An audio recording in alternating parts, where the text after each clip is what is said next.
Testing, testing, testing. 1, 2, 3. All right, everybody, welcome back to another Friday night live stream here at Christ-Centered Ironworks for this very, very special, great Blacksmith Christmas giveaway live stream. See, it didn't roll off special. I almost forgot. I was like, oh, but yeah. We've only been doing it like every year for like the last eight years now. Yep, about 8 yeah. years. So we've been doing this. So you're being about as bright as this light right now. Yes, it's very dimly, very dimly lit. Anyway, so got my good friend here and shop compadre, Thomas Goodymoot. Say hello, Thomas. Hi guys. Hi guys. So he's going to be helping me all one-handed like, and basically being my go-get. His whole job is basically to just hold that lantern all night long and not try to catch himself on fire. So that's going to be his job this evening. We've got a lot of great things in store for this great Blacksmith Christmas giveaway live stream. We have an anvil that's up for grabs for the giveaways tonight. We have 4 different styles of guillotine tools. We have some tool holders for vice-mounted options. We've got some great books. We've got an ornament. We've got some artwork, some custom-made artwork from my daughter, Abigail. So that's going to be a highly prized thing right there. It's pretty neat indeed. We got a complete beginner's tool bag that has kind of like a lot of your initial PPE and all sorts of other goodies in there, and we'll get into that in a little bit. And we got a whole slew of other things. So there is just a bunch. The list is long. In fact, it's so long that I actually have a list. So, And it's 2 pages. It's 2 pages. There you go. You know, that's a lot of reading for Roy. It's a bunch of reading. Shapes become words. Yeah, them shapes become words, and those colors become sounds. So, anyways, Jess. Yes, thank you everyone for the Christmas wishes. We are glad to have everybody. I know we're starting Merry Christmas. Starting off with at least 100 people in the stream, so that's awesome. Also, awesome. we have quite a few comments, questions asking Thomas how the hand is recovering. The hand is still attached. Thank you everybody for asking. I've been in a few live streams and everybody's really asking about it, and from deep down it really does mean a lot. Thank you guys for caring about me that much. It is healing up quite nicely. I do have to give a huge thank you to Roy for allowing me to continue coming here and actually working, because I'll tell you right now, I don't think I could stay home just bummed up on the couch. It's not me. I have to be doing something, and a big thank you for Roy for allowing me to come here and do it one-handed. You know. You're very welcome, Thomas. Well, you know, it's quite fun. So I got a new leverage point now. He's got pins sticking out of his fingers. So he starts giving me lip. I just go over there and give one of them pins a big flick with the finger, and he shuts right up and gets back to work, wouldn't you know. It's like the oxen with the ring in the nose. Yeah, it's like the oxen with the ring in the nose. We should get you one of those. Oh, yeah. We should get you one of those. I don't think it would match You my start eyes. lipping too much, just give it a tug, and I don't think it would On really you make go. my eyes pop, though. Keith says, Roy, we need the truth. Did Thomas actually grab for an extra goldfish cracker without permission and get the rod to the hand? Yeah, he reached one too many times into the biscuit jar. Yeah. He went one too many times in the biscuit jar. I said, if you keep this up, no one will actually send us biscuits for Thomas needing to eat a biscuit. So for his biscuit jar. So we just had to teach him a lesson. So, but anyways, welcome. This is, I believe, our 8th Yes, it is. Great Blacksmith Christmas giveaway live 8th stream. annual. Yep, the 8th annual. And in total, we have almost been on YouTube. Come next year, would be a decade on YouTube. So we're coming up on. So that's a long time. That's a long time to be doing a thing, especially in front of cameras. I don't know if I've gotten any better at it, but here we are. Well, you 10 haven't years gotten any later. worse. Well, I don't know. That's to be decided. That's to be decided upon.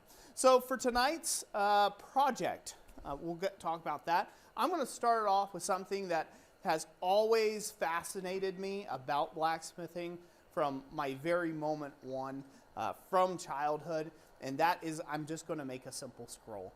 I might make it a little fancier than a simple scroll, but I'm just going to start playing with just doing a little simple scroll. I just wanted to take and just kind of bring it back to what originally got me started in smithing and that made it so interesting to me when I first seen a smith, you know, manipulate steel in such a way and be able to, you know, manipulate a hot iron rod. So I really, really am looking forward to doing that. So we're going to start off simple. The main purpose of this stream for Jessica and I and Thomas is to give back to you all, our blacksmithing community, that have given to us so much over the years. And, you know, definitely over this past year, your support has been amazing. And so, yeah, it's just our way of saying we love you and just thank you. You know, thank you for all of that support. And so that's why we do these big streams. That's why we give away so many tools and all that good stuff. And that's what we will be doing this evening. So that's the main focus of this stream. So we'll have to see how the pacing and the timing goes with all that. I hope to keep it rolling pretty well amongst doing some, you know, good chats, answering questions, forging, and then giving stuff away. But it should be going pretty well. If this is your first stream with us, the way this works, there's nothing else required from you except your attendance here in the stream. And if your name does get pulled from just the random commenters here in the comment section, you have to be actively commenting when we go to pull a prize. If you're actively commenting and your name, your screen name gets selected, you have 24 hours to take and get with us with your information, and that's through the contact email down in the description. Don't contact us through Facebook. Don't contact us through wherever other channels on social media. We're not going to find you. We're not going to sort you out across 4,000 emails we get a month. Go through the contact email in the description, and then we will get all of your specifics so we can get the item shipped out to you promptly. So there you go. That's basically how it works. There's the rules. Them the rules. Them the rules. Pretty simple, huh? Even Thomas could follow them. Get that right, Jangles. So Jess, who do we have joining us this evening? Yes, we have Robert Lana, Speargrass Forge. Robert, hello. Kenny LaFrance. Speargrass, Tim hello. O'Connor, Kenny. Kindred Forge. Sean McCain, Sam Dahl and Sons Forge. Brandon Carr, Mount Home Forge. Jesse Dunn, Braxton Claypool, to name a few. Awesome. Awesome. Howdy. Howdy, howdy. So, for those of you who are regulars to our streams, you might have noticed Jessica is not behind that camera. She's actually over here. I am. Back Over to that my way. original Yeah, back area. to the original space. Originally, I thought that wreath should be shown off better, but you're kind of sitting right in front of it. So, I am right in front of yeah, it. so it doesn't. I have a glowing halo. Yeah, she's got a glowing halo, But yeah, I got the shop all decorated up really nice this year. In fact, I've even went beyond the cameras behind you all there, and I've actually wrapped my beams like candy canes, so with white and red stripes all the way up, and here in the shop, and yeah, it looks marvelous. Took me forever. Oh, but yeah. it looks marvelous. We did have a picture of that in our recent newsletter. Oh, we do? I put that in there. Yeah, yeah, Yep. cool. And it just goes to show he just doesn't do it for the camera, because I was like, Roy, nobody's going to see that. And he's like, I know. I'm doing it for myself. I need to have joy too. Yeah, yeah. Well, I do it just simply because I like it. Nothing better than after a long day's worth of work, just sitting out here at night with all the lights off and just stare up in my shop at all my Christmas lights. I actually got one of those like zero grav little reclining chairs that you would use out at like a campfire or whatever, and I just put that right in the shop, about right where the camera's sitting there, and just like, oh, listen to a little Christmas music. Well, feels good to the soul. So anyways, all right, well, without further ado, let's go ahead and I'm going to start rolling up a scroll. I'm going to play with that to begin with, and then, somewhere in there, we will give away our first gift All right. of the season. And Tim O'Connor, thank you for the $10 super chat. He says, shipping donation, happy holidays all. Thank you so much, Tim. Is there any specifics that I'm missing, Jess? Any specifics to get started? I don't think so. No? No. Okay, we're good. Oh, hopefully everybody's going to enjoy this stream. I know it's been a lot of prep work to get here. So I'm looking forward to doing it. Keith Tenzing says, how did you find your fly press? I actually found that through Facebook Marketplace of all places, and it was from another blacksmith that just happened to take in, live about 20 minutes away from me here. So just went over to his shop. He was downsizing from, he had another fly press that he used all the time, and that's how I got my first fly press. Yep. And then I've got another little fly press over here. This is a little 2-ton fly press, and that one was from Blacksmith Supply. I got that one specifically for doing chasing work with, so. Bless you. All right, let's go to camera 2, Jess. All right. All right, we're just gonna do a simple ribbon scroll, or maybe make it a fishtail scroll, but we're gonna call it a ribbon scroll just because it's coming from the round bar stock. It's not quite a proper fishtail scroll. We're just gonna flatten out this round bar stock out into something that we can closely approximate a ribbon. You see how fast that thin material cools? That's just one of the problems of working with thinner material. If this bigger stock, it holds its heat a lot longer.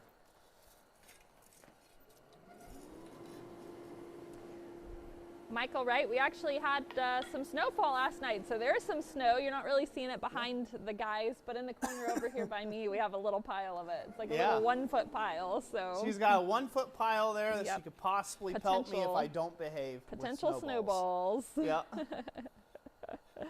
Sean McLean says, looking forward to the Scrollwork. Awesome. Melissa Wilson, glad to hear that your shop is almost set up. Very cool, Melissa. David Reednor says, can you use a fly press to make forge welding like for Damascus? You can, as long as it's a larger chunk like Damascus would be. Work out pretty good. Or if you had the fly press set up, you could kill her, she'll all right. If you had the fly press set up to where the dies weren't very far apart, like if it was a smaller weld that you were making, if it wasn't set up too far apart, you could just have it set up to where you could quickly pull on it. That might work out. But fly presses are fairly slow, so they wouldn't be my top pick. Not really. So, all right, go to camera 2, Jess. All right. All right. We're just going to keep extending this ribbon out.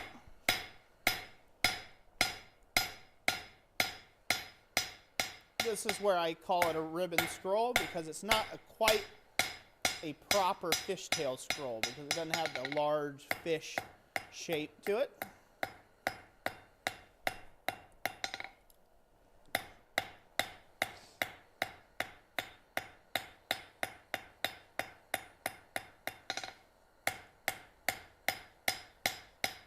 The smoother we can make our scrolls, the more even they will roll up on us.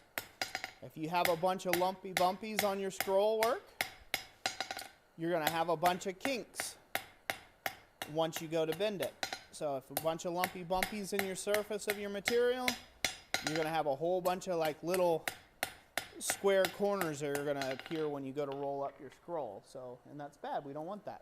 We want to planish that up nicely.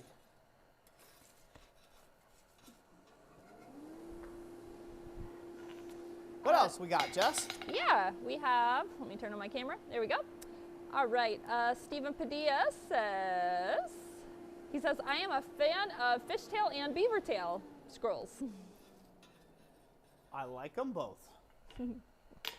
Sith Sam Live, we probably got, I don't know, 5 inches of snow, maybe? Yeah, so the snow we've got here, our particular address, so we're in a bit more of an open area, so we tend to get drifts. So even though we got the same amount of snow everybody else got, which was roughly right around 4.5 to 5 inches of snow, we get drifts at our place. So we end up getting areas that are up to 2 feet of snow in spots in our on our property here.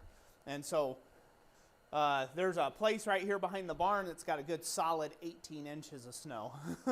That's right. And then nothing, like gravel, bare gravel in the driveway, and then 18 inches of snow piled up in one spot. So it's definitely kind of strange around here. But we, on the porch, when measured it at midnight last night, we had 2¼ inches, and got up this morning and it was a solid 4 inches of snow on the porch. So and I only good live camera about, too, Jess. Yep. and I only live about 6 miles south of Roy, and I'm tucked back in the woods, and I had 5 inches, but it was all over. So, you know, it's just what wind can do, and it was a pretty light snow. Yep. You know, it started off a little wet, but then it turned light, and we only got down last night to 26 degrees. I'll take a moment to brush that just before we get to rolling it. Rigid Ironworks, thank you for the $20 super chat. Says Merry Christmas, my friends. Hey, Rigid Ironworks, thank you. Merry Christmas to you as well.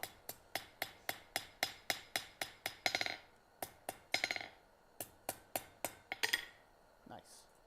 With thin material, you don't really get second chances, so it's always good to take your time with thin material, planish it out right, make sure the material looks nice before you move on to your next step. All right, we can let that sit for a minute, and I'll get a drink. Excuse me all. Troy says, Thomas, you are useful. Keep holding the lantern. Wait for Dad to say, hold it here, here.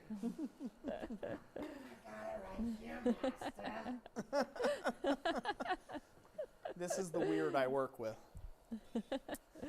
daily. Kindred Forge says, before I forget, thank you for the extra gifts in the last order. You two sent me an anvil blank that I'm going to use just for myself.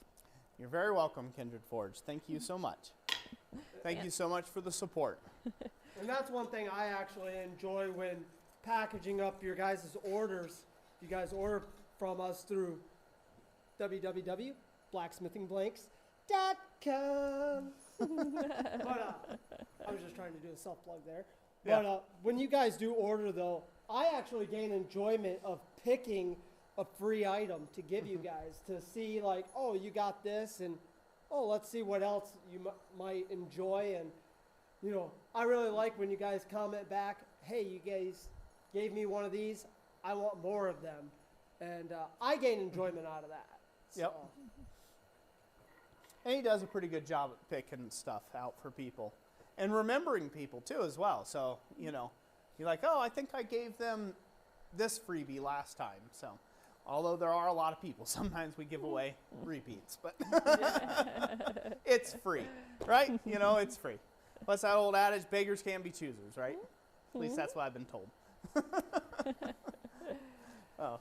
All right, we're going to roll this up real quick. Jess, we can go back to camera number 2. All right. I'm going to switch to a much little smaller hammer. It's another little, you know, Swedish style, Scandinavian style cross peen hammer I forged.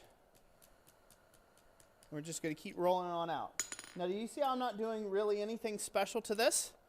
I'm just I kept the hammer at the same pace, and you can look how quickly you could feed this material out. And if you did your job right when you're tapering it, all those individual quadrants of that scroll will tighten at a very specific rate, a set rate. And you'll get an almost perfect scroll every time. So having it nice and having a nice equilateral taper is really key there. But have you see how I didn't really do anything super special? There wasn't any weird tapping, none of this nonsense glancing blow stuff, none of that things. It all came down to how I distributed my material displacement in this scroll. And so that's why it's important to have a really nice, clean piece of you know, material as you roll that around. Put that back to the fire, get them warmed up. All right. I'll let you tend it and watch it there. Make sure you're not burning me up. So. Let's see. Lovely. Rob Huff, thank you for gifting 5 memberships. That's awesome. Thank you, Rob. Nathan McAlpine says, Merry Christmas to both of you. I recently had surgery on both wrists. I'm hoping by spring I will be able to get back onto forging. I hope you are both doing well. We're doing very well. So. I feel your pain of not being in the shop. I feel your pain. I can't wait to get back out in mine. We'll be praying for you, Nathan, for a quick recovery. Yep. Writing it down now. Let's see here. Sam Dahl says, how did you talk your wife into being part of the business, not asking for a friend? Haha. You know, it kind of started off by doing craft shows together. Yep. I was making like fudge, and he was making, you know, some forged items, and then people are like, you should sell on Etsy. And so I was already good at photography, so I'm like, okay, I'll take the photographs, and he made the items. So just kind of started off that way. Yeah. But if you can find projects like that she's excited about too, you know, then maybe she'll help with listings and stuff. One thing I'd like to add to that is Jessica was the one that actually encouraged me into thinking differently about how we could actually make our living, so to speak. So she started this whole role many, many years ago when she picked up a book from a library about buying and selling on eBay. And when she brought it to me at that time, I barely had a cell phone. I barely had a cell phone, and most days I would leave it behind just so I didn't have a cell phone. Some days that sounds nice to go back to that. Back to the days of the Nokia. You know, I don't want to date myself, but yeah, the Nokia days, right? In the internet, so it's not really dating us. Yeah, We're well, not it's that, kind you of. don't have to be that old to start off. We're, you know. We were there at the infancy a little bit.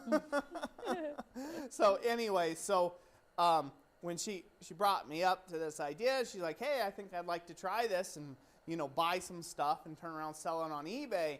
And I said, that sounds like a scam. I'm like, yeah, it sounds like a scam. And she's like, well, I want to try it. I'm like, okay, well, I'll support you in whatever you want to do. And, you know, I was working heating and air at the time. And so I had bigger fish to fry as far as I was concerned, just trying to, you know, keep a roof over our head. So she went to cleaning out some of our closets of some extra stuff we didn't need. She went around to a couple garage sales, and she turned around, and on her first eBay auctions at the end of the week, she made just as much as I did for a job I didn't even like, you know, being at home. Turn around, you know, flipping sneakers and whatnots, right? You know, and old clothes and things of that nature. And my thought too, I was just kind of shocked. I'm like, is that legal? You know, I'm like, is this a legal thing you can do? And so anyway, so she was the one that kind of originally encouraged us to kind of go down the path of e-commerce and entrepreneurship and things like that, because prior to that, my family's take on it was get a real job. You go to work, you put in your 9 to 9, you go home, that's it. That's your life. Maybe you might retire with something before you're dead. And that was it. And so that was kind of my family's thought process on that. None of my family had ever been really entrepreneurial in that way. And so, so it was a big step for both of us that way. And as things got along and we got going at it, and I started doing the blacksmithing more and more, and I just found my passion with that. I'm like, yeah, I just want to do this. I want to make our entire income doing this and doing forging and things like that. And that's kind of how it got started. So, kind of turnabout fair play. I didn't really have a whole lot into getting her into the stuff to be part of the business. But it is a good question. How do you get spouses on board? And the best way I can always answer getting spouses on board is, you know, if your spouse is unsure, like I was, if your spouse is unsure, you're going to have to show proof of concept. You're going to have to show proof of your work. and how it could actually be. And it can't just be pie in the sky pipe dreams. Well, I heard somebody somewhere that was talking to a gal in accounting where she was saying that someone told her you could make money doing this. You can't do that because, I mean, right, like that's pie in the sky, right? And if it sounds too good to be true, it probably is too good to be true. So, you know, if you keep that in mind, that that's what your spouse is probably dealing with, you know, when you bring up a new harebrained scheme and you're talking about quitting your 6-figure income to go live like gypsies, you know, it takes a little bit of time. you gotta show the proof in the pudding there. Let's go to camera 2, Jess, real quick. Yep.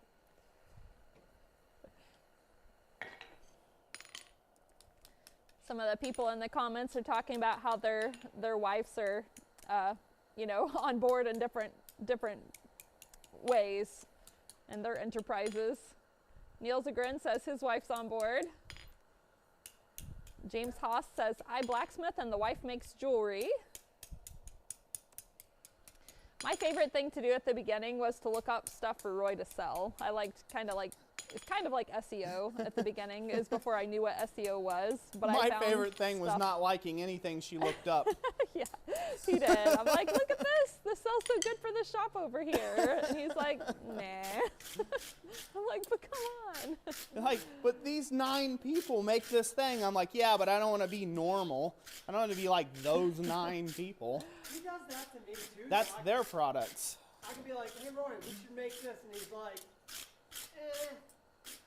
So it's not just Jess.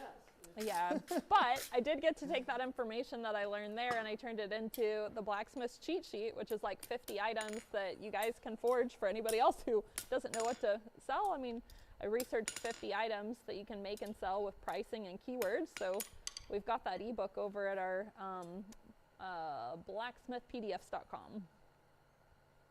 Such great salesmanship. Such great salesmanship. I was trying to remember the landing page for that. What's that? I said I was trying to remember the landing page. We don't talk about that as frequently anymore. No, we don't, do we? No. We're bad. We're bad marketers. You know what's bad marketeers. The easiest thing, just Google Christ-centered Ironworks and then go to the home page there and then. Yeah. You can't find it. You just gotta. Sometimes you gotta dig through the pages. Let's see. And working with Iron, Nathan says, "What's in the fire chat? What are we making?" Right now we're just making a scroll, making a simple scroll, and then we might make it more elaborate here in a little bit. I'm about to make it a little more elaborate. That's what I mean by in a little bit. Neil Because Zagrin. it's fun. Neil Zagrin says, "Merry Christmas. Hope you are well." Merry Christmas, Niels. You're wonderful. I hope you and your family are doing well as well. Your burgeoning family. And congratulations, by the way, on all your successes, brother. Rigid Ironworks says, doing well. Missed your videos, brother." Yeah, yep, I miss them too. That's something that I hope to change in the new year. But as I have found this past year, I've learned to shut my mouth, because every time I seem to speak something out in the open about Roy's plans, life hops right in the way and gives me a good old swift kicking. So you zip it. I'm not telling you all nothing about next year. You'll just find out when it happens. I've learned that it's time for Roy to be quiet on his plans. So, because as soon as I make some plans, they change. And I don't like that. So. All right, we can go back to the anvil cam, Jess. All right. All right, now we're going to make this scroll just a little more visually complex. We're going to go to the edge of the anvil, set off a bit of material there, make a little flat spot, bend that straight back on itself.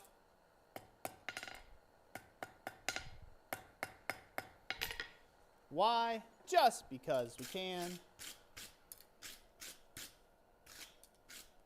For those of you who are not familiar with that technique, it's just a little nick and fold technique. It's a quick way to make a sharp 90-degree angle back onto itself. So you basically, what you do is you fold away from the side that you nicked. So, you know, if I wanted this scroll to come back this way, or say if I wanted it to go the other way, right? Say if I was making a heart or something, I would have nicked it on that side and folded it away from that nicked edge. It's a quick way of getting around there. You'll see a lot of people, and I've done it as well, where I've made a cut. So I've severed down through the bar with either a chisel and or a hot cut hardy here in the hardy hole, and then, you know, bend something back. This way, right at a nice sharp edge of your anvil, is a little less aggressive on it, and it helps it to hold together just a wee little bit better. Yep. I'll put a little forge weld on there. That's where I'm going with it. K. Derek Goodwin says, after visiting a make-your-own knife shop in Pigeon Forge, my wife suggested opening a similar shop in a tourist town near us. Yeah, there's a lot of versions of that you can do, but where you just have you're like, hey, make this project, you know, and you show a project, and you give people a chance that don't really have any forging experience, but you guide them through it. Yep. My suggestion for anything that's let up, don't put too much air on it, because I got to be able to talk too. My suggestion for anybody who wants to open up something like that, a brick and mortar somewhere, in an area that is touristy, right? Let's say you got a place that's pretty touristy, is a part of the world. Do that as a secondary thing to your online or e-commerce portion of your business. So, not that you can't make great money, you make seasonal money. And that's always a problem. For long term, you think, well, I made enough to get me through the winter, and then you don't. And then your business goes flop and goes belly up, you know, before you get a chance to even really spread your wings and fly. So build a good e-commerce business, and then build up a good retail location, and get out there, get into every craft show and art fair and you name it that you can do if you're just getting started. Do everything. Leave no stone unturned, so to speak. You're going to have bad gigs, you're going to have great gigs, you're going to have gigs that were great one year and bad the next, and it's all part of that learning curve. But do not give up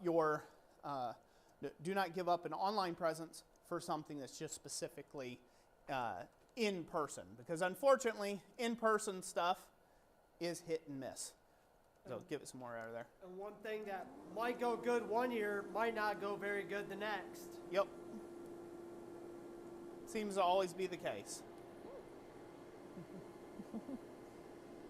Tim O'Connor says, blacksmith shop at Barbarian Village. Yeah, in Frankenmuth they've got got something like that.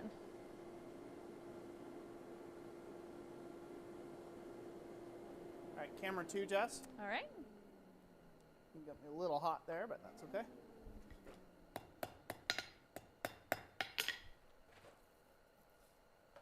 Going. It's a bit of maybe some metal or scale burning up in the bottom there. Not quite this. Let off the air. Let off the air completely. Camera 2. Yep, we're there.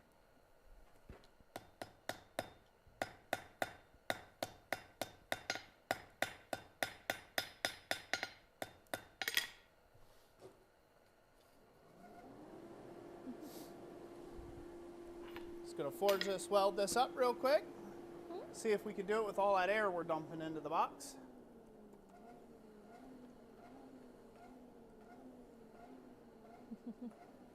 Forgy Forge asked if you recommend Etsy. I do, surprisingly. We're good? Yeah, we've actually been selling on Etsy, I think, since 2013. So we've been on there for a long time. I know our daughter recently started an Etsy, and so there is more people on there that are trying to like send messages like, oh, scan this QR code, that are actually scammers. So like never go to the links or the QR codes, like just log in directly to Etsy, and then they'll have notifications for you there if they need you to take additional action on setting up your account. You just set that there. Keith says they have high fees. I think right now, it's about 12% with the credit card processing fee, which, I mean, if you consider that up against consignment, which consignment can be 30 to 40%, it's not that bad. Yep. But you have to, like, they do want you to do free shipping. So for $35 and above, they call it their free shipping guarantee. So you just have to build the shipping price into the shipping into the price, basically. Yep, you're passing those savings on to the customer, unfortunately. That's the way it is.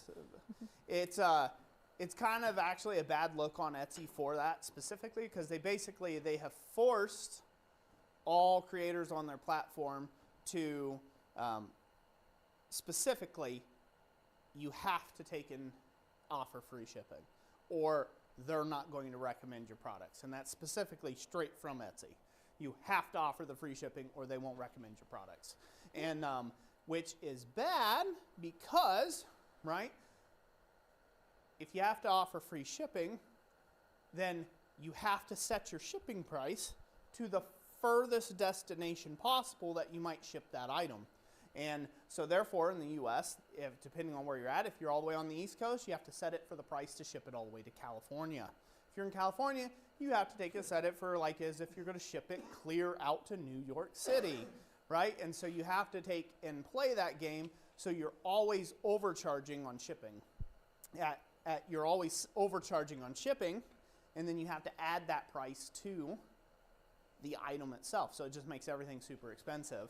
That ends up happening. Now that's a bad business move. Now whether Etsy keeps that or going forward or not, who knows?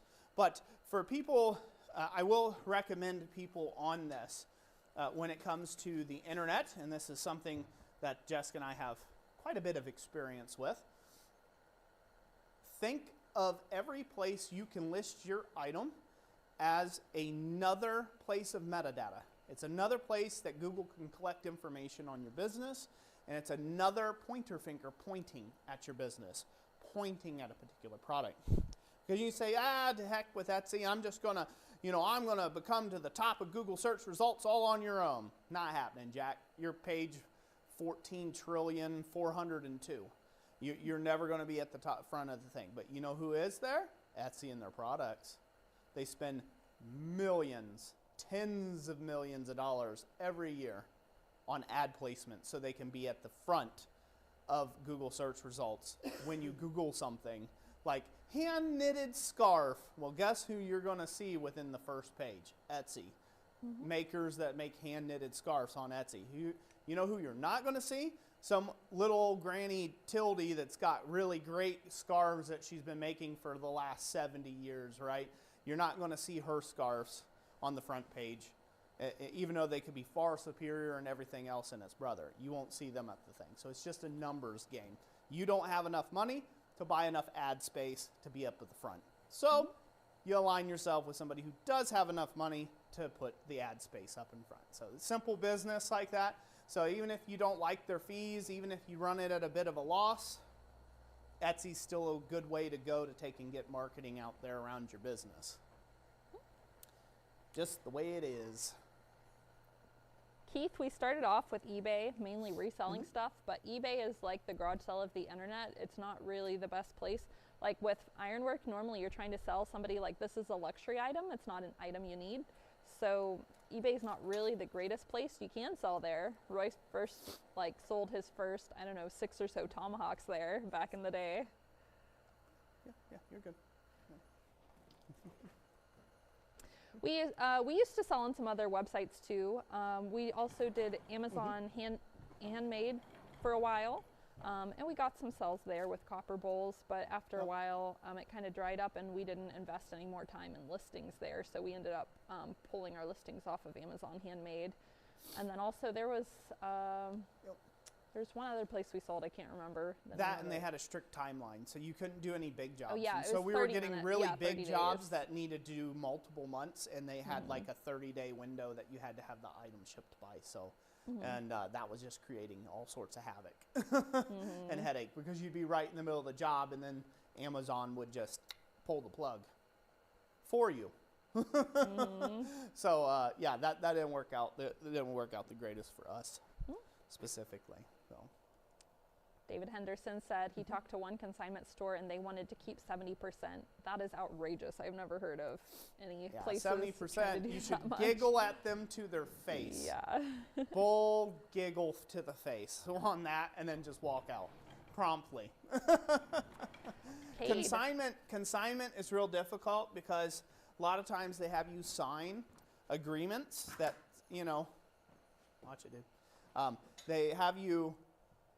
They have you sign agreements stating that, like, basically you won't sue them for anything. Like, if your stuff gets stolen, if your stuff gets damaged, if your stuff just happens to disappear with them when they move, right? They have you sign, you know, kind of really bogus agreements to that sort of stuff in order to consign your stuff there, that you're not going to hold them harm, you know, in any sort of harm for any of your items being there. And then, you know, then they pick some teenage kid with an art degree that couldn't care less, that's busy smoking dope behind the building somewhere, you know, while people are walking in and out with your stuff. So we've had a few bad experiences.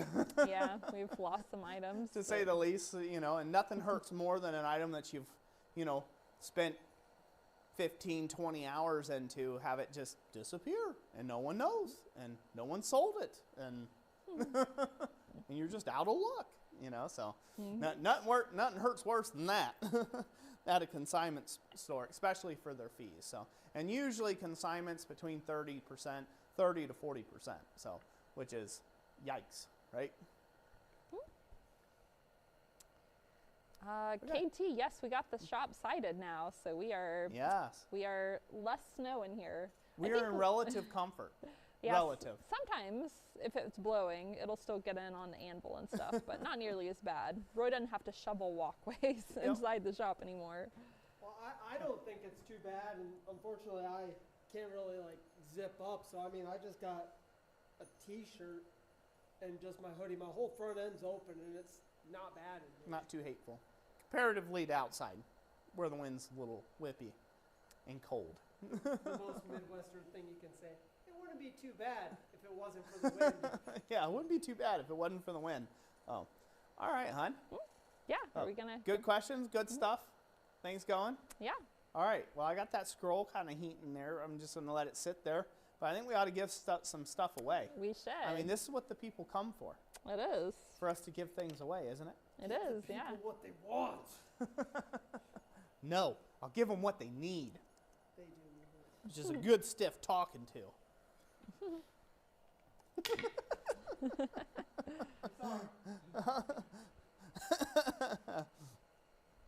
So I'm going to go ahead and review some of the items that we got up for grabs. Here's one critical piece of information I should probably drop out there. Because of the way things are in the world currently, and the way that they are, and the fact that the budget will not allow it this year, all these items, they are USA only. I am sad to do that. I'm sad to say that, but I simply cannot see spending $300 per item to ship it somewhere out there in the world with all the taxes and tariffs and all the various fees that it takes to ship stuff. You would be surprised that something as small as like this here, this is a Christmas ornament that Jessica made. You will spend every bit $50 to ship this to Europe right now. So, like, it's insane. It weighs like 4 ounces, and it's insane to ship it outside of the country. And so, plus we've been having some issues with international shipments getting to their destinations and all that good jazz. So, yeah. So we're going to make it simple on ourselves, make it a little lighter in the pocketbook this year. I apologize to all of you that may be watching across the pond, or that watching in Canada, or, you know, Mexico, or wherever you're from. Love to support you. I'd love to give you guys great ironwork too, but it's just simply not in the cards, unfortunately. We won't get into all of that, what Roy thinks about all those sort of things. So, but yeah, I just wanted to let you know it is in the USA only, unfortunately, but I just had to put that out there. So disclaimer. Oh.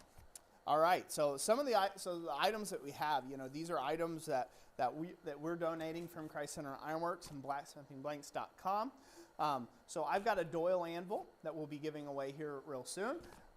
The Doyle anvil is from a hammering test, a striking test, a destruction test that Thomas and I did. Oh, I don't know. It was last year. Almost. It's when they first came out. First in the spring.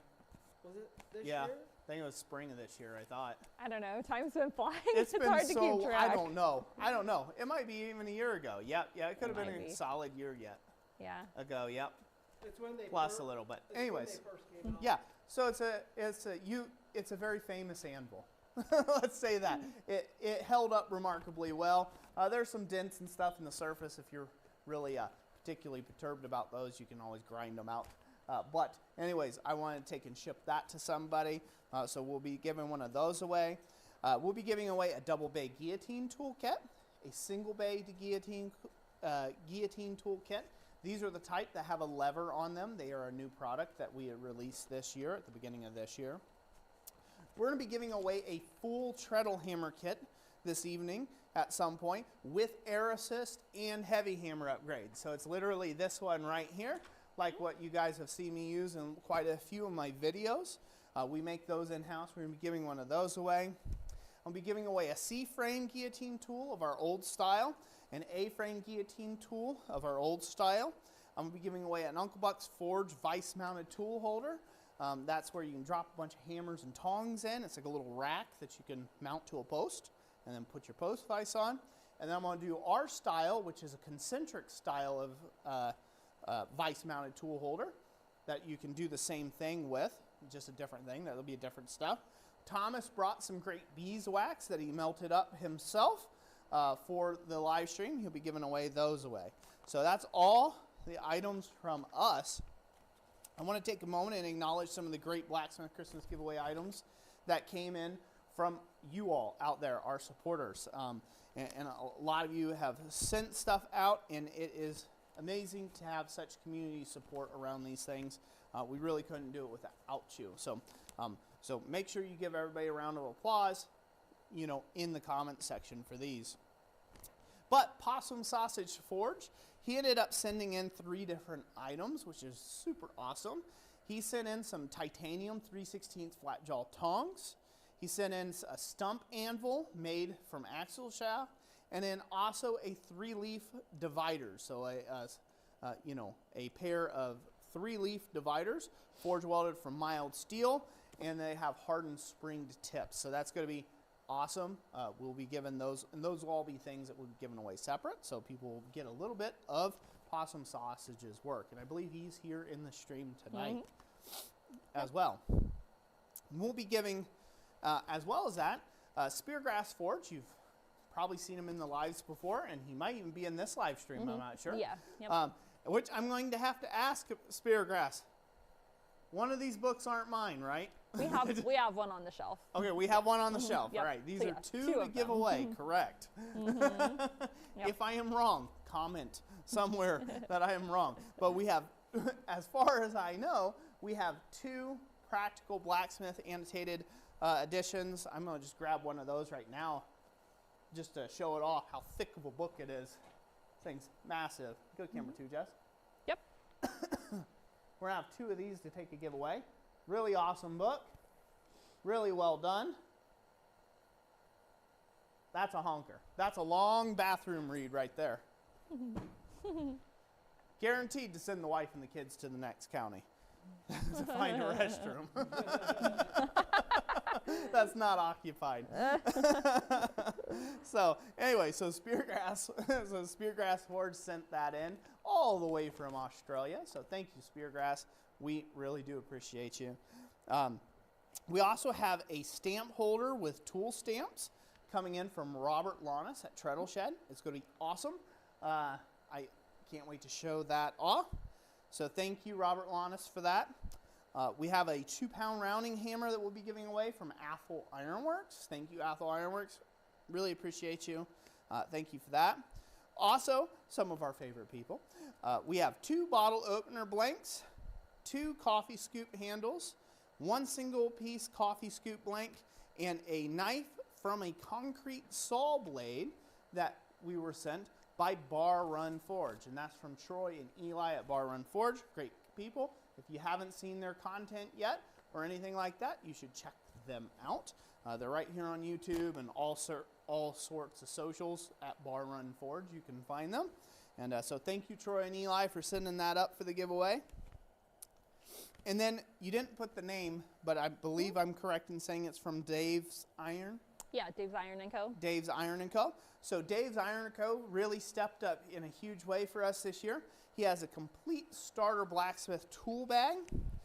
And some of the tools that are included in that are a couple of books, blacksmithing books, a pair of tongs, an apron, a 3/4 inch cut-off Hardy, safety glasses, ear protection, set of files and rasps, a brush, a small brass brush, a hammer handle blank, a mouse hawk handle blank, beeswax, a few horseshoes and railroad spikes for projects, the tool bag itself, stickers, and a soapstone. So that is super awesome. That is super awesome. So thank you, Dave's Iron & Co. for that. Also, he teamed up as well with Dana Maggiore, and they sent 5 sticker packs. So we got 5 sticker packs on Dana Maggiore's behalf and Dave's Iron Co. So we got 5 sticker packs to give away as well. One thing that did come, that did not get here in time, but it was sent, was Zach at ZH Fabrications. He had sent some Blacksmith forge finish wax and some Shop Shepherd oil. Now I've been using some of his stuff. You've probably even seen it in some of my videos on a ball cap I've been wearing. It's a really great product. I don't have it here to give away, so I can't give it away in this stream. But I just did want to make note of that and thank him for the effort of putting in the mail. This mail system's sluggish around this time of year. So it just happened to just not make it for this particular one. But we'll find another way of taking and giving it away here in the future. It's either that or I'll just keep it. It's good stuff. I'll keep it. You know, I'm sure Zach won't be too mad. I'll just keep it. So anyway, so then last but not least, certainly not least, my daughter, which I'm super proud of.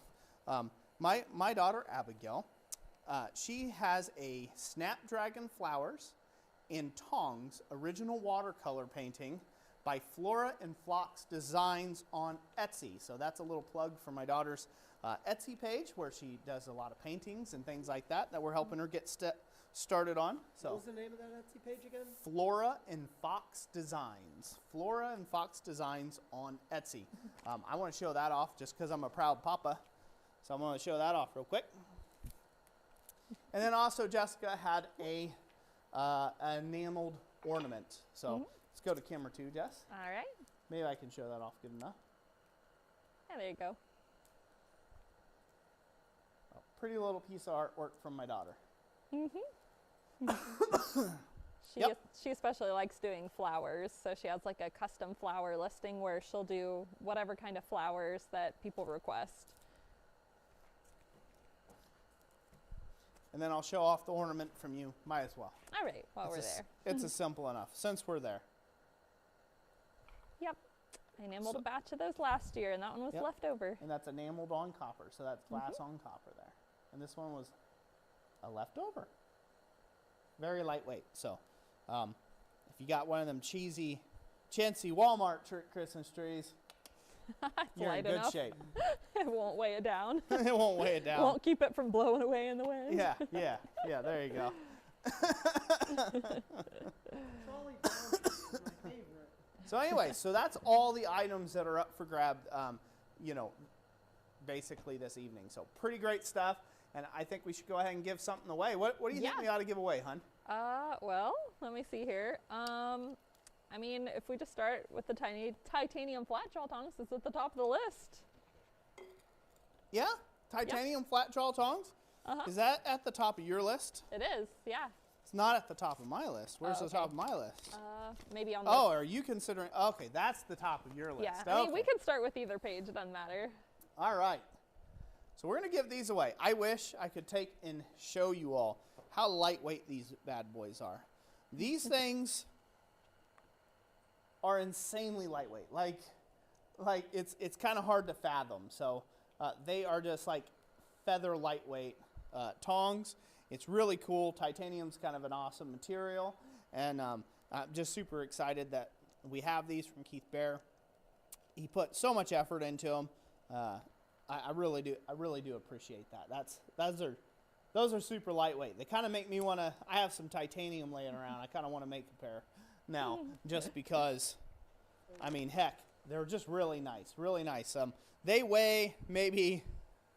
I'd say like probably 4 ounce, 4 or 5 ounce. I don't know. maybe. I have a punch that weighs more than these Yeah, things. they're so light. So yeah, maybe a few ounces, maybe 5 ounces, maybe tops. So super lightweight. They should be super strong and good to get a lot of work done as far as on light stuff. So awesome job on that, Keith. Thank you so much for these. And these are from Possum Sausage there. So we're going to go ahead and give some of those away. Huh? Oh, I also own a few tongs that Keith over there. Yeah, we're Yeah. over there now. Keith has made me a couple pair of tongs, and he does a spot on job of making tongs. I really appreciate using them. And if you guys do want to get some, get a hold of him. You know, he does have a YouTube channel out there as well, Possum Sausage. I have links to everybody down Yep. in the description also. So give him a watch. He occasionally comes on every once in a while. Too. Yeah. All right. Well, since we're doing that, let's do that, huh? All right. Sound good? They're chatting All right. up a storm. Okay, well, we'll give this a rat-a-tat-tat. This is for the this is for the, not the Titanium. Tiny, well, I guess, tiny titanium tongs. Say that 3 times fast. Say that 3 times fast, for sure. All right, in 3, 2, 1, here we go.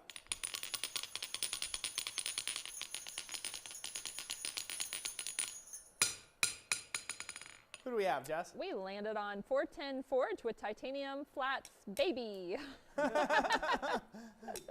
Is it 410 Forge? 410 Forge, yep. 410 Forge. Congratulations, you are the winner of these titanium tongs, all the way from Possum Sausage. I'm gonna have to do it with the other hammer. It just doesn't quite ring as. Not quite the same. It just doesn't quite ring the same. So congratulations, No. 410 Forge. Yay. Would you just like me to carry them to the other room? You Shane, can carry them in the other room and write 410 Forge on the tag, eh? Gotcha. Good. Shane Fry, yeah, you can enamel on steel. There's an extra step involved. It's basically like a. Hey, Thomas.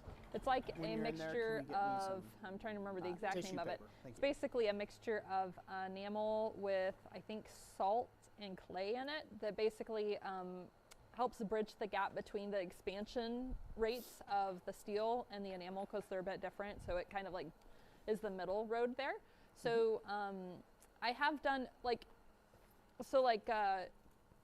supposedly if you have really low carbon steel, you can enamel on that because that's like the enameling steel that manufacturers use is super low carbon. I've experimented with it but haven't gotten perfect results. And then as far as seeing the detail through, so if you can enamel on copper, like it goes super smooth for you, and it's the easiest if you can do that. If you're gonna try enameling, it'll probably make it easier for you to just try it. Basically, you're heating the material, whether copper or steel, up to a dull red, and the enamel fuses at that stage, and you're just trying to have the material really clean. So, and then do the forge detail show through?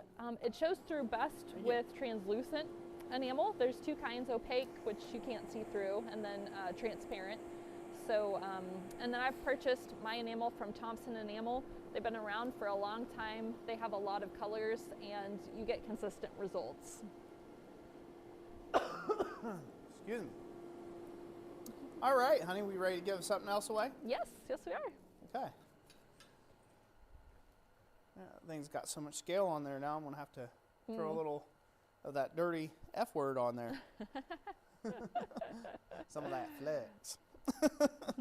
All right, so what's next on that list? Well, if we're going down the list in order, the stump anvil. Oh, made stump from, anvil's next. Okay, we'll save this highly great pair of dividers All right. for last, I guess. We'll just put these like where no one will have any problems with them. Just get those out of the way. So we don't want those to be in the way. So are we at camera number 2? We are. Sweet. Good. because it's always weird if you're just looking at camera 2 and people are like looking at camera 1. You know, it's, Yeah, looking in the it's a wrong little place. weird, you know, if you It's a talk to little- people. it's a little So strange. this is also from Keith Bear from Possum Sausage Forge. He's made this hardened, it's from an axle shaft, made a little stump anvil. Now, that can go in the hardy hole there if you like to do them that way. If you were doing light work, this is a taper, like a wedge, so not best to drive those down into anvils or something like that. But this is meant to go in a stump, so put it actually into a wooden stump of some kind and be able to hammer and have a hammering surface there. So that'll be the next thing up for grabs there that we're going to give away. And yeah, looks great. I mean, what else is there to say about it? There's a lot of nice little radius edges on there, so it's going to be great, be wonderful. So that's the next item up for grabs. If you guys haven't figured it out, or if you're just joining us, the way you get part of this is you actively comment when we're giving something away. Sometimes we'll give you a specific phrase to say that just helps us eliminate from the chatter that's going on.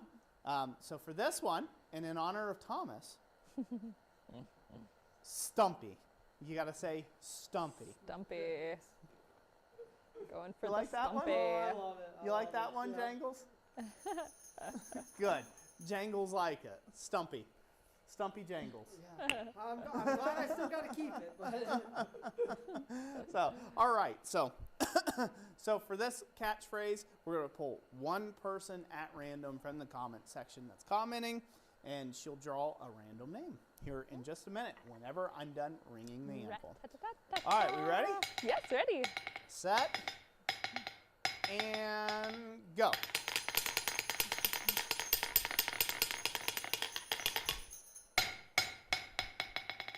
Who do we have, Jess? All right, we have Patrick Ledgergerber with Stumpy. Ledberger? Ledgergerber. Ledergerberger? Yes. Ledergerberger. Patrick. Patrick L. Patrick Lederberger. Burger Lederberger. It's always fun when we screw little people's names up in get a front of little a tongue bunch of twisted. people. Yeah. It's bad, ain't it? It is. I tried to do all right. I didn't sound that one out in my head before I read it. It was my problem. So. That's always a problem. Congratulations, Patrick, whatever your last name is, because I don't have it on screen, so I can't read it. Lettergerber is how it's spelled anyway. Lettergerberger. There we go. Congratulations, Patrick. Get with us through the contact email in the description. I lock it in the vault though. Was he Padilla? Stephen Padilla. I got Stephen it. Stephen Padilla? Padilla, like a tortilla. Padilla? Padilla, Padilla. like a tortilla. Padilla? Is what he told me Padilla? in one of the live streams. Not Padilla. Padilla? Yeah, it's not Padilla. It's not Padilla. armadillo? Like No, Padilla, like a Padilla. tortilla. Okay, yeah. You got to make that visual picture to go with the name. Anyways, well, congratulations, Patrick. Hopefully you enjoyed that. Let's give away these next, 3-leaf dividers. These are the ones that are forge welded, mild steel leaves with forge welded and hardened spring steel tips. And again, this is coming from Keith Bear at Possum Sausage Forge. These are super awesome. The action on them are really nice. They open up pretty wide and close down pretty small. And the action is nice all throughout that. So that's really crucial and key with a pair of dividers. You want them to, these are definitely not a blunt instrument. These are something to do very nice little precise arcs and curves and circles and whatnot. So did a great job. Great job, Keith. I'm very proud. Your forge welding has come such a long way from when we first had a class together. And heck, you're probably doing better forge welds than me these days. So keep up the good work. Keep up the good work. So, all right, so this is for these dividers. Again, comment down below. But should we come up with a phrase? No? As long as it has divider in it, I think that'd work. Just comment with something divide. Divider. Dividers. Ready? divide and conquer. Divide and conquer. There you go. Divide and conquer. All right. By Let's the go back way- to the main cam, Jess. Okay, and by the way, Apple Ironworks, thank you for gifting 5 memberships. Thank you, Apple Ironworks. Thank you. And also 410 Forge sent a $20 super chat, says Merry Christmas to you all, some coin for the shipping, and thank you so much. Thank you so much, 410 Forge. Greatly appreciate that. Merry Christmas to you as well. Thank you, So, Chris. all right, we ready? Let's give these away. All Yep. right. Banging 10. All right. Are we in the Yep. main Main cam? camera. Yep. All right. Sure am. Head banging time, you said? Okay, let's do it. In 3, 2, 1.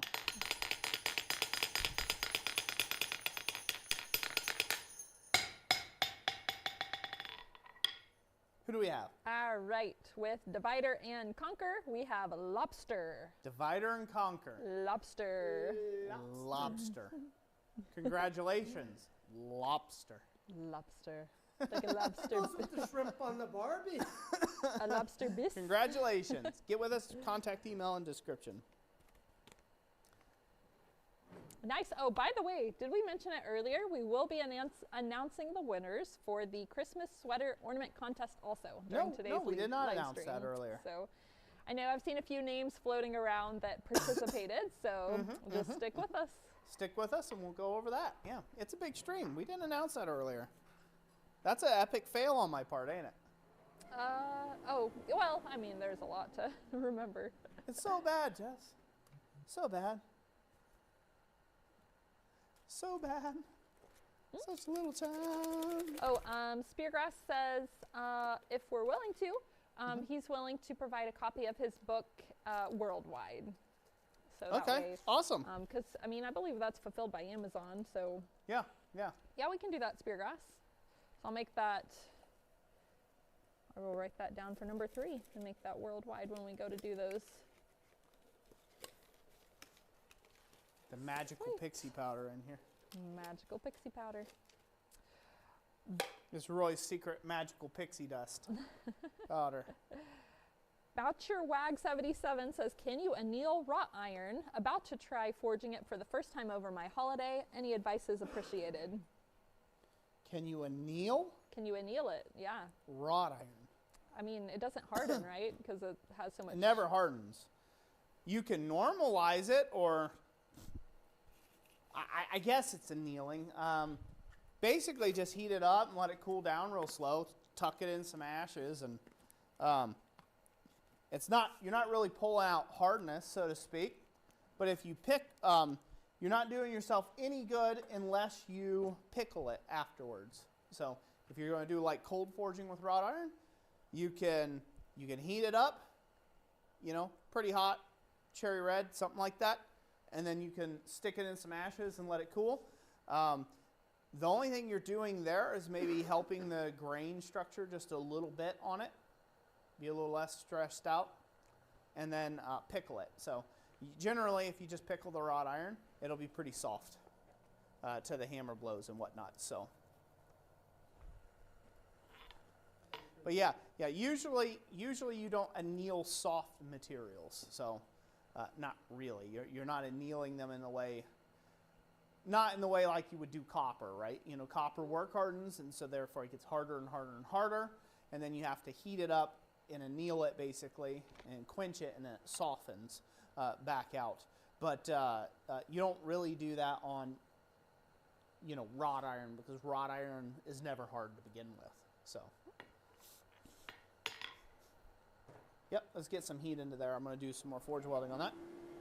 So. Good question. Next question. Anything? No, but maybe Okay, I good. can take a moment to go over the 2 announcements I have. Yeah, you can do that. And then go ahead, while you're going over the announcements, go ahead and put us on camera number 2. That way, when it's time for forge welding, I can just bring it out and start putting it together, okay? That'll work. First of all, I want to thank everybody who helped us last month with the using coupon code ALZ when they shopped with us at blacksmithingblanks.com. For everybody who partnered with us, we were able to donate $507 to the Alzheimer's Association. So thank you everybody for participating in it. We were glad to be able to give to that cause because my grandmother has dementia, and that's one of the things that they put money towards research and things like that, and helping helping family members of those with dementia and Alzheimer's.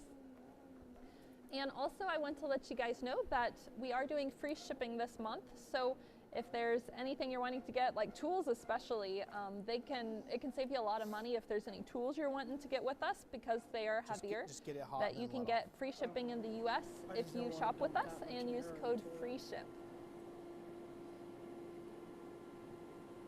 All right, we're back to camera. So yeah, we're happy about the donations. Last year we did St. Jude, and we try to rotate through some different charities. Sleep.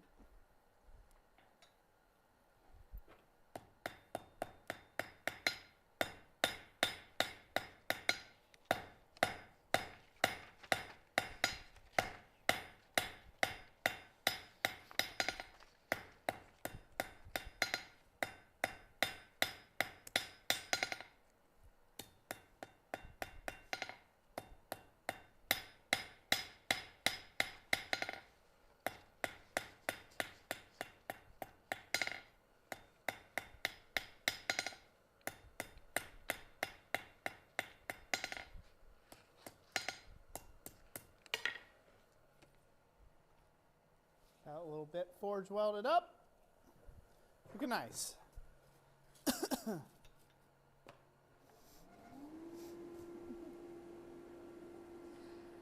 Let's see. Corgi Forge says, Roy, totally different question. I watched a video of the great late Mr. Hoffy today. I have a couple of questions. I have a couple of his style of hammers. My question is, how much do you focus on ergonomics/efficiency? Oh, so I'm assuming, so Hoffy really spent a lot of time on ergonomics, efficiency, as far as from what I know of Hoffy's work. Most of his focus was ergonomics of hammer control. It's something he really tried to drive home.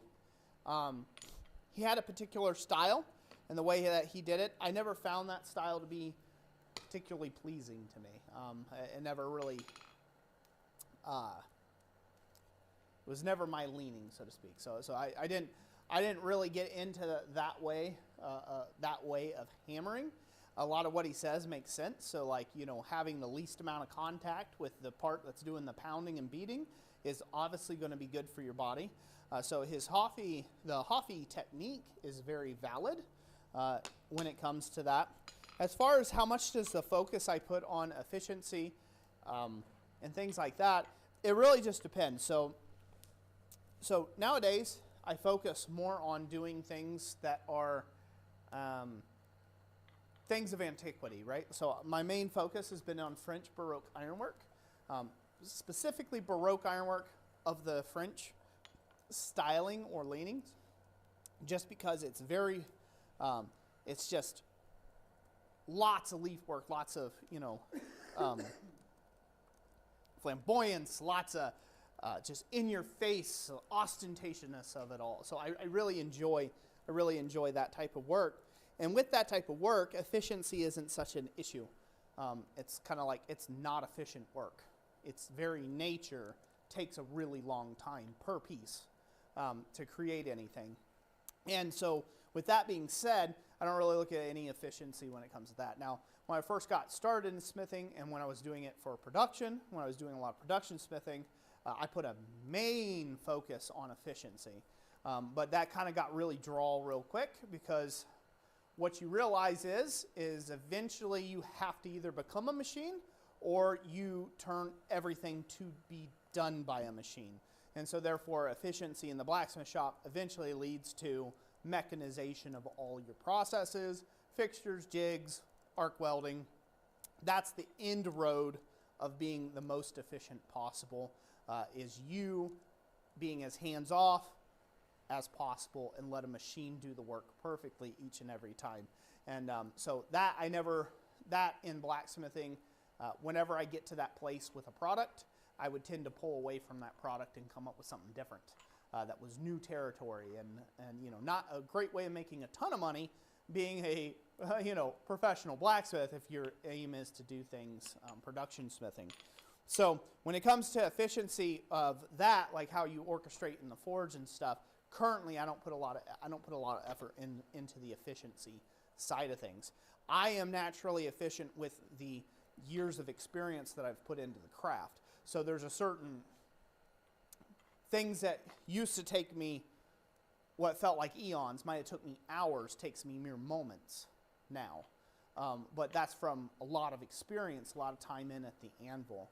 And so I think that the experience at the anvil can be your best teacher when it comes to that. As far as hammer control, efficiency, things like that, you just follow the best practices. So if Hoffy techniques work great for you, great, do that. Follow that technique to the hilt. Don't deviate, don't do your own style of it, do that, and it will work. It'll work for you because he spent, decades of his life perfecting a particular technique, and it will work if you follow his brand of technique.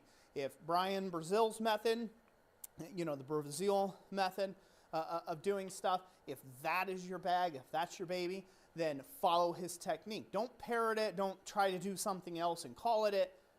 Do exactly what Brian and Ed Brazil teach, and you will get the exact results that Brian and Ed Brazil are producing and putting out there, and that technique will be fine, right? Same thing with any smith you may admire, anybody's particular hammer work or control that you see that they have. Emulate them 100% with that, and you will get similar, similar results when it comes to that. I have really kind of loosened up my standards on that so much because I think it's just because I've been in it so long. There's stuff I really care about making, and other stuff I don't care. Like, I couldn't care less. We can go to camera number 2, Jess, while I'm jawing on here. All right. I couldn't care less about doing anything in one heat. Some people, that's all they can think about is getting something done efficiently in one heat. One heat or less, And if it's not done in one heat or less, somehow that's, you're, I don't know, you're not living as a smith here, Something's wrong, Something's wrong with your process if you can't get it done in a heat. But as I said before, the very nature of my work that I'm interested in and I focus in on now is not conducive to one heat or less. Back in the day when I was making simple, stupid stuff like bottle openers and things, yeah, I could get stuff down to a heat. But again, what's the point? The point for me is the fun, is the enjoyment of smithing, not necessarily bringing things to its ultimate conclusion, which is mechanization. So that's not my ultimate goal when I'm blacksmithing specifically. Now it's an interesting. I'll digress here for a second. It is kind of interesting because, I run the CNC side of this business, and we have all these plasma cut blanks for you all out there to take and help you at craft shows and whatnots, right? we have a bunch of helpful things like hooks already pre-cut out, right? We've done a mechanized portion to save you labor time in the shop. So it's a bit one of those catch-22s, right? So how much of that do you add to your work? Well, I would argue that if you are starting to sell stuff in goods at trade shows and craft shows, most people ain't got, $400 to put on a hook, right? But they might got $10 in their pocket or $20 in their pocket. They might have that they can throw on a hook. And so therefore, you can't spend 5, 6, 7 hours creating a hook when you're going to get paid circus peanuts, right, for it. You just can't do that. And so therefore, mechanization comes in to help shortcut some processes to where you can farm out the chisel cutting of something or some of the more bulk hard work and still come out with a product. You can make a really neat pot rack, so to speak, right? You can make a really nice pot rack out of maybe some of our deer hooks, right? Some of our deer blanks and elk and moose, and do it for a cabin. And you could forge the iron strap around, and you could just rivet those hooks right to the thing. And now you got this, you go buy some dog chain at the local hardware, throw it in the fire, turn it all black, oil it up a bit, put the whole thing together, and you've got this kind of forged, fabbed pot rack that the client would be happy with, willing to pay you a few $100s for, maybe even up to $500-600 for, right? And it didn't take you hardly no time at all to take and make something like that. You know what I mean? Versus like if you had to forge out everyone and you had to chisel out the moose and you had to do whatever, like you're talking, you got to get $3-4 grand for that pot rack. Now your customer base went way down there. So when it comes to efficiency in the blacksmith shop, where I'm at right now is almost in a retired-like state. because I am not interested in mechanizing the forging process in the work that I'm most interested in going after. So not that I can't, but I don't go that way. But the efficiency stuff, that's an interesting, convoluted question. Convoluted is probably not the right word for that, but it's a complex question, you know. But as far as the actual hammer technique, I just have the hammer technique that I have. I don't particularly follow anybody's particular style. It is of my own. It is my own styling. I do what works. I hit it where it needs to hit. In fact, there's a good friend of mine, mentor friend of mine, by the name of Raymond Sem. He's had some struggles with a job.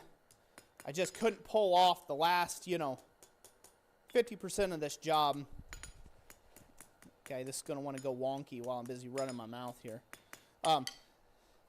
I had everything done. I had 98%, man. 98% of this job done. And I just was fearful I was going to, mess it all up. And this mentor friend of mine, he basically said, Raymond said, come up and look at the thing. And he's like, you know what? He said, I said, man, this thing's bending, all weird, and it's not doing what I want it to do. And he said, if you don't want it, he said, if you don't want it bent there, don't hit it there. It's just it's stupid. Like, thanks, Dad. Yeah, thanks, Captain Obvious, right? Like, gee whiz, couldn't have figured that one out on my own, Raymond. One of those type deals. But I would say that's an influence on my particular style. I look for what the work needs to be done, and I just do that. And I don't second guess it. I don't question it. If there's a better way of doing it, which there might be, I'm not thinking about that in the moment per se, unless I run into a hard problem that I can't solve with hammer and anvil. And then, in which case, I seek people who know more than me. I seek people out that have done it before. I find ways of filling that knowledge gap. Questions, Jess? Yes. Zach says, sorry if you made a video on this before, but similar to the topic at hand, have you ever dealt with burnout, either in a project or just in general? And if so, any tips? Burnout? Burnout, yep. Which you just kind of talked on that, so. Yep. Well, in a way, yeah. So burnout, dealing with burnout as far as like just getting tired of stuff. Is that what he's talking about from that context? Yeah, not being able to finish a project. Yeah. I mean, I've reached that point many of times. We can go camera number 2. Okay. I've reached that point many a times in my blacksmithing career. The important thing is just to get after it and continue to just do. Right? You have to do stuff. You have to remember why you love doing the thing in the first place, and then you just have to go after it. Simple as that. And it may sound simple. It's easy for someone to just say that to you, but inaction is an action, right? So if you're just sitting around and you're moping and you're depressed and you're this and that, just sitting around isn't doing you any good. And that's why you're suffering the burnout that you're suffering, is because you are inactive. Idle hands, right, make great waste. Idle minds are a tragic thing, right? So do not become idle in your burnout. Best way to eliminate that is to eliminate fatigue in what you're doing, right? So the best way to do it is to eliminate fatigue in your work. What do I mean by that? That means stop regularly. Stop. Take breaks. Blacksmithing isn't the end-all, be-all, only thing that matters in all of creation. If you think it is, I mean, good for you. If it's that for you, it's great, but it's not. There's more important things. There's family time that's important. There's, paying your bills that is important, right? There's the truck that's broke down in your driveway. Speaking to myself. that needs fixing, right? There's stuff like that, and it's good to, those pressures are generally leading to your feelings of burnout as well. Because if you got everything else in your life going on, it's hard to get excited about the thing that you like to do the most a lot of times, right? It'll take your time and your attention away.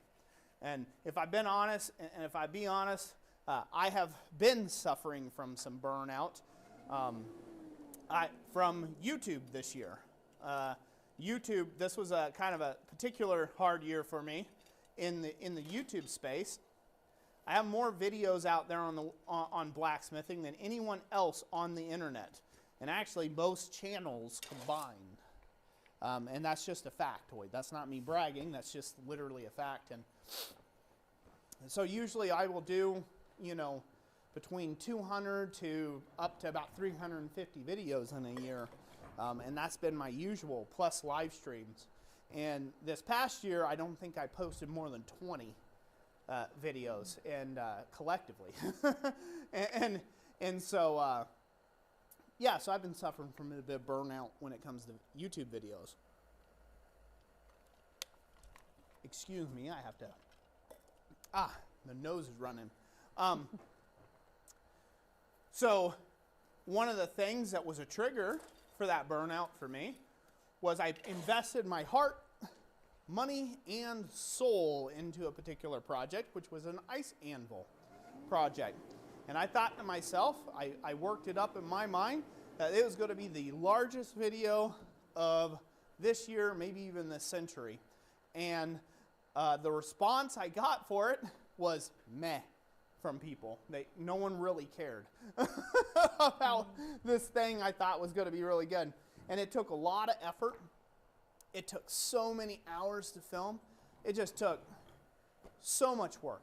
So I can't even, I can't express to you how much work it actually took to make this video. It was a bunch of work to make up this video. I had a whole series of videos planned, and I ended up giving up through some of them. I have a whole lot of dead footage I didn't even use because I got so saddened by it. And so I'm like, well, I need to take a break from that because that emotionally hurts. This thing I thought was great, everybody thought sucked. So let's refigure out things on that. And yeah, after that, it was like, spring got around, other things came up and kept kind of coming up. You know what I mean? I had other things to do, other stuff to build, things I'm, working on behind the scenes and stuff, and the business and whatnot. And so it became very hard to get back to shooting videos. So I kind of got locked into that. I feel a lot different now than what I did then. Now it's just like, I just want to get back to making good content, making good videos. And so I'm past that stage of burnout. But it did lead me down that path where I just didn't want to take and film anymore. Just because you put that much of yourself on the line, you're like an exposed, you're kind of raw, you're a bit out there, you're a bit exposed, and that doesn't feel too great. That level of exposure doesn't feel that great.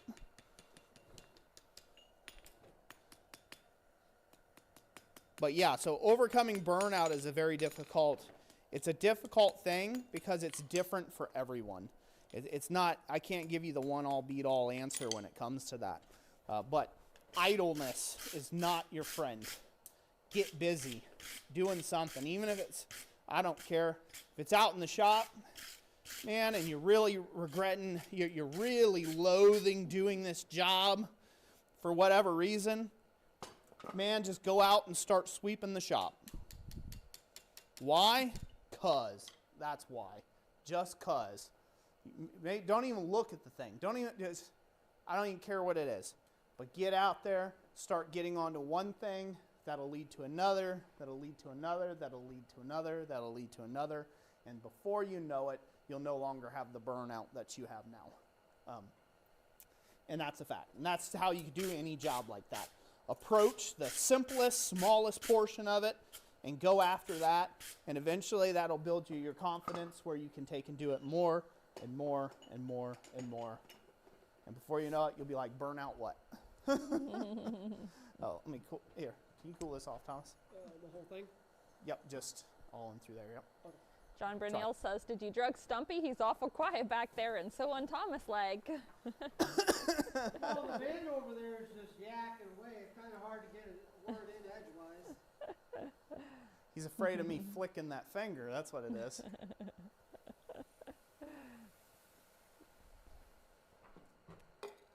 Anyways, hopefully, I'm the king of long-winded answers, by the way. So don't ask a question that you're not willing for me to go on down a path with. Deep dive.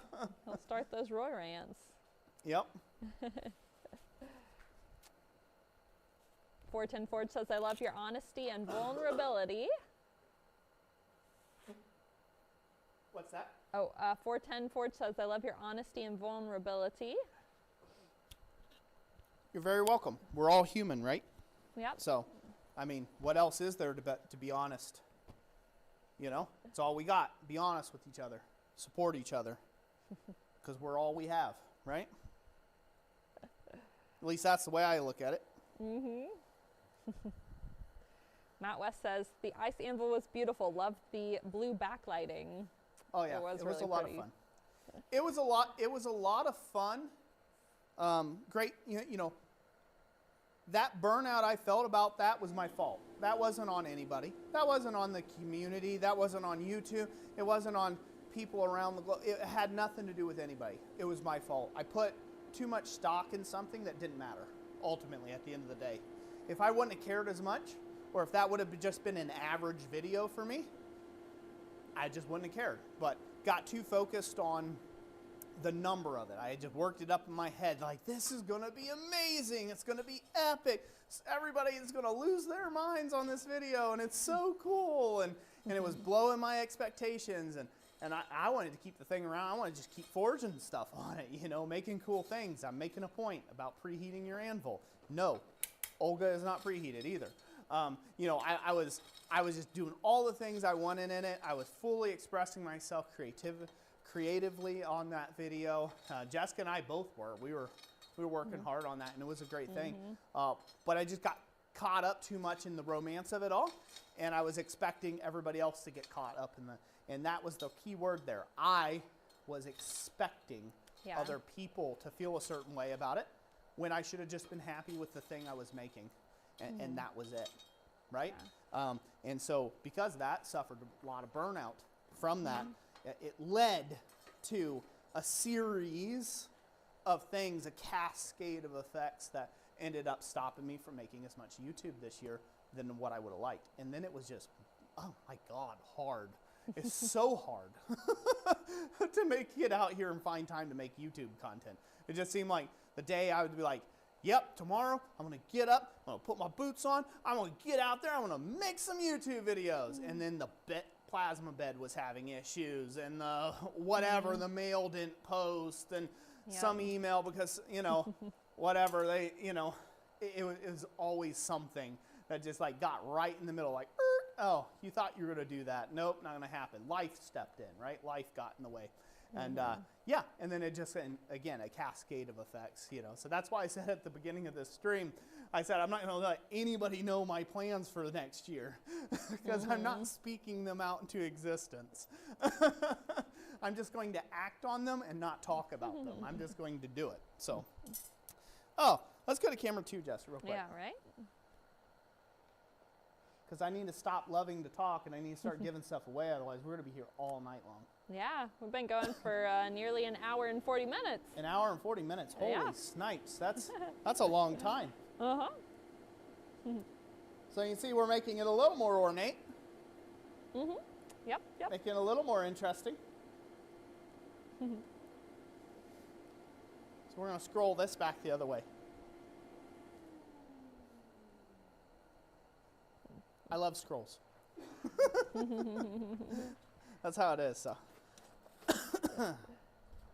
Athel Ironworks says, pretty. Robert Lana says, that's beautiful. It's so pretty. Yep. Matt West, that looks good. Yeah. All right. Thank you. Thank you all. Thank you very much. So, I think we should do another giveaway thing. Okay. And then I'm going to give Thomas the honors since I need to rest my voice for a second and go blow my nose over in the other side of the shop because I just need to do that. But I'm going to have Thomas take and show off the stuff and, you know, the illustrious hand model over here. And we're going to go over that, and he's going to ring the anvil and do all that good jazz for everybody. So I'm going to select this over here. I bequeath you. I feel blessed. Don't drop it. It's expensive. You're the one clipping it to me, so it's on your hands. He's so expensive. So expensive. So here we have a nice, wonderful book that has been annotated. I'm touching it here and here. My hands are dirty, so. But I'm not getting any nastiness on it. But one of our awesome, he's watching right now, Adam, over at Speargrass Forge, has went through the whole complete practical blacksmithing, and he re-annotated it. I actually gave this a flick through earlier today, and he went through and compiled it and recondensed it and made it more easy to read as from the flicking I went through and recompiled it. So I guess, hence the name, annotated. So thank you, Speargrass, for donating these wonderful books. I guess there's a total of 3 of them, Jess? Yes. So we're going to do the first 2 in US only, and then we'll have a break where we answer a few comments, and then we'll give away the worldwide one. That way people who are worldwide have a chance to comment for that gotcha. one. So that's how it's going to go. We're going to give away 2 of these that are US only, and then we'll break. 3rd one will be for worldwide. Yep, that's correct. And I've actually had a wonderful chance of talking to Adam a few times. Great guy, great guy. So I can't really do the ring-a-ling as well as Roy, and also using my left hand. So I'm going to do the head bob of my jingles, and then I'm going to strike when we're done. Sound fair enough? All right. We got the chats rolling and everything like that. Yep, it's going. So here we go.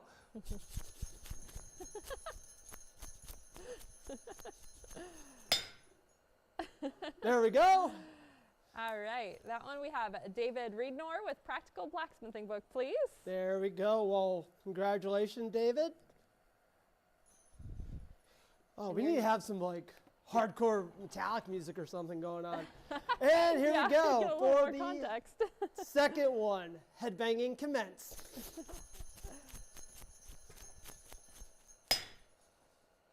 Sorry, I got so distracted over there. Okay. Oh, do we need to do it again? No, I landed. Oh, okay. I landed on Drew Baca with Book, please. There we go. I know, it's quite hilarious. I kind of have Drew fun with it. Baca, you won that one. And then, so we're going to take a brief moment to answer a few comments, and then this next book is going to be open worldwide. So I'm going to go ahead and pen the comment for that. And while I do that, let me throw a question at you guys. Or Thomas, you can answer this one if you want. Yeah. Do we have a particular oven for heat treating here in the shop? We actually do. Well, we don't really do blades or anything like that, so we don't really need a heat treat oven. But we do have the what's that one called? The Paragon. Paragon. Yeah, Jess has the Paragon forge or kiln in there. See, that's how much I know about it. But Jess has one, and she does her enameling in there. I see it every day, but I don't get to play with it. I think Roy's only used it a couple of times for heat treating like some hammers. A couple of times he's done that, but normally he just you guys harden stuff by eye, right? Yep. By using like the color test and that kind of thing. Yep, and anneal it, and we'll temper. You know, we harden by eye and then temper it back by temper colors. So, and it depends on what we're tempering. I mean, we've done hammers. There's a video of me making my daily hammer out there. What do we call that? Was that the acanthus leaf hammer or something like that? And that wasn't made too long ago. And we've made a few other things, but yeah, we don't really do a whole lot of quenching and tempering because, well, we're not knife makers. All right, we'll take one more, and then we will give away that next book. Let's see here. What got you on blacksmithing? Got you started? What got me into blacksmithing was I farm a lot of antique farm equipment, and there was a time where I was using my spring tooth harrow and I busted one, and I looked for some new ones and they were like $50 a pop, and I was like, well, I needed 4 of them, and I was like, I'm not gonna put $200 onto something I got for free just to take out of a field. So I took a piece of leaf spring, hammered it down to size, made a jig for it, and got back into it. And that's what really got me down the blacksmithing route, was just making something for my farm itself to keep onto it. And I enjoy using, making stuff that's useful. And so I guess colonial is where I really want to go more on, and stuff like that, using stuff that is useful. All right, awesome. Let's go ahead and do the drum roll and give away the next book. Okay, drum roll or headbang, because we're headbanging. Yeah, go for the headbang. Jingle bells, jingle all the way. All right, we landed on Brian S1118 with book, please. So Brian S1118, you are the winner. And where are you coming from? Because since that was worldwide, I would like to know where he hailed from. Yeah, you'll have to tag us, that way I see your comment when that comes through. It's not easy being in the hot seat, is it? I got the face for silent. I got the face for radio and the voice for silent films. Well, I'm not going to argue with you. I'm not gonna But you know what you do have? Great self-deprecating humor. Yes. That's what you got. Great self-deprecating humor. You know, if you can make fun of yourself, then whatever anybody else has to say, it doesn't hurt your feelings. Yeah, exactly. He's from Florida, actually. Oh, can we just shove him off? I mean, that's like Florida, California. No, just picking. Florida's not a bad state. California, I want to be upset. Hey, don't irk off the people. You never know where they're coming from. We just lost half our audience, probably. Even Californians don't want to really be in California. Oh, all right. So what did we give away in my absence All right, there? we gave away 3 books. Okay. Okay. Yep. Give the guy that can't read. So you gave away 3 books. Yep. So you gave away 2 2, yep, and then to the Speargrass. U.S. that Yep. we have on hand, Uh-huh. and you gave away 1 international. Yeah. Yep, Sweet. But it didn't Sweet. go international. but it went to Florida. But it went to Florida anyhow. It was open for international. Oh no. Yeah, we do have, majority of our viewers are from the U.S., so that kind of happens. All right. So, let me write those down real quick then. That international book for international folks only.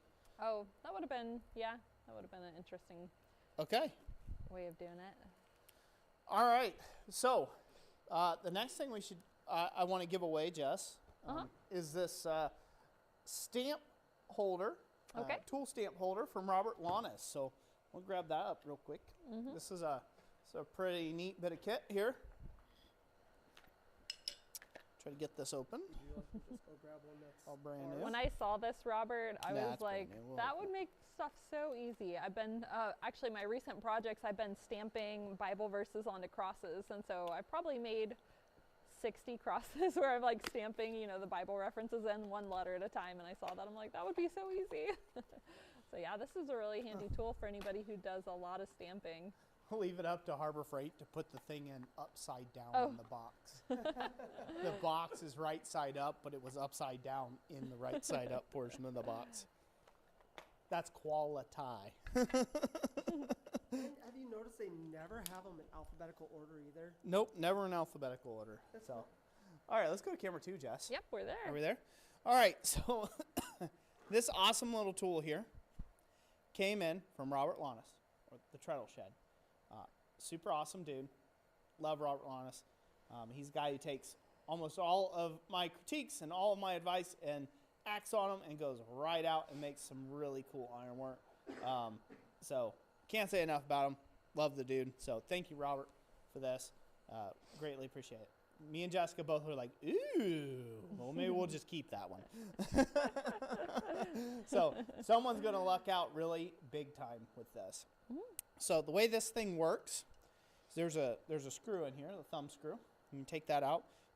So you can adjust it to meet the slot however you want. But basically, let's say you want to stamp a series of numbers. We'll just do 1, 2, 3, for example.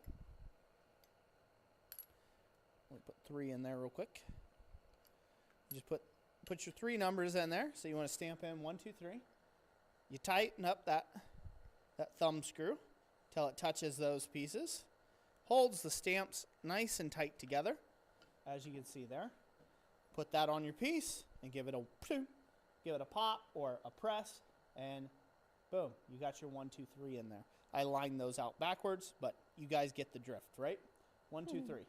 So that's how this stamp holder works. You can make words, love, dog, cat, whatever repeatable things, and be able to put that under a press or something and go bam, and then there you go, right? You've got this.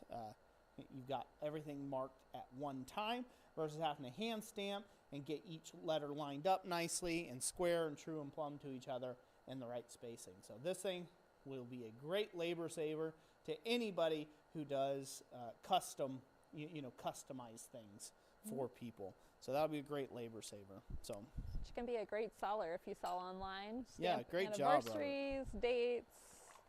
Yep, I exactly. love you, initials, monograms. So not only are you getting this, and I'll put it in the right way in the box this time. So this is 1/4-inch steel stamping set, the 36-piece step from Pittsburgh or Harbor Freight, or as we all know, they have all sorts of names here in the U.S. So you should be familiar with them by now. You get that plus that. So that's what's up for grabs. Okay. So I want someone to say, stamp it up. Oh. Time to stamp it up. I was gonna say that's actually a business. They make stamps for like scrapbookers, but yeah, Good. they can. Time to stamp it up. Okay. Stamp it up. Time to stamp it up a bit. All right. So that's the next thing we're gonna draw for. Thank you again, Robert. Greatly appreciate you, brother. All right. In 3, 2, 1, go.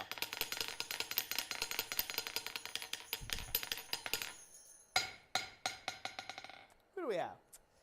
You have to roll it up one more time. You didn't give them quite enough time on the phrase there. Give it one more roll. All right. Now I'm going to give it another drum roll. You better get on it. Come on, peeps. My brain can only handle so much of this. Yeah. All right. In 3, 2, 1.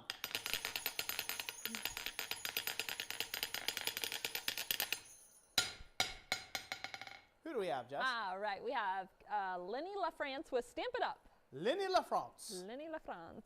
Lenny LaFrance. Congratulations. You are the winner of this wonderful stamp tool, stamp holder tool. Get with us through the contact email description. And thank you, Bobby, for sending a $20 super chat. He says for shipping. Awesome. Thank you so much. All right. I want to do a little more forging there. So we'll do that real quick. Okay. And then we'll keep going. We have such a big list. So. Do I look like I'm having a seizure on camera? Oh, yeah. Oh, I had to come back to that. You opened the door.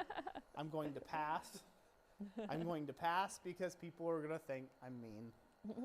People are going to think I'm mean. Oh.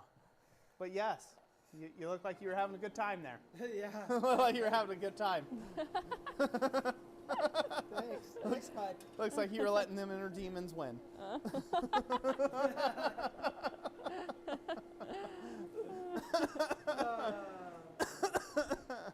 Oh.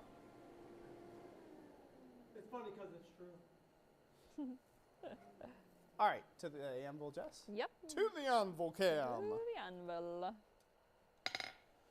right, this one we're going to bend this up.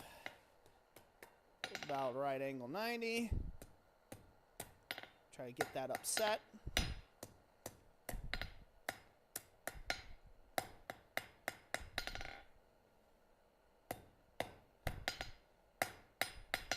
You don't know what I'm doing that for?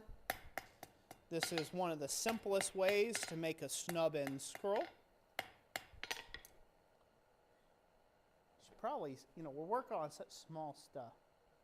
Should probably bring it in closer. But then people won't be able to see the items I'm showing off on camera. So probably better not mess with it. But basically I've got a little square on the end of here. So I took a bit of material, bent it up, and compressed it. Forged it down on itself to give myself an upset. And I'm pretty sure you got a wonderful video of you doing that. I have a bunch of them on there, yeah, of doing those things.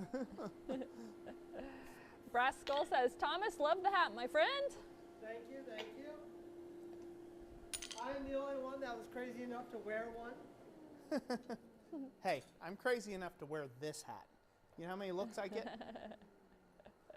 It's not just the hat, bud, that you're getting the looks about. Well, thank you. Thank you. I do try. Questions, Jess? Comments? Yes, BS Complaints, Forge. concerns? BS Forge Ben says, I finished building my barn doors for my shop today. Now it's time to forge the hardware for it. How do I go about putting rivets into wood projects? Ooh, So like a wood and metal. that's a great question. We haven't had those before. No, we have not. We haven't had that one before. So to take and put a rivet into wood projects, okay, generally speaking, what you're looking for is you're actually looking for something, how do I say this? I'm trying to think of the way to say it to make sense. So let's say if you're attaching these, the simplest way, or maybe like the simplest way, the most low-paced way of how to say it right. So doing a clinch nail is a very common practice. So you would drive a nail through the door, and this would be old, like an old way of doing it.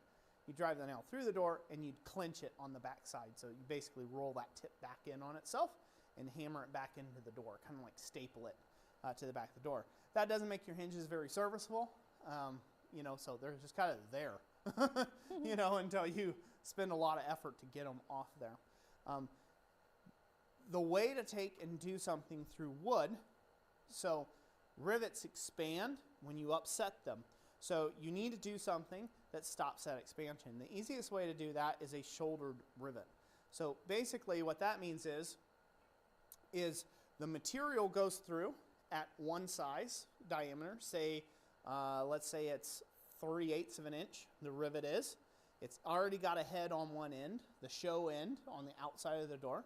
It goes through the door through a 3/8 hole, like a 3/8 rod, and then on the end of that 3/8 rod, that is turned down, or it's forged down to say like 3/16, right? It's got 3/16, and you put a washer, and then you peen the head on the back side of the door.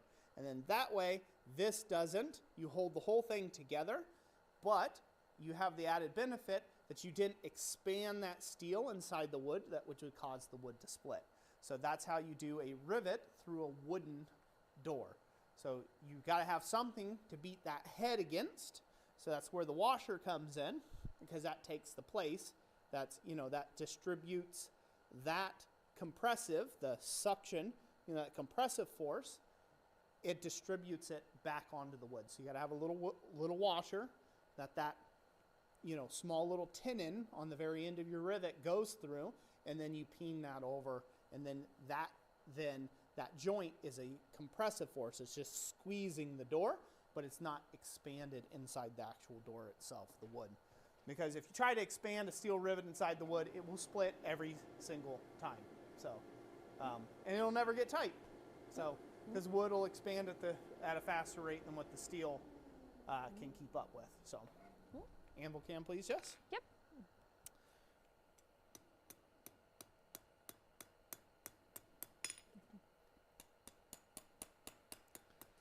Shane Fry had said, you guys really blessed us with free items that you added to our order this year. My son and I had a great time forging your blanks. We love your products and they are great at the Christmas shows. So awesome to hear that. And that was followed by Scott Carlson, who says, I agree. First time selling anything I made in the forge at a craft show. I was very excited to sell some of the hooks from their blanks. So awesome to hear that. Thank you very much for that feedback. All I'm doing here is I'm just rounding up this little snub end. Just wanted to do a little different kind of scroll. Since we got almost 3 different types of scrolls. We have a flat ribbon, a fishtail, and then we'll just do a snub. So, just want to try 3 different kinds of scrolls on this one. Of course, they're small, so that's the way it works. What else, babe? Yes, Ken Foster says, favorite Christmas carol. Favorite Christmas carol? I'm not sure it's a carol, but my favorite Christmas song is Silent Night. So, I guess it is a carol. Yeah, it is a carol. So, but Silent Night has been my favorite. So, always very calming to me. As a kid, as an adult, it's just has all the right words to it.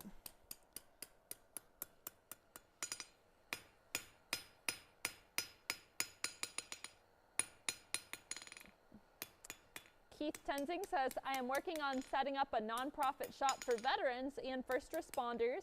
I don't want to start with a massive building nor one too small. Do you have a square footage recommendation? So, if it's going to be something where you're going to have a lot of other people in, I will recommend, personally, if it's going to be like a teaching facility, I recommend probably a minimum of about 2,000 square feet for teaching. It's not that the equipment takes that much room. I don't know if you're at camera 2 or camera 1 now. Camera 1 now. Okay, camera 1. That's fine. We're ready to roll that up, so I'll just throw that back in there. So, it is not the, surprising enough, the equipment won't take up 2,000 square foot of room. You need space whenever you're around, you're teaching people, because you get a proud student holding up the hammerhead they just made, and they're just walking around like that into their buddy's earlobe, if the spaces are too close to each other. And so you just need space for people to be able to do, like, move around and not, slow up on that, and not endanger one another, basically. And so 2,000 square foot gives you a good amount of space, gives you a place for maybe an instructor's anvil and forge and tools up at the front, and then have some forging stations along the way with ample space around so you can handle larger projects all the way down to smaller projects. And it's not too big of a space where you're going to walk your legs off, like if you were in 40,000 square feet, right? You'd be walking your legs off there. Let's go to the ample cam, please. Yep.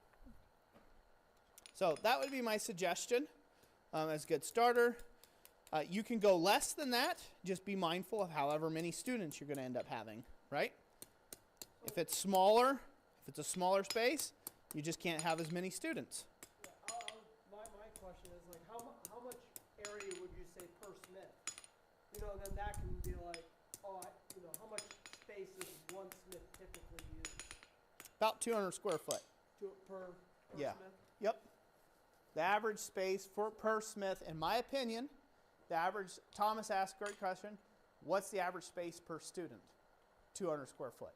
That's the easiest. 10 students, 2,000 square feet. Simple math. Yeah. Right off the gate there. Some people, again, knife makers, you're not swinging big long lengths of steel around anywhere. You do scrolls, you're swinging long bars around. It just depends on what you're getting into, what you're teaching. Knife makers don't need near the space that, organic blacksmithing or artistic, you know what I mean, or traditional blacksmiths might need to have the additional space, square footage around per student, nor the tools. So it's just, it just kind of depends on what you're getting into there. But the average is about 200 square foot per student.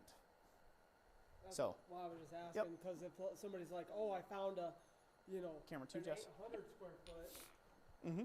then I can figure out, this is how many students I might be able to take in. Well, yeah, That's yeah, why, that's why I asked that question there. yeah. Just So- in case they might not be able to find something. So if you have, so if you have a space available to you and it has 1,000 square feet, that's 5 students, or 4 students and 1 instructor. Depends on how you want to set up your forge area. So, coming to go. ZZ the Sloth says, what's your favorite thing to make? Ooh. Well, we're going to answer that in 2 parts. I'm going to answer my thing to make, and then I'll have Thomas answer his favorite thing to make. So, my favorite thing, my favorite thing to make in the shop is anything that's a computational forging, or something that takes multiple steps, multiple processes to create. Like this scroll. There's multiple scrolls all in one piece, in one particular piece. And I might make 50 of these scrolls and put them all together into a lattice work, and that becomes a computational forging, and all of a sudden, it's a gate, it's a grill, it's a rail, it's a whatever. I like things that, I do enjoy things that are mechanized. I do like things like automatons, and I like locks, like lock work and stuff like that.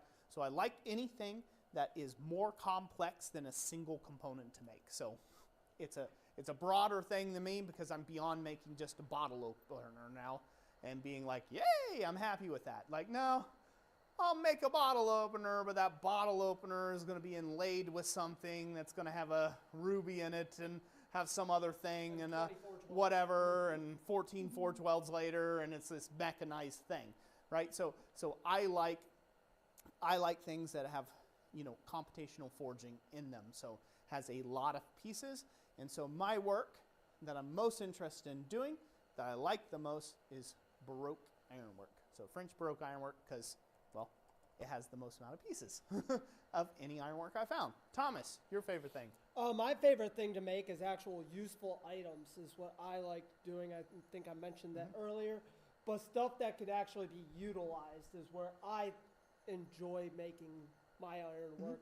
Like I made a belt buckle, we made grills, something that you could actually still use, and it's, as much as I do enjoy the ornament looking of something that just sits there and looks pretty, I like stuff that you can actually use. Functional pieces. Yep. Functional items. Great question. Amble cam, Jess. Yep. And you can have functional artwork too. One thing that I did with Roy was make that basket hanger with the fleur-de-lis on it. Is that what we made? Is that that leaf called the fleur-de-lis leaf? Yep. All right. That was a lot of fun to make there, and that had some artsy in there. So just because it's a functional item doesn't mean it just has to be blocked. I just like something that you can get use out of. Corgi Forge, my favorite enamel molding piece to make, probably recently, is Christmas find tree this. ornaments. Because, like, to decorate one with enamels, there's like little stringers, which are like little straight glass pieces, and then you can use little beads with like flowers and stuff. And then there's also like lump enamel that look like lights. So it's, yeah, you can get pretty decorative with it. It's fun. And then I turn around and in the comment sections here, what do you guys like to make? What's some of your guys' favorite things to make? Yeah, Thomas wants to hear what some of you guys like to make. Favorite I go items. back through and I rewatch this live stream because I don't get to see all the comments, stuff like that. So I do go back and rewatch.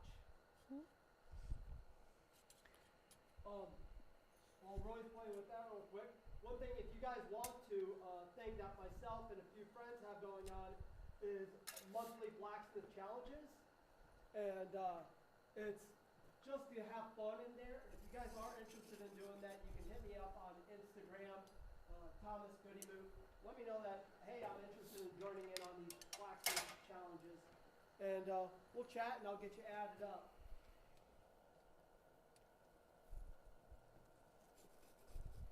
Brass Skull says, have you ever cooked lunch on the forge? Yep. I've made lunch on the forge before with Tom Latney. We had, see here, we had burgers the one time. We had brats another.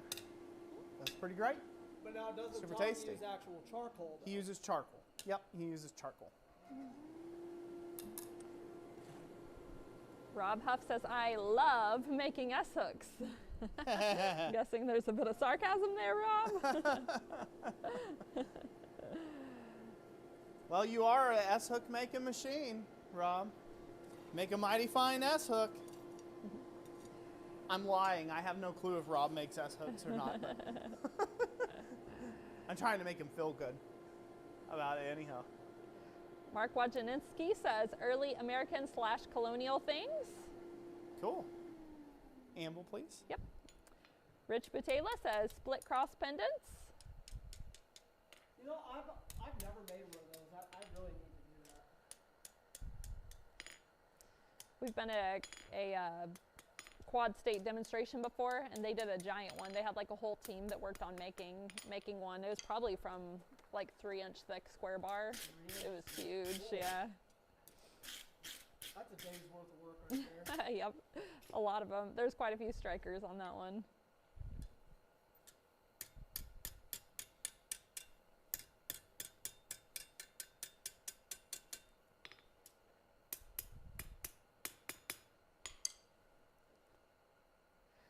Melissa Elegant. Wilson. Metallurgical coke is coke that has the impurities cooked out, which coke is a stage of coal that's been partly processed. Yep. Let me add to about the metallurgical grade coke. When you hear that the impurities have been baked out, okay, most of us confuse that. I did at least. Most of us confuse that with thinking that there is no clinker associated with coke. There is clinker, definitely clinker associated with coke, blacksmith coke, metallurgical grade coke. So you will have clinker in your fire. The impurities that get baked out, yeah, Thomas has a great big chunk of it that's come from the fire there. The impurities that get baked out are like the tars, the resins, the oils, the stuff like that. So it basically gets all of those like really nasty hydrocarbons and VSCs and all that stuff, everything that's, makes blacksmithing coal, green coal, stink, all the sulfurs, all the sulfur dioxides, all those things, it bakes those out, right? So it bakes those, pre-bakes those out, and you're left with just the insulative portion of the coal, which is the carbon, and it's basically the carbon and some sand that's in there, because that's basically what clinker is. It's mainly sand that's in there. So that's what you get left with. Got the anvil, Jess? Mm-hmm.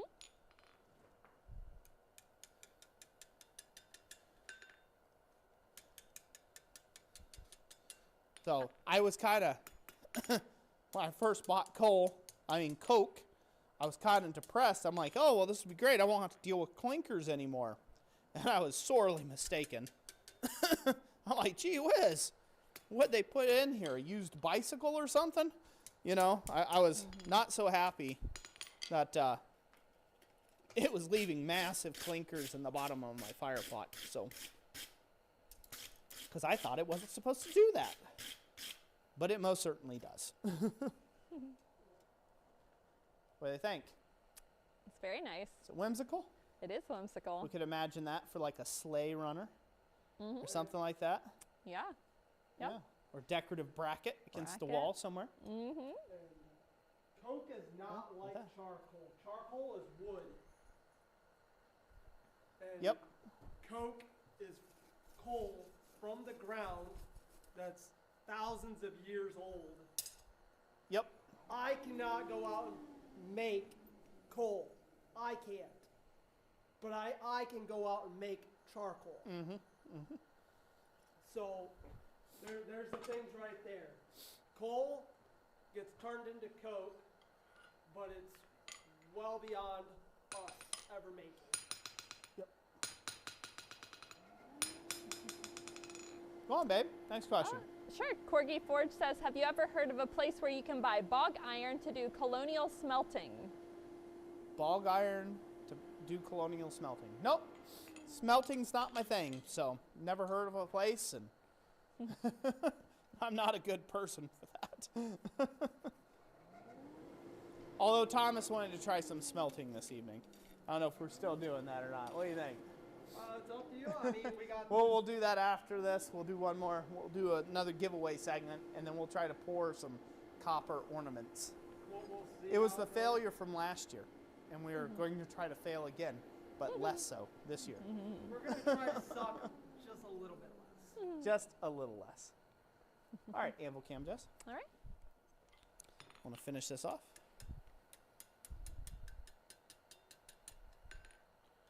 Pretty stoked about it. It's looking pretty good. I like it. I'm gonna change one thing about it though.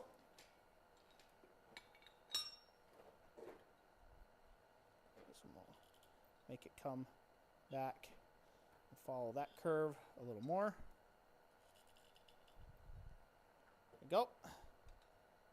Get in here.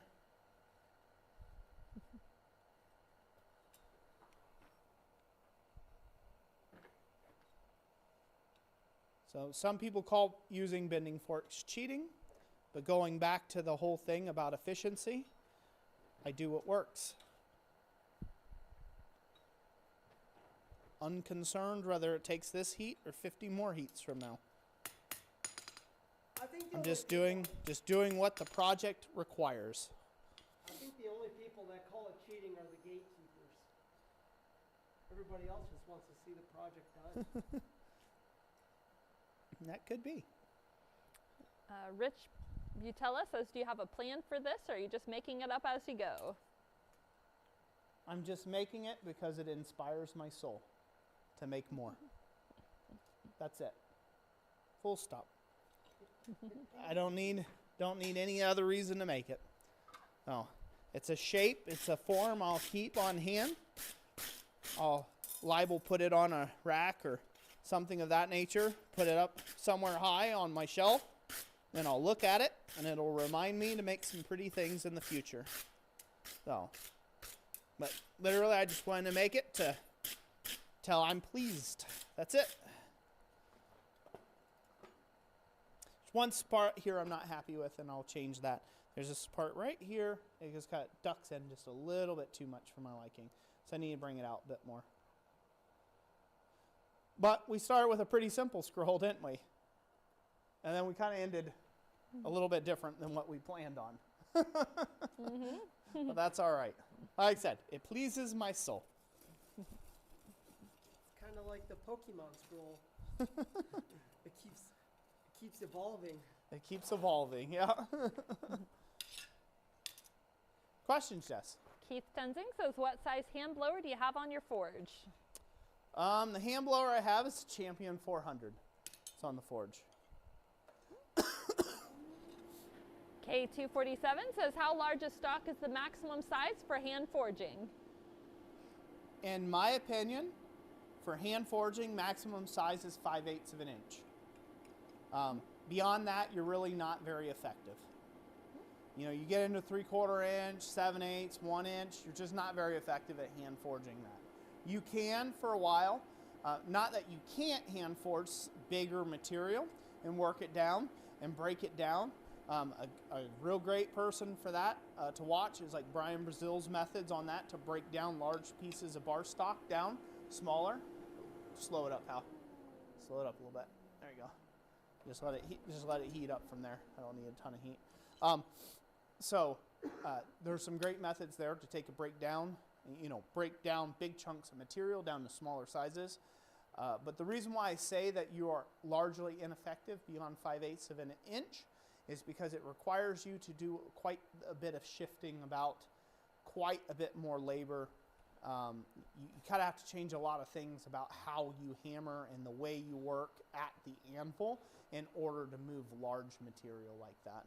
And I just don't find it very effective. So if you're going to do that on the regular, you really ought to get some power forging equipment in your shop if you're going above 5/8 of an inch. Because, for instance, to draw out tong reins on 5/8 inch square bar, if you were to do it by hand, it's going to take you a better part of about 4 hours, where you can knock it out in about 15 minutes on a power hammer. So, huge difference. That's where I'm saying you're largely ineffective beyond 5/8 of an inch. You can forge the nibs out all day long. You can forge the boss. You can forge all the pre-stages of the tong out of the 5/8 and really feel like you're getting somewhere, and then you go to draw out the reins, and then you're there for the next 4 hours, and your shoulders are killing you, and your hands killing you, and you're sweating, and you're huffing, and you're puffing, and, you know, especially if you're fat like me, and then it's just no fun. You know, you're not having as much fun as you could because you're busy trying to break down too big of material for yourself. It's resisting you too much. Whereas if you threw that on the power hammer and the press, you're like, whoop, whoop, whoop, right on out it goes, and, you know, done deal. And you'll realize real quick that, like, yeah, humans aren't meant to hit, you know, thicker material than that, so by themselves or by hand. You can do it with a team of strikers, but again, right, that qualifies as powered forging, right? Because it's not you powered, it's multiple people powered, right? It's less of just straight up you in your shop, right, getting the work done. Rob Huff asks, what is your preferred method for joining round stock to square and or flat, such as rivet, collaring, forge work, etc.? Good question. Well, ask me one that's going to depend a lot on application, I guess. I would say probably my preferred method for dissimilar materials, right? Like, so if you're trying to try, there's some things you just can't get away with. So, like, for instance, if you're trying to attach a round bar to a flat bar, there's only so many ways you can attach it without altering the round surface. You either have to make at the connection a flat surface so you can get a rivet through it, or you have to make it the width of the piece so you can get it collared correctly, or be able to put a staple around it or something like that. So in the instance of, we could be at the main cam, by the way. Yep. So in the instance of connecting this round scroll to a flat bar, right? The best way is to provide yourself a space, if you can, to have a rivet hole so you could rivet this together. That would be the best way. Second best way to that would be basically make a staple. So it would be a staple, like a little collar on this side, but it would go through and be pinned, or it would be riveted on the back side of the flat plate. That would be probably the second best option. The second best because it's more labor intensive and there's a lot more things to have to get lined up and get right, versus if you just made a little flat spot on this and put a rivet through it, right? And pinned it to the piece. So at some point, the method that you choose is going to be dictated largely by your prep work, your planning, your planning stage. So you'll see a lot of stuff like grills. You'll see a lot of grills or gates. They all seem to have a lot of the similar size bar stock connecting where they count, right? And there's a reason for that, because it's easier, right? It's a lot harder to connect a round shape to a flat or square shape than it is to connect a round shape to another round shape. If it's a round to a round, you just throw a collar around it. Done. End of story, finished. Finito. Right? Easy peasy. If it's a flat and a flat, rivet it, forge weld it, collar it. You got infinite options.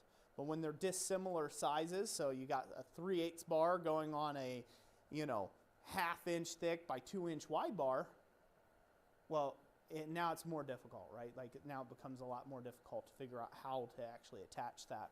And so most likely the best method you're going to run up traditionally wise is going to be pinning or riveting of some kind. Like it's basically your methods right there.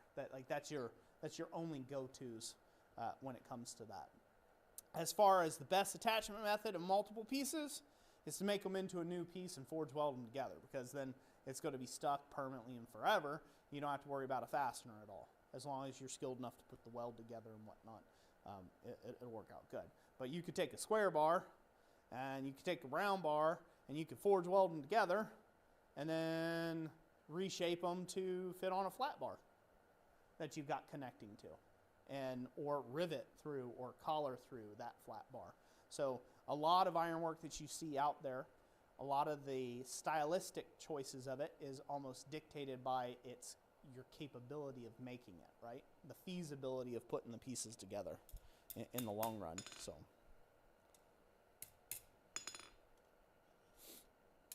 Zimzafax. Great question. I probably did not answer it. I totally went politician on you there, Rob. I apologize, sir. But I would need specifics to answer specifically.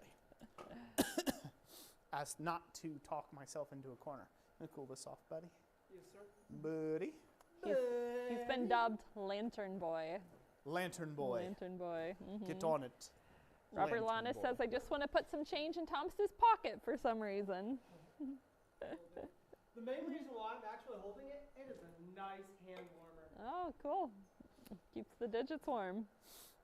Keeps the nub warm. From old Stubbs over there. The old stubby. Ken Foster says, have you thought about selling Blacksmith project plans or your own how-to book? I've given it thoughts. I'm not really a big book person.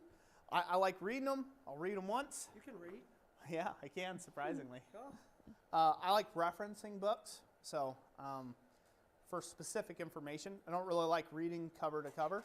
And I'm just not a literary person. I'm not somebody to really, I'm not a literary genius. I would not be one to write it. So somebody else would have to write it, and I would just spew it forth, the information, basically. I see you sitting like that. It does, yeah. Yeah, I was just doing that Yep. to relax my So- shoulders. My hands are So warm for from me this over specifically, here. given thoughts to books, been offered to make books before, or from different publishers and whatnots, and just never got around to it. Just because video has been my form. I can teach more in a few seconds on video than I could do with 100,000 words on a piece of paper for book. Some people, they learn better with books, which is good. But I'm just not one of those people, and I'm not a good choice for those sort of things. So It's like talking versus texting. yeah, talking versus I can texting. get more information through to you in talking than sitting there and texting it out. Yep, very true. So yeah. So for me, no books. As far as plans, one of my big plans for this past year, which I did not get around to doing, it was one of those things that open mouth, insert foot. One of my plans was to set up for people who are channel members, I wanted to set up a tier-based system for like one-on-one class type stuff, class time with me to take work on projects and do a kind of like an online, forging school in a way, right? Where people could talk, people could come to me with their questions, I could watch them in their forge, I could give them advice, I could do stuff like that. Because I'm pretty handy at diagnosing people's problems, stuff they might be going through. And sometimes it's helpful to just kind of have that person kind of squawk in your ear and say, no, turn your hand the other way or whatever, right? And that's all you need. And it would help, maybe be better service out there, especially to the channel members who've been supporting us on a regular basis. And that fell through. Just didn't have the time to put together the teaching tapes and tutorials and all the stuff to do it right, to do it any justice. So maybe in the new year that might be coming along, but we will see. I won't say anything that way. No. That way I don't jinx it. I saw somebody in here, Thomas is buying stuff online. No, I'm just reading all your guys' comments and stuff like that. What's up, babe? Are we getting ready to give away more stuff? Yes, we need to. Okay, we do. Yeah, we're at 2.5 hours in. Oh, wow. 7:30. Oh. All right, so next item up for grabs, we are going to be giving away a 2-pound rounding hammer from Athol Ironworks. I'm going to show it to the camera here. Mm-hmm. And it's even touched Olga. There you go, for people who care about things like that. It's hammered Olga. is hammered a piece of Roy's iron. There you go. Now it's worth triple, right? We've just increased the value tenfold. So this beautiful little number came in from Athol Ironworks. So thank you, Athol Ironworks, for sending this in. This is a 2-pound rounding hammer. It's a square-bodied rounding hammer, so it's got a flatter face, a face that has a flatter grind to it, and then a more rounded face on the other end, more domed, even though it is a square-faced hammer. So there you go. That is up for grabs. Looks like it's to be on a nice hickory handle as well, so it should last you a lifetime, or I would hope so. Anyhow, so. Be careful, boy. Everybody's going to start handing you their, shipping their hammers here, and you just have to send tap, tap. Send Yeah. Tap, tap. It's worth triple now. Hey, I'll do just about anything for money. So why not? $1,000 a hammer, huh? You go to the main cam?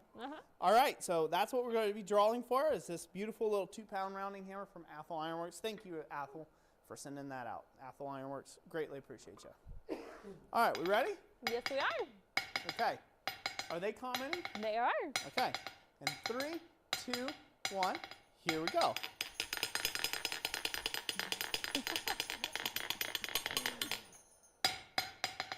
Who do we have, Jess? We have D&D TBD with hammer. D&D, TBD, whatever. That, you guy. That guy. D&D TBD. As in to be determined, the second part. D&D to be determined. Guess what? You're the winner of that 2-pound hammer. Rounding hammer from Athol Ironworks. Congratulations. Get with us in the contact email down in the description. Congratulations. Congrats. Be great if we had like sound effects on this board over here. I could just be like, yay, cheers and clapping. Bow, bow, bow, bow. Yep. Or the drum roll, have that cued. I dropped one. Oh,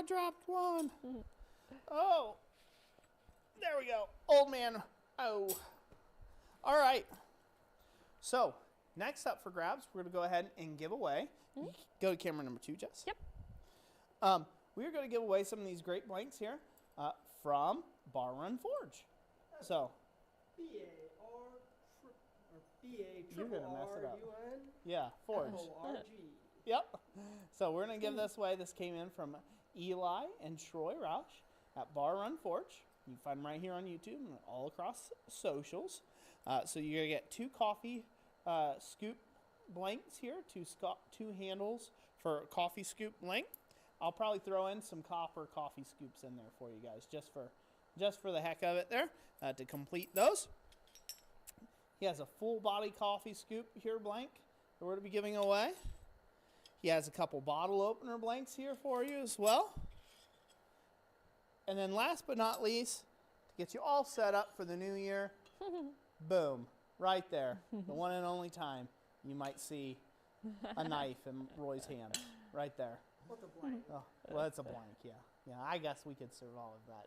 It's not really a blank. It's like Santa's sleigh. That's what it is. It's Santa's sleigh. I think that one's called the Serbian, by the way. There you go. We can add some art to it. See? We could add some specialness to it. And there you go. It's kind of like Santa's sleigh. Art deco It's or like something. a boat. Yeah, it's like a boat. Anyways, so this is cut from a concrete saw blade. This is a blank. Already, as far as I'm aware, this is already hardened and tempered, so there's nothing to do with it basically except for grind an edge and put handle scales on it. And then you've got this, I believe, and if Troy's here, he can correct me if I'm wrong, or Eli. They call this their Serbian chopper. So, Serbian chopper knife blank. So, pretty cool. I think it would chop, all your, your fruity knife maker, fruit ninja stuff that you might want to do. There you go. You're good to go. You go chop, chop, chop, right? Dice things up. So we're going to give that away all together to one lucky individual. Put it all together there in a nice little pile. Nice little pile. Someone's going to get a lot of great projects to be able to start their new year with. So, all right. All right. Are people commenting? They are. Are they ready to commenting go? like crazy. Yeah. All right. Yeah, they are. Let's do it.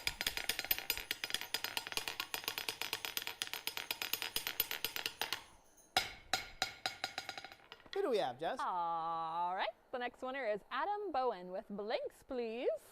Adam Bowen, congratulations. You're the winner of Bar Run Forges Blinks. So the Serbian chopper, all the good coffee scoops, bottle opener blanks, all that good stuff. Get with us through the contact email in the description. Finally, a name we can pronounce. Yeah. Yeah, we're lucking out finally. So, you want to do one more? That What's would the be next one? three. Here.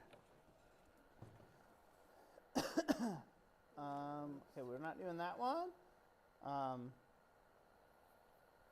That's later. Then we got that. Yeah, we'll do the, let's do the tool bag now. Tool bag? Yep. Okay. Let's do the tool bag from All right. Dave's Iron & Co. It's a big Good? prize. Yep. That's a huge prize. It's a big prize. Look at that right there. Bam! It's biggin'. It's biggies. All right. So, I'm going to read off what's in this thing. We have a couple of books, a pair of tongs, an apron, a 3/4 inch cutoff hardy that should fit a Vevor or Doyle anvil, safety glasses, ear protection, a set of files and rasps, a brush, a small brass brush, a ball peen hammer, a hook rule, a hammer handle blank, a mouse hawk handle, beeswax, a few horseshoes and railroad spikes for projects, and the tool bag. Everything is in. You also get some stickers, some soapstone, and and whoever gets this kit, he hopes will have a lot of fun. So thank you, Dave's Iron & Co. This is awesome. So we're going to pull this out here. I'm going to try to show it off the camera one by one. You want to hold that out? You be my hand model finally. There you go. Do your job, Thomas. Jeez. You have to rotate it in the way. See how you do it that way? Yep, that way it doesn't blow out. There we go. There you go. Pair of safety glasses.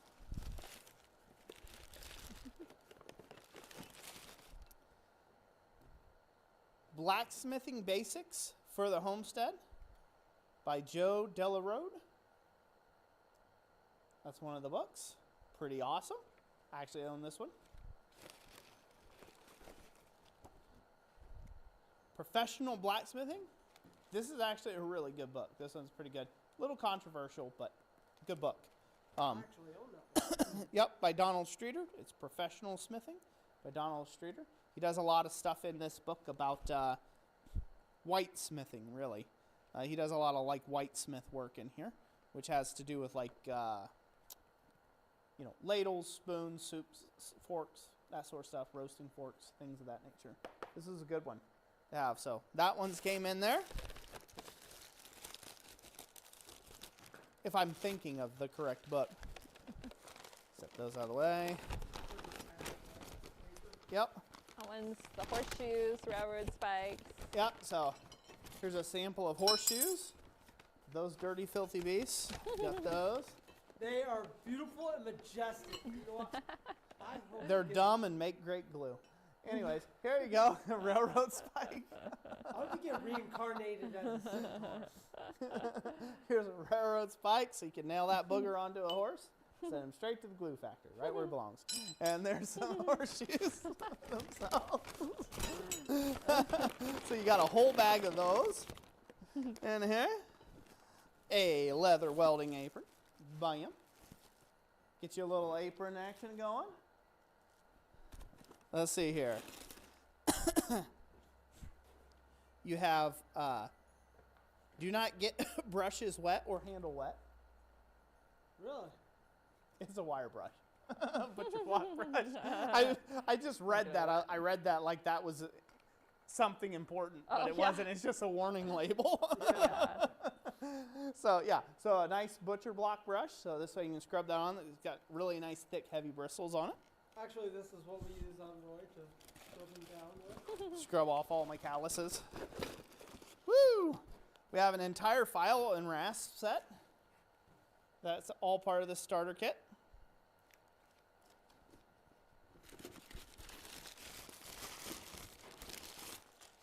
A ball peen hammer. With a custom handle, though. With a custom handle in it. It's nice. Feels nice. Take this from me. A pair of, what do they call these? Cowburn, I think. Cowburn tongs. These are kind of like a wolf jaw tong. So they could hold a couple different sizes of stock there. It's kind of got like 2 different jaw points and a groove down the center. Nice pair of tongs there. Are those compound? No, they're not tom tongs. They're a different kind. This looks like the mouse hawk handle. So it's got a little teardrop eye on there. Teardrop handle.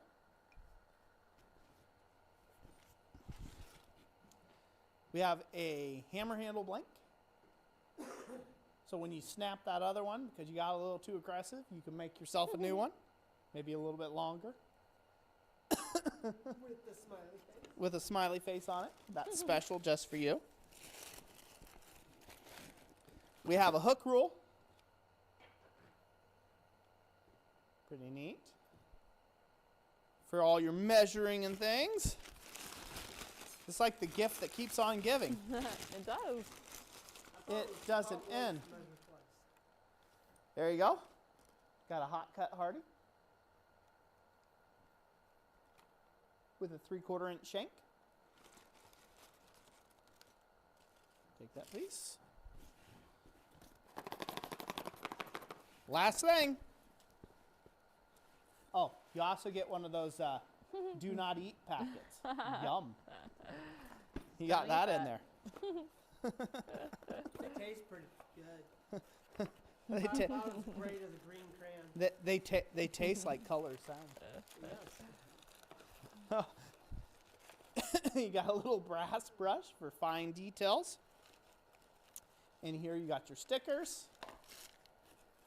A little bar of beeswax, which is, ain't it so cute? So cute. And a bit of soapstone, so you can mark things. And that's it. That's the whole thing. That's the whole show. It's the whole shebang. There's a lot going on in that little bag. It's like the Mary Poppins bag. Right? Like I said, kept pulling stuff out of it, you know. We go back to the main cam, Jess. Yep. You know, I was like, let me pull this next thing out. And here's a lamp stand. Hold that. Good luck repacking that. Good luck repacking Yeah, that. I want to make sure I open all pockets here. Make sure there's nothing else in there. Yeah, I He think didn't you're slip good. me like a cool $50 bill or something in there. You know, because I don't want to send that away to nobody. No, sir. No, sir. All righty. If I would have sent that to you, I would have still put glitter in there. Oh, Opened it up, and just glitter that would have been pops brutal. We're good. So you get the Good. bag as well. There you go. Who needs that? out. I was just going to chuck it, but that would be rude. Whew, that was a mouthful. Are we ready to draw for that thing? We are. Good Lord, that is We so are. awesome. Thank you so much for that. That's going to really help somebody out there. So, if you are a beginner and you're just getting into this and you're just getting started into the hobby, maybe you haven't even got your first hammer or any of your tools yet, this is a great thing for you. Definitely be commenting now. Anybody who is commenting that has had their shop filled out with tools and things like that, please keep that in mind, that this is for those that do not have as many great tools as you have. So if you are commenting, be commenting so this way you can give it to somebody you know. Because this is a great, great little starter kit for somebody. We ready? Yeah. They've been commenting the whole entire time. Okay, You, in 3, pulled 2, stuff out of 1. it. This is for all of that good stuff. The beginner tool set bag from Dave's Iron Co.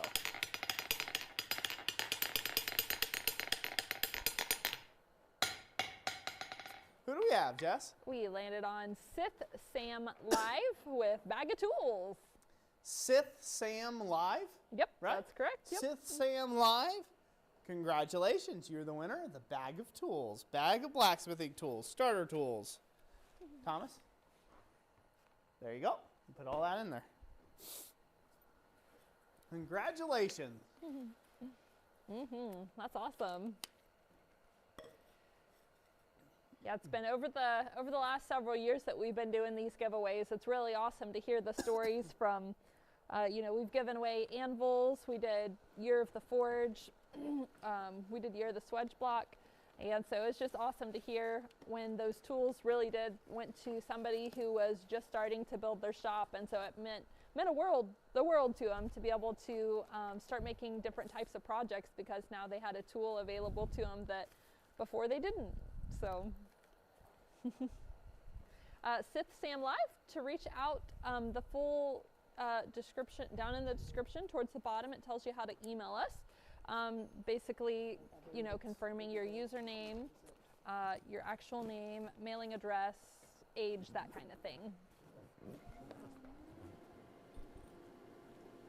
Yes, and for those who are just joining us, yeah, I know originally we said we were going to run from 5 to 7, but of course this is a Christmas live stream and there's a lot going on, so we're going to probably be running at least another hour, I would assume. And we still have tons of giveaways to do. We also still have Christmas sweater ornament contest winners to announce. That's also happening. And then if you're coming in, also normally with our Christmas live streams, we like to throw in, you know, at least a Christmas story or two. So that'll be somewhere in the mix also.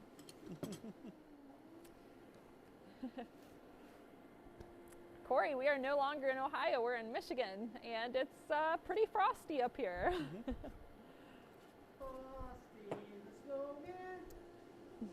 So is Mom and Dad part of the stream?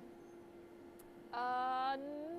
Well, I don't. No, you think ain't so. seen them? No, but not with the with all the comments rolling here. It's been hard to catch everybody's names. I gotcha. Oh, I got a splinter. I haven't seen Mama in there. My dad has a habit of calling me at the most inopportune times. See if he can catch you in the stream. Yeah. Ah, he was asking you. Okay. He's what? Oh, he was asking Tobacco Maker how Ohio was. Ah, my dad was. Yep. No. It's a side combo. Okay. side GWI com. Railroad, good to have you this evening. Have a Merry Christmas and thank you for joining us. Thank you. Thank you for being here. Merry Christmas. All right.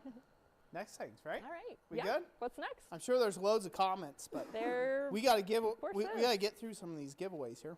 we do. And Ed Zimmerman, thank you for that $10 super chat. He says, Merry Christmas, everyone. Merry Christmas, Ed. Thank you. All right, let's see here. So I think the next thing we'll do is we'll start drawing for some sticker packs. Sound good? Sticker packs? Yeah, we can do sticker Because packs. it's the next thing on the list, yeah? Stickers. Yep. Sounds Okay. excellent. Open it and show them, or just say, here's your sticker. Well, I'll just show it off the camera. All right, so we got these sticker packs. This is from Dave's Iron & Co. and Dana Maggiore. So, Yeah, Thank it's got you. some of our old style stickers in Yep. there. I'm like, yeah, I'll throw some in. yep, so it has a little bit of the new, and it has some of our old stickers in here as well. Wow, it's got one from the winner chicken dinner, It 100K does, subs. yeah. Yep, it does have the winner chicken dinner in there. That's getting rare as hen's teeth now. Yeah. It is getting rarer. So it's got that one. It's got the Great Blacksmith Christmas giveaway of 2022. If you're real selective, you can just cut off the year. They can just scratch it out, stroke, and just make it 2024. Yeah. There you go. No. Anyways, so there you go. You guys will get some great sticker packs. So we're going to go ahead and draw for 5 different people now. Okay. We got 5 different sticker packs. Sounds good. So these are going to be rapid fire. So, Rapid fire. Yep, rapid fire drawings. We're going to draw for them real quick. We good? Yep, we are good. All right. So say sticker me please or sticker or something with sticker in I'm it. stuck on you. There you go. Like me. All right. In 3, 2, 1. Who do we have, Jess? We have Mary Huthner. Mary Huthner, congratulations. You're the first winner of our sticker pack. So please get with us to the contact email in the description. Congratulations, Mary Huthner. All right, second one. Ready? Yep. In 3, 2, 1. Who do we have, Jess? We have Brennan Sanders with Winner Winner Sticker Dinner. Brennan Sanders, you Yep, said? that's correct. Winner, winner, sticker dinner for you. Good, sir. So get with us through the contact email in the description. Congratulations. All right, number 3. Who do we have, Jess? We landed on Melissa Wilson with Stick It To Me. Hey, Melissa Whistling. We should go stick it to you right there. See that? That's a sticker. We're going to stick it right to you. Get with us through the contact email. You know the drill in the description. Number 4. Thank you for reminding me. I was like, oh, number 89. All right, number 4. In 3, 2, 1. We have Apple Ironworks with Sticker. Apple Ironworks. Congratulations. You got some stickers? You got some stickers. See, you gave us a hammer. We give you some stickers. Stuff happens, right? Tis the season of giving. Yes. Congrats. Last, well, certainly not. Fair least. trade is what I'm saying. That is. It's a What is fair it? trade. It's like regifting. It's like regifting. That's what it is. Yeah. Yeah. We'll send these back to us next year. There you go. We don't want you stealing stickers. All right. All right. Number 5. All right. A couple people calling me, so I'm probably gonna have to take an intermission here. Okay, So. that's fine. All right. So all right, we're gonna draw for this real quick. And 3, 2, 1. Here we go. Who do we have? Dan Stan with stickers, please. Dan Stan. Congratulations. Dan Stan. Here's the sticker backs with you. Oh. Yeah. All right, I'm going to take a short intermission, and I will be right back. So, Okay, Thomas, sounds good. if you want to take control, we're going to skip that one. I want to give that one away. And just, I'll get mine. He could do his I'll get beeswax. mine. yeah. Go ahead and do your wax thing there. Yep, I'm going to take and a then we short can- intermission, and I will be right back. Here you go. Sounds good. We can always do some announcements, and I can read one of my Christmas stories. I was just going to afterwards. say, Yeah, I think a that would good be time great for Jess to get her stories. Sounds good. All right, guys. Next, we're going to be giving away the beeswax, right? Yes. You want to do that next, and then I'll do the story after that? Alrighty. Okay. So this is some beeswax, melted down, nothing fancy, just regular beeswax, guys. So, same as before, we're gonna jingle bell out and hit the hammer. So, jingle bells, jingle all the way. Oh no, not enough memory to open this page. Okay. All right, give me like 2 minutes to Oh, reload. okay. The chat broke. Hey, are you guys that insane? You They- broke the chat? Broke the chat. I went to, Wow, like, it's just scroll. beeswax. It's beeswax. They're wild for the beeswax. Wild for the bees. Yeah, I like literally went to scroll. It like froze for a moment, and then there's like this face of like a broken little box with like X's for the Oh, eyes. wow. I'm like, oh Okay, so everybody chatting, is it working now? no. Give me a second. Okay. I gotta tell it to do all chat, not just the top chat. That way everybody can participate. Everybody, Okay. we want All right. everybody to do this. There we go. We got everybody back. All right, we are good. We're gonna give it a couple seconds. Go, yep. That's a lot of conversation there. All right, jingle bells, jingle all the way. All right, we have Captain Corp America with wax on, wax off. Mr. Miyagi. Do. All right. And then we will go to Jess's story time. Story time with Jess. This time it's like midway through the stream. Although some live streams, this is about the time we get off, but you know, this is a special stream. So intermission, story time. All right. Today I've got 2. We're going to start though, I'm just going to read from Luke chapter 2. I actually want to read the story of the birth of Jesus. And so I will read a section about that. And then if we need to keep going, then I will read a Christmas poem after that. Luke 2. In those days, Caesar Augustus issued a decree that a census should be taken of the entire Roman world. This was the first census that took place while Quirinius was governor of Syria, and everyone went to their own town to register. So Joseph also went up to the town of Nazareth in Galilee to Judea, to Bethlehem, the town of David, because he belonged to the house and the line of David.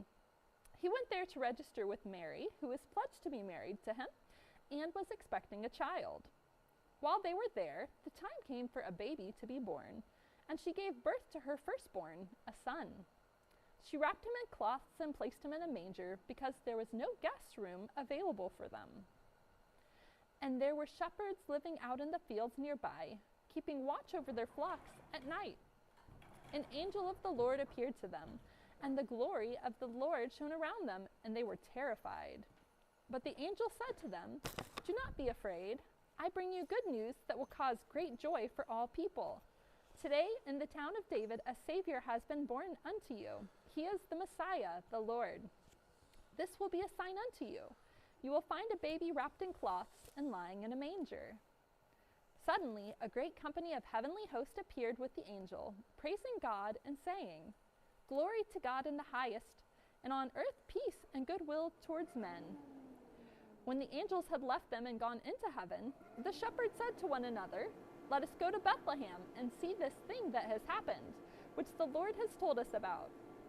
So they hurried off and found Mary and Joseph and the baby, who was lying in a manger. When they had seen him, they spread the word concerning about what had been told to them about this child, and all who heard it were amazed at what the shepherds said. But Mary treasured up these things and pondered them in her heart. The shepherds returned, glorifying and praising God for all the things they had heard and seen, which were just as they had been told. So yeah, if you haven't heard that story in a while, or if you want to read the rest of it, if you look in the Bible in Luke 2, it continues up through Jesus' childhood. All right, next I have for us, I have a famous Christmas poem, "'Twas the Night Before Christmas" by Clement Clark Moore. That's not your final story, right? You have one more after that? Because I know you usually end out with one. Yeah, I have in Speargrass's book.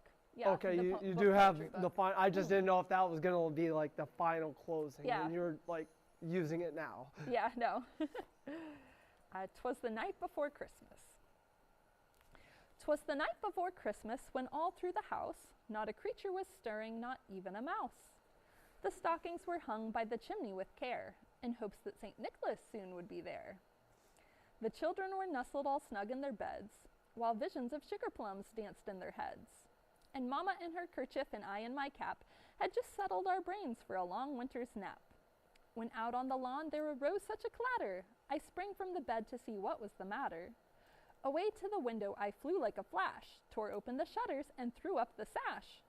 The moon on the breast of the new-fallen snow gave the luster of midday to objects below, when what to my wondering eyes should appear but a miniature sleigh and 8 tiny reindeer. With the little old driver so lively and quick, I knew in a moment it must be St. Nick. More rapid than eagles his coursers they came, and he whistled and shouted and called them by name. Now Dasher, now Dancer, now Prancer and Vixen, on Comet, Cupid, on Donner and Blitzen, to the top of the porch, to the top of the wall, now dash away, dash away, dash away all. As dry leaves before the wild hurricane fly, when they meet with an obstacle mount to the sky. So up to the housetop the coursers they flew, with the sleigh full of toys and St. Nicholas too. Then in a twinkling I heard on the roof the prancing and pawing of each little hoof. As I drew in my head and was turning around, down the chimney St. Nicholas came with a bound. He was dressed in all fur from his head to his foot, and his clothes were all tarnished with ashes and soot. A bundle of toys was flung on his back, and he looked like a peddler just opening his pack. His eyes how they twinkled, his dimples how merry. His cheeks were like roses, his nose like a cherry. His droll little mouth was drawn up in a bow, and the beard of his chin was white as the snow. The stump of a pipe he held tight in his teeth, and the smoke had encircled his head like a wreath. He had a broad face and a round little belly, that shook when he laughed like a bowl full of jelly. He was chubby and plump, a right jolly old elf, and I laughed when I saw him in spite of myself. A wink of his eye and a twist of his head soon gave me to know I had nothing to dread. He spoke not a word, but went straight to his work, and filled all the stockings, and turned with a jerk. and laying his finger aside of his nose, and giving a nod up the chimney, he rose. He sprung to his sleigh, and his team gave a whistle, and they all flew away like the down of a thistle. But I heard him exclaim, ere he drove out of sight, Merry Christmas to all, and to all a good night.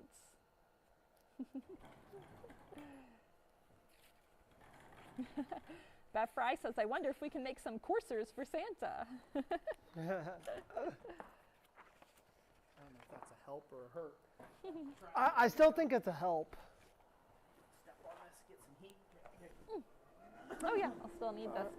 We just finished All right, our, you want me to our give- poem. Look at Abby's stuff away.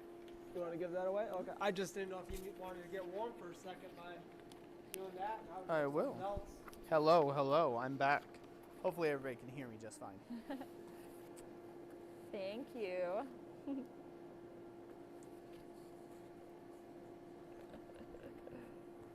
Alrighty. Yes, we are returning from our story time intermission. Are you returning from story time? Yes, we Did are. everybody enjoy that story? I sure hope you did. I think they did. That was one of my more favorite ones. No. All right. We'll do the tool holders, and then you can give away Abby's. I'm just going to give hers away now. Okay. Yeah, that's what I want to do. Okay. I want to give away the, what do you mean, tool holders? The vice. You guys are welcome. The like vice holders. Nah, we'll do Abigail's thing because it's there, yeah. That'll work good. Yeah, Nathan Thomas has still been working one-handed, doing what he can. What's that, babe? Oh, Nathan McAlpine says, Thomas, what's keeping you out of the shop? I had torn tendons in my left hand and carpal tunnel on both hands repaired. Oh. Well, he has pins sticking out of his finger that Pins that are hook on everything, so. These are like big tuning forks, so if I like try to hit or something, it's not fun. Yep. I know, they can't even really see this. Do you have a picture of this by chance online? I or don't, no? but I can Okay. see it. Well, can you see it Yeah. okay? Uh-huh. It's really blinding, I know. Yeah, it's So. when you're holding it that angle. So it's this good. is a pair of tongs. So it's a pair of bolt jaw tongs, actually. And it has some flowers and kind of things coming off of it and out of it, which is really cool because it's Abigail's, it's my daughter Abigail's kind of thing, right? She They're likes to called do those. snapdragon flowers. They're called snapdragon flowers. Well, there you go. And they look kind of flaming like, so it's pretty cool. So yeah, so this is on, what do you call this? Why don't you tell a little bit about it, baby?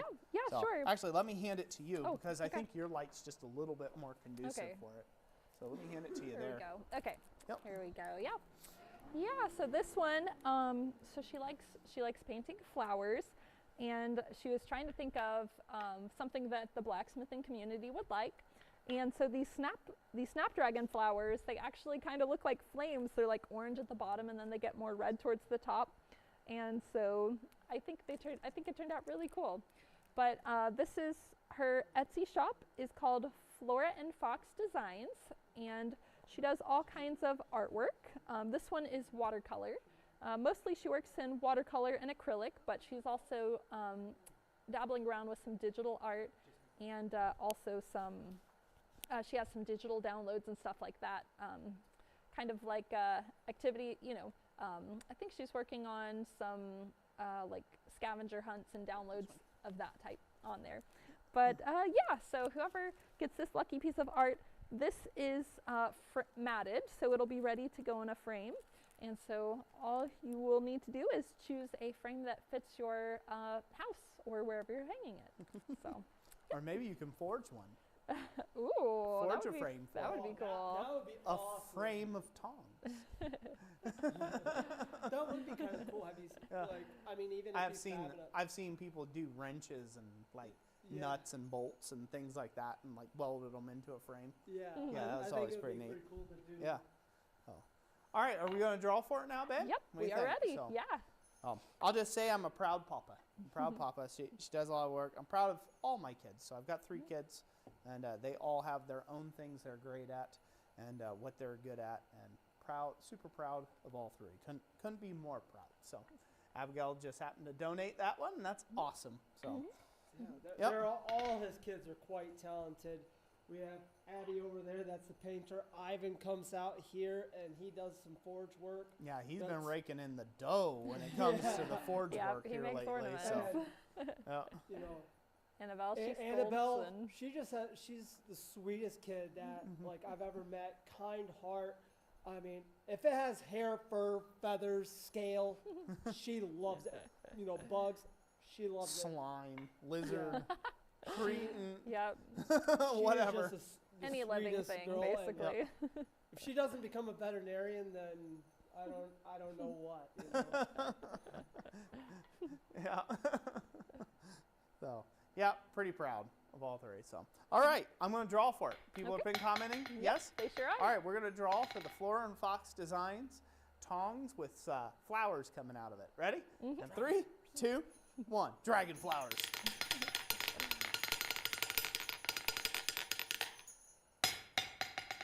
Who do we have, Jess? We have Tim O'Connor with art. Tim O'Connor. Tim Congratulations. You got some art there, brother. You got some art. Yeah. Display it proudly. Display it proudly. Congratulations. Thank you all so much. Abigail will be super excited. She will, yeah. I wrote down what time we did this so she can watch it. Yeah, there you go. Yeah. All right. Well, I know I will be getting a chance to see that again someday. 'Cause Tim's right here in Michigan. So.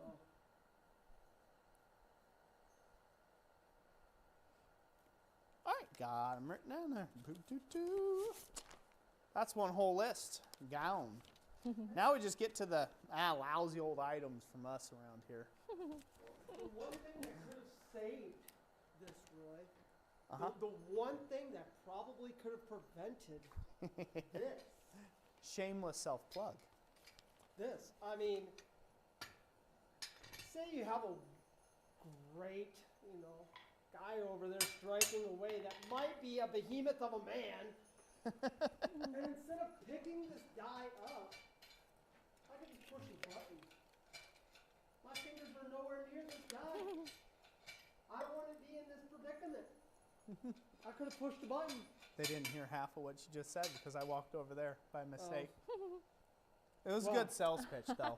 Well, It really was. there you go. It was I'll a make great quick and sales fast. pitch. So go ahead. Instead of having to come in here and pick a die up while you're a striker, And maybe end hitting, up with pins in your hand. end up with some awesome pins, awesome hardware.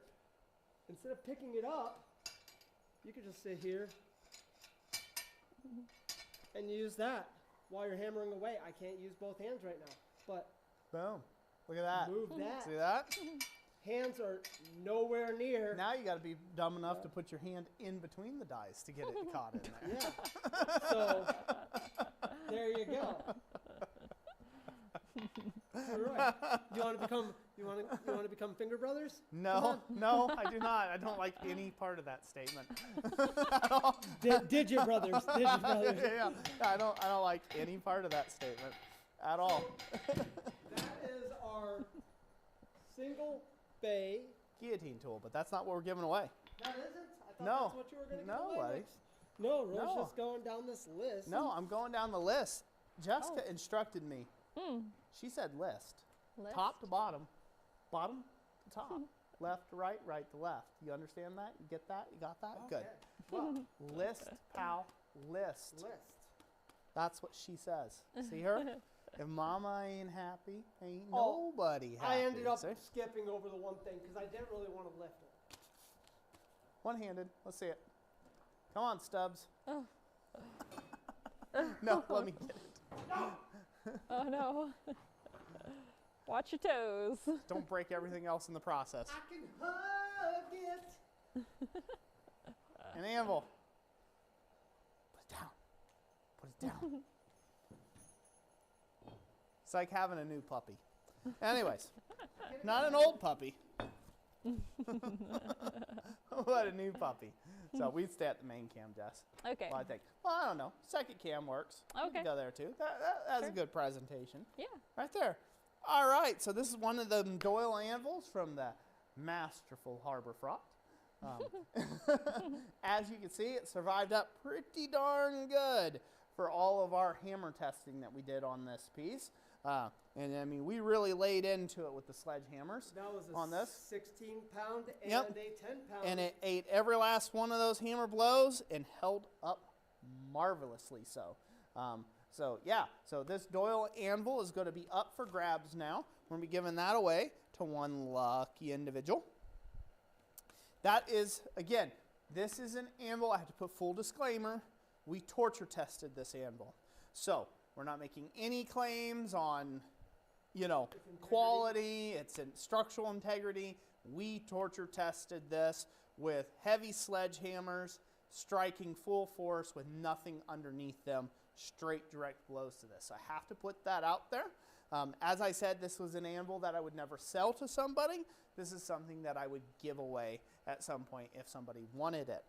So that's what we're going to do now. This ought to have many serviceable years of life. You can still whack on this thing, still solid as a day is, still's got a good ring to it. There shouldn't be anything wrong with this, but I needed to make sure I disclose that. So we're going to be giving this away next to one lucky individual.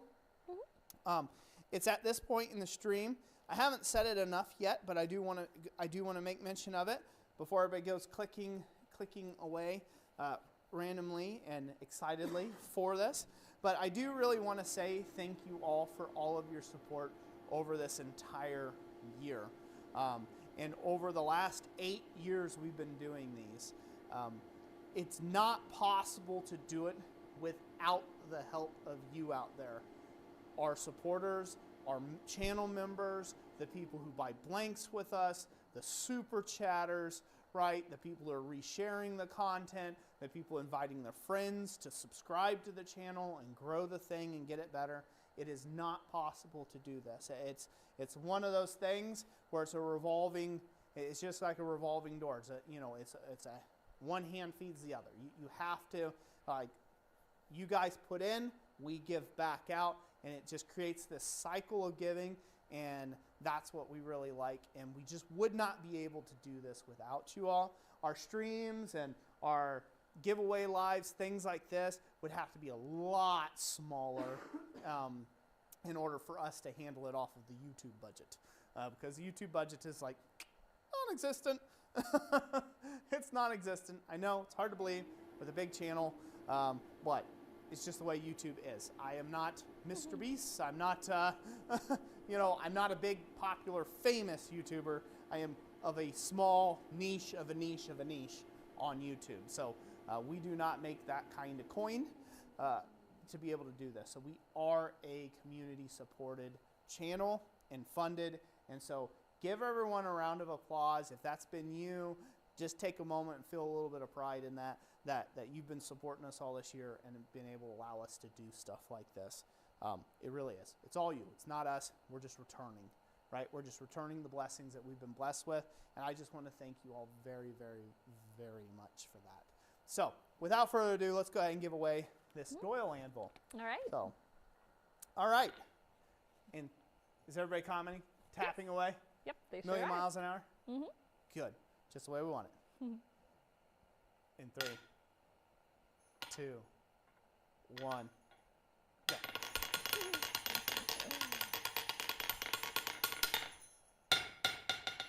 Who do we have, Jess? We have Brian Parker with Anvil. Brian Parker. Congratulations, Brian Parker. You are the next contestant. Nope, don't want to get sued. On the This anvil is yours. on this anvil is yours. Yeah, there you go. At least you just say it in the fluctuation. There you go. So remove it from my sight. There we go. Oh, it looks a little dark. Does it look like it gotten a little darker? Yeah, but I think it's because the sun went down. You think it's because that? I mean, the shop doors were closed. The sun's been down for a hot minute. I think one of those lights are about to go out is what it Oh, is. And okay. that they slowly dim Okay. as they get without power. Gotcha. So, but Well, if it goes black, they'll know what happened. yeah, so we already gave away beeswax, right? Yep. All right, so we gave away a big one. Let's go ahead and we're going to jump. We're going to violate the list. Oh, I see. I can do that. I'm the boss man. What's good for me is not great for thee. See, that's the way it works. This is the way the world works, Thomas. Thanks. Congrats. You have been educated. There's Now go get me that ornament. I didn't even let him finish his statement. Thank you. I don't even need to act crippled. I am crippled. Yeah, so now we're going to give away the enameled ornament now, Jess. Okay, all right. I love you, but I hate you. Oh, how I love you too. Oh, look at that. Ain't that sweet? There's a picture in there. There's a picture. There's a picture in there. Yep. Good camera too? Yep. Good camera? Yep. Boom. Surprise. Surprise people in the box. You didn't even know. Woo! That was fun. I'm like, who are the people in here? I'm like, oh, that's us. It's us. That's a picture of me and Jess. He was just going to Right say, there. who's that ugly guy right? Oh. I'm like, man, dude, who's that ugly person in there holding that absolute dime piece, Now you had man? to check underneath the fluff. It's like, what's at the very bottom? So this here is a enameled Christmas ornament that Jessica made last year. This is a holdover that we had. Wonderful little blue ornament. Like I said, it'll go great on your tree. Or at least I think it will, if you love us, if you like our logo. It'll look real nice on your tree. So thank you, Jessica, for making that. It is pretty. Yes. So that'll be the next thing we'll draw for.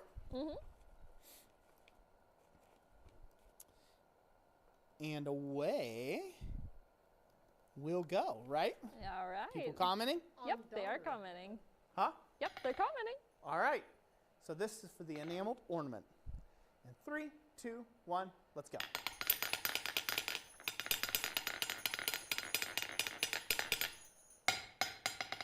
Who do we have, Jess? All right, we ended on possum sausage with the ornament. Hey, possum sausage. You got one of our ornaments.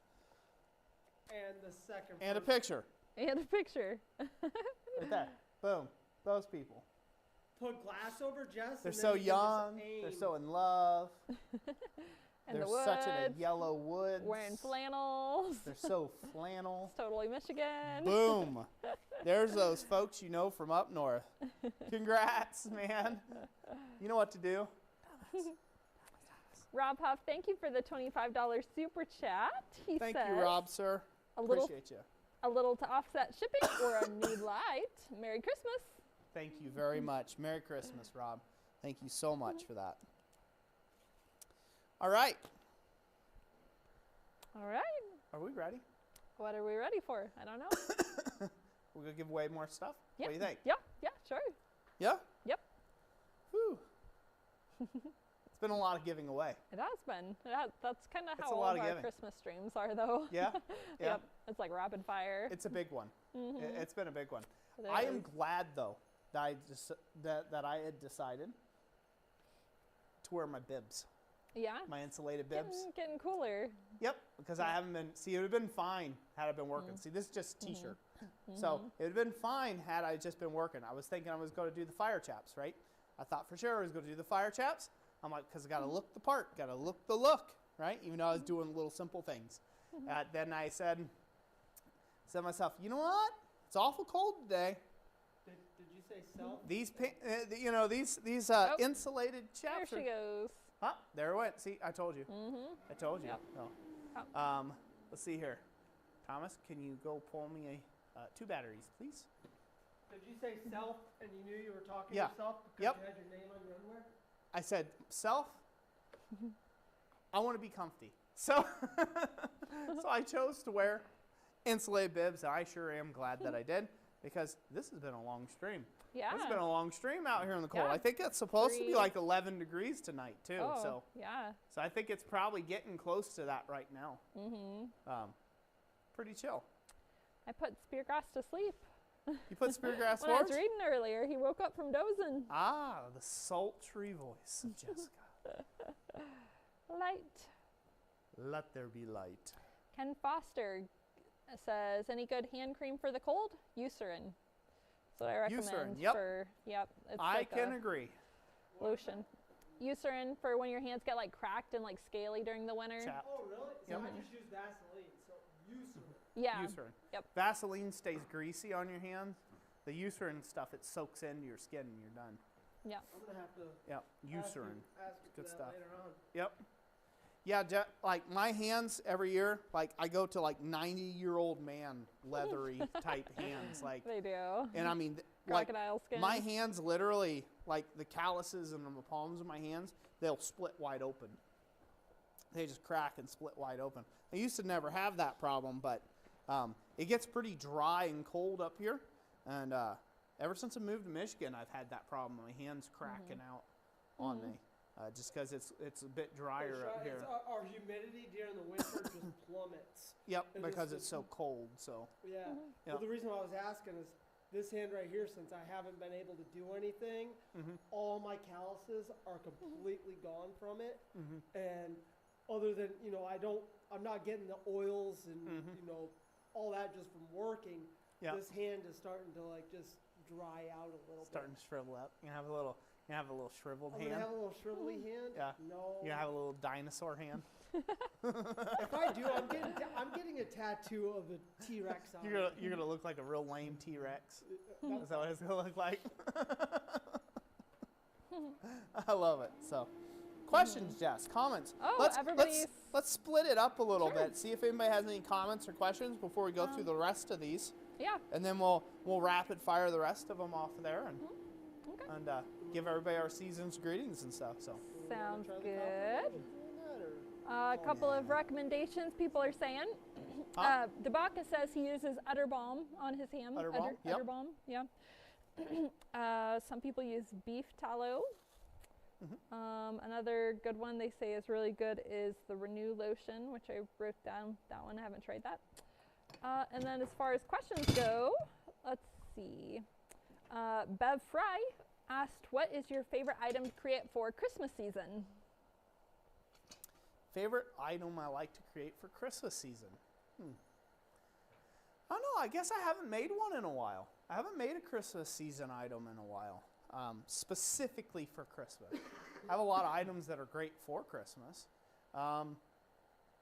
I'd say probably the little Santa Claus blanks we offer. Like those have been kind of fun. I did a copper one that really came out nice. I just like the texture.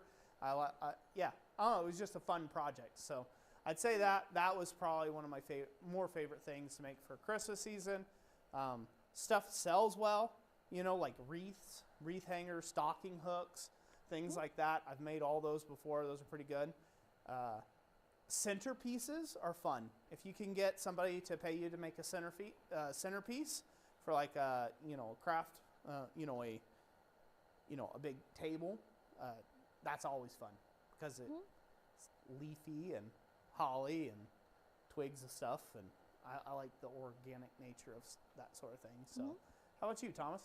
I didn't actually get to show you it, but when I was first learning forge welding, I did a basket twist, and then I pushed it and made a ball in there, and gave that to my grandma for her trees. So cool. that right there, I think it was more just the sentimental value of just doing it was 7 basket twist, and then forge welded it all, undone Made a it, nice and ornament. then hooked it. Yeah. Yeah. So that was probably by far my most favorite Christmas ornament. Very cool. Or, if that's Christmas themed, yeah. Oh yeah, definitely Christmas theme. Jamie Hooker asked, do you run a lower temperature when forging copper? The temperature's the same. The amount of time left in temperature is different. So copper melts pretty readily. It gets to forging temp quickly, as far as to get up to a hot enough point to anneal. And so therefore, like the forge, like if you're in a coal forge or gas forge, you don't really do anything to try to make it run colder. You just don't leave your material in. That's kind of how you do that. It's not really controllable enough in a gas forge, gas, gas, induction, coal, pretty much any forge other than electric, where you can set a specific temperature for it to reach and stay at. So unless you're making copper out of a kiln, you know, you pretty much, you just limit the amount of time that it stays in the heat source. There's not really a temperature per se. Chad McAndrew says, thank you for your videos. God bless you and your family, and have a Merry Christmas. Merry Christmas to you, Chad. And Merry Christmas to your family as well. Thank you so much, and God bless you. Kay says, what type of forging project is your favorite to teach? These are really great questions. I guess these questions always hit me out a little bit out of left field because I've gotten them a bunch, but my brain just fails to keep them, you know, keep a good answer on speed dial. My favorite thing to teach, really, as far as teaching people, are fundamentals. So I like teaching because that's a thing that most people skip over in an effort to get to a project. So I have an example key ring of all the fundamental forging practices that a blacksmith does, and I have basically a big ring that has a bunch of example pieces on there. And I like taking students through that process and having them develop their own ring and having them go home and practice a bunch of those forging endeavors there. So that's kind of my favorite. That's my personal favorite thing to do. It's good, Thomas. You can just leave it there, pal. Yeah. We don't have to show it off. I think I found it. Yep. I need a break for a minute. Okay. I have a list of questions. Yeah, I got a list of questions here. If Thomas just wants to read them to you, I'll leave my mic over read here. 'em? Yep. Yeah, there's your phone number. Yeah, Or one of them. it's good. You don't have to click anything. I'll just give you my mic, and then let me pull up the questions here. Now Jessica needs a brief intermission. I do. Right. These are all questions that I've been saving, and then here's just the active chat over here. So just in case you need to pull some questions. Where are you at right now? Right here. None of those I've done yet, so I've Okay. Eventually they'll get it figured out. Did you give him your mic? Yes. I have it in the strong hand. Ah, okay. All right, love you, babe. Hey, are you heading that way to get you to get something filled for me? Thank you. That would be most helpful. Let me just take that in. Okay, here we go from, Jess, See you in a few moments. before you leave, after I read it, do I just highlight it and delete it or what? Either that, or you can delete it if you want to, or you can just keep reading down the list. Okay, just highlight and then click delete. Okay, cool. All right. All right, so this is coming from Ken Foster, which is a new member. Has Roy ever made a branding iron without fabrication? I'm trying to figure out how to do that. I only ever made one once, and it was pretty simple. Most of them that are done without fabricating of any kind are very simple. You know, simple patterns, simple shapes that you can coerce into a flat plane type deal. You're going to have some fabrication. If you're going to say, well, I want to be able to do it traditionally, a lot of branding irons have braze in them. A lot of branding irons have rivets to rivet things together. It really just depended on whatever it took, right, to take and make the branding iron. A lot of branding irons are cast as well, you know, not forged. So I wouldn't be too traditional about trying to make a branding iron. If it's super complex, it's just going to lead into a lot of headaches for you.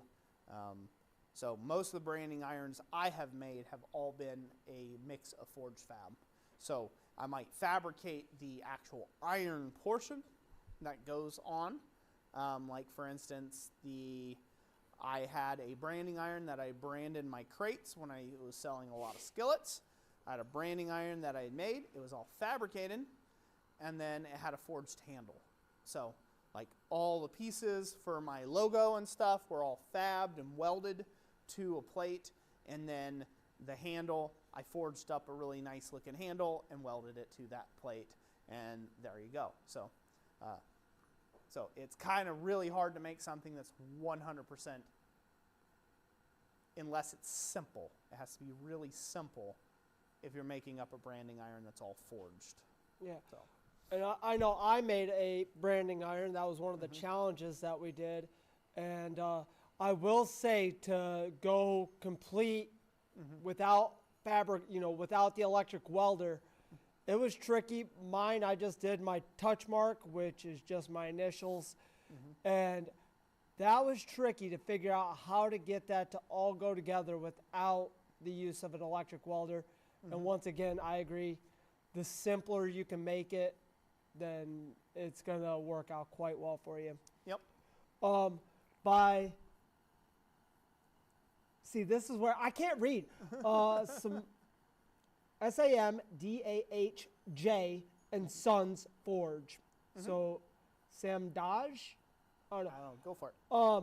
How did you know you were ready for a show? Like, how many items or how many business cards, etc.? So, like, how did you know you were ready to go to a show? You don't. That's a simple answer. You do not know when you're ready to go to a show. So if it's a new show that you've never been to before, you don't have any clue what's going to sell well. You don't know what's going to sell poorly. You have no clue of how many are going to be in attendance. There are too many variables for you to know without a shadow of doubt that you have enough stuff, right? So the only way to prepare for a show is you prepare for, let's see here, you prepare for the best case scenario as far as your stock and your inventory. You make sure you have plenty of all, like plenty as in, if you think there's going to be 1,000 people there, make sure you have, make sure you have plenty of items of all different types, right? To where you can maybe possibly satisfy all the people that might be at that show. Now 1,000 people, that's a high number. A lot of places, venues never see 1,000 people walk through a door when it comes to a show. And it's not really tenable on the bigger shows where there are 2,500 or 3,500 people for you to have 4,500 items sitting at your booth. That's not possible either. But you plan for the best and you prepare for the worst. So you plan, that's the best way to say it. You plan for the best case scenario, that's you sell out everything you own, and then you prepare for the worst case scenario. So you set your expectations that you won't sell a thing when it comes to it. And so to know what you need,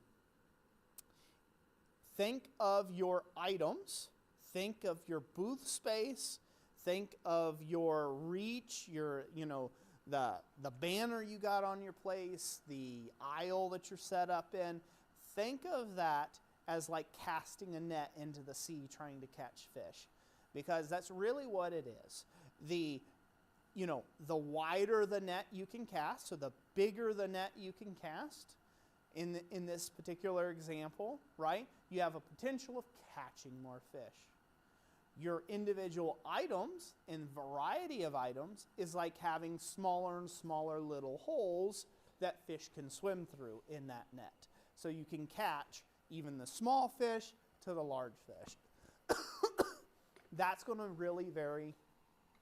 It's going to vary so much between different shows, like it will. So there's not a number that I could tell you on that, but to tell you to look at it from the sense of what can you reasonably do and what can you reasonably tolerate if you have to come back with it. You don't want to sell the SUV and take a second mortgage on the house just to buy in supplies for this show that's supposed to be amazing, right? And you go there and you sell, $100 and don't even make back the booth space. So there's not a right and wrong answer there.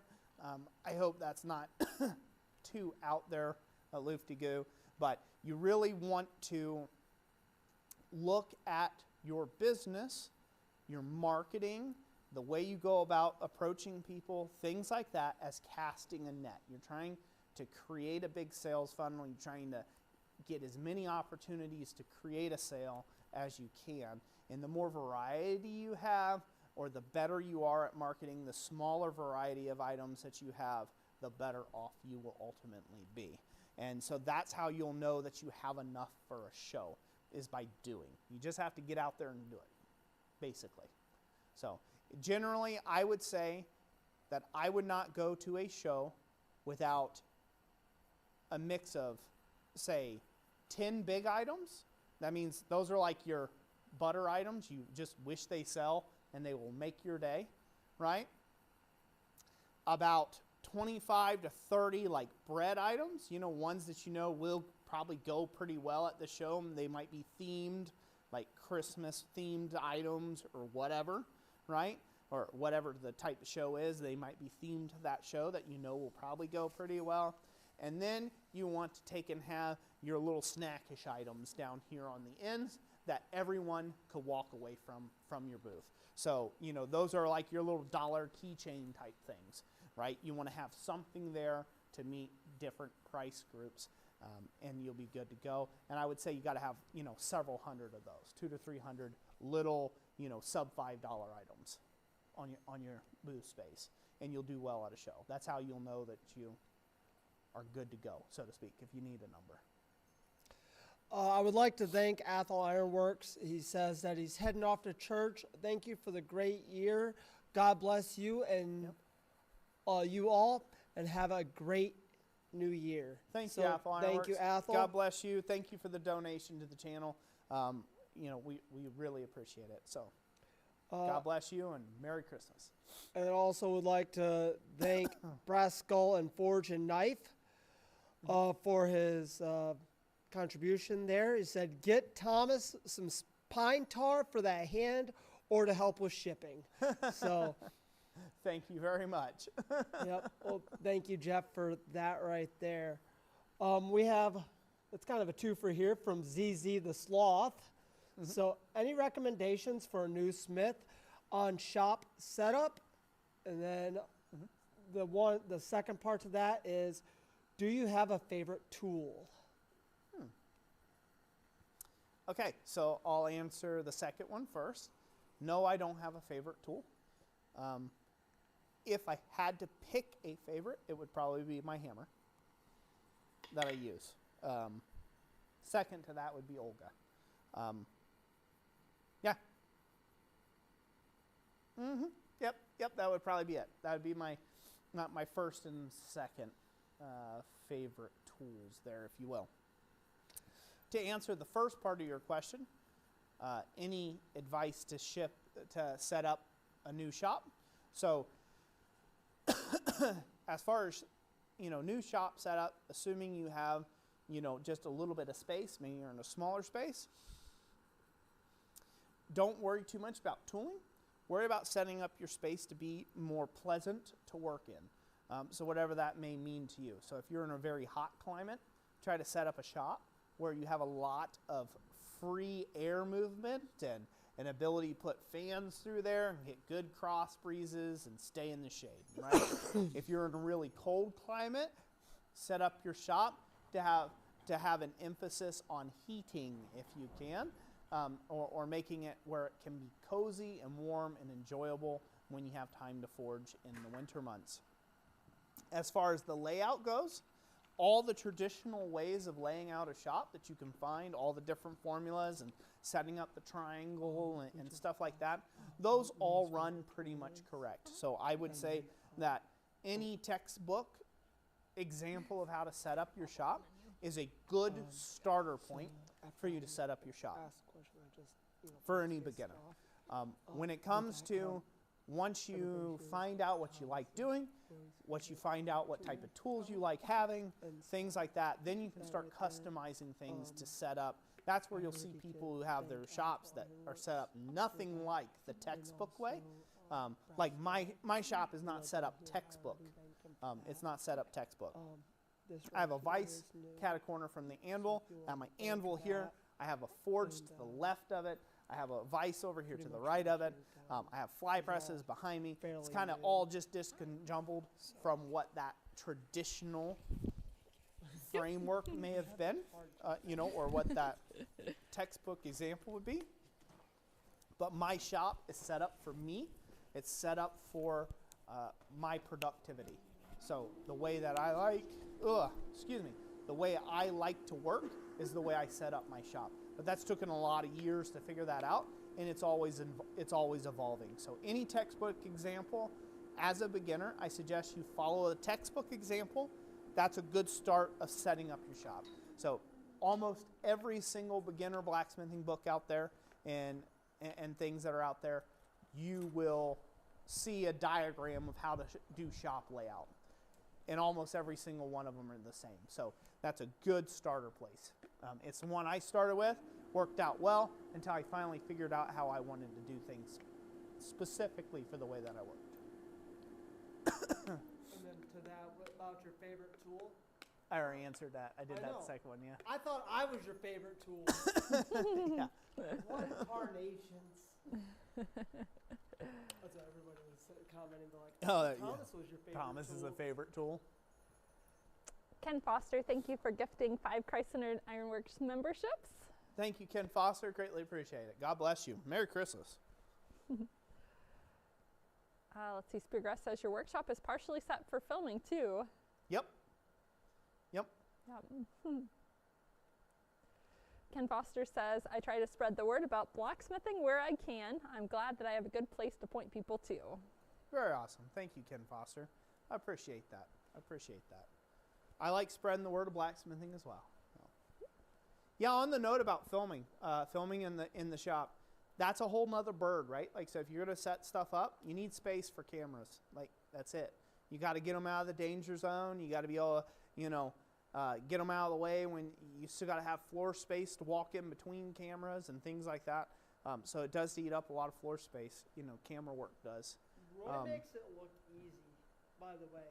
I tried my hand at a little bit of YouTube there, and it is a pain. It's more of a challenge. Now, maybe it's just coming from a guy that's technologically impaired, but it's a lot of work. Yeah. I think I did like 2 edited videos, and each one, they were only came down to like 15-minute videos. Yeah. It took me like 2 days to edit.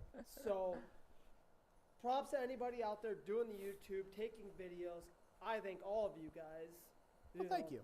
For doing that. But it is not the easiest thing. There's lots of hours that goes into that 20-minute video that you may watch. For every probably 1 minute of video you're watching is probably 30 minutes of actual work. Am I roughly close? That's a bit more. Probably at first when you get started, that's how that works. Yeah, but as you get better at it, you get quicker. Yeah, but it's like still anything. for every minute of video, there's a lot of work put into that. Yep. What else, Jess? More comments? Let's see. Questions? Josie Hickman says, "Can you reforge an axe?" Yes, you can. Want to anneal it first, and do a couple normalization cycles on it, and yeah, you can beat it back out. You beat it and then heat it and treat it. There you go. Easy peasy. Kyle Jones asked about the location of my heated shed. Yeah, it's not actually a shed. It's just an enclosed room. Space. Yeah, we're calling it my studio, but it's literally just an enclosed space in our loft, which is to my left, which is basically this part of the space that's above our fabrication area. So. Yeah, Roy was up till past midnight last night getting the floor up there, so I'm really excited about I'm going to stain everything real nice and do the floor, and I'm really looking forward to it. Yeah, so her floor's done, her ceiling's done, walls are done. Literally all I have is baseboard and trim to do. That's it. So baseboard and trim, and she'll be all set.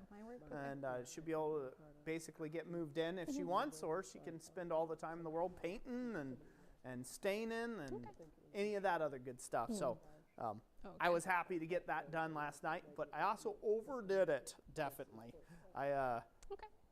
Bending is not a great thing for me.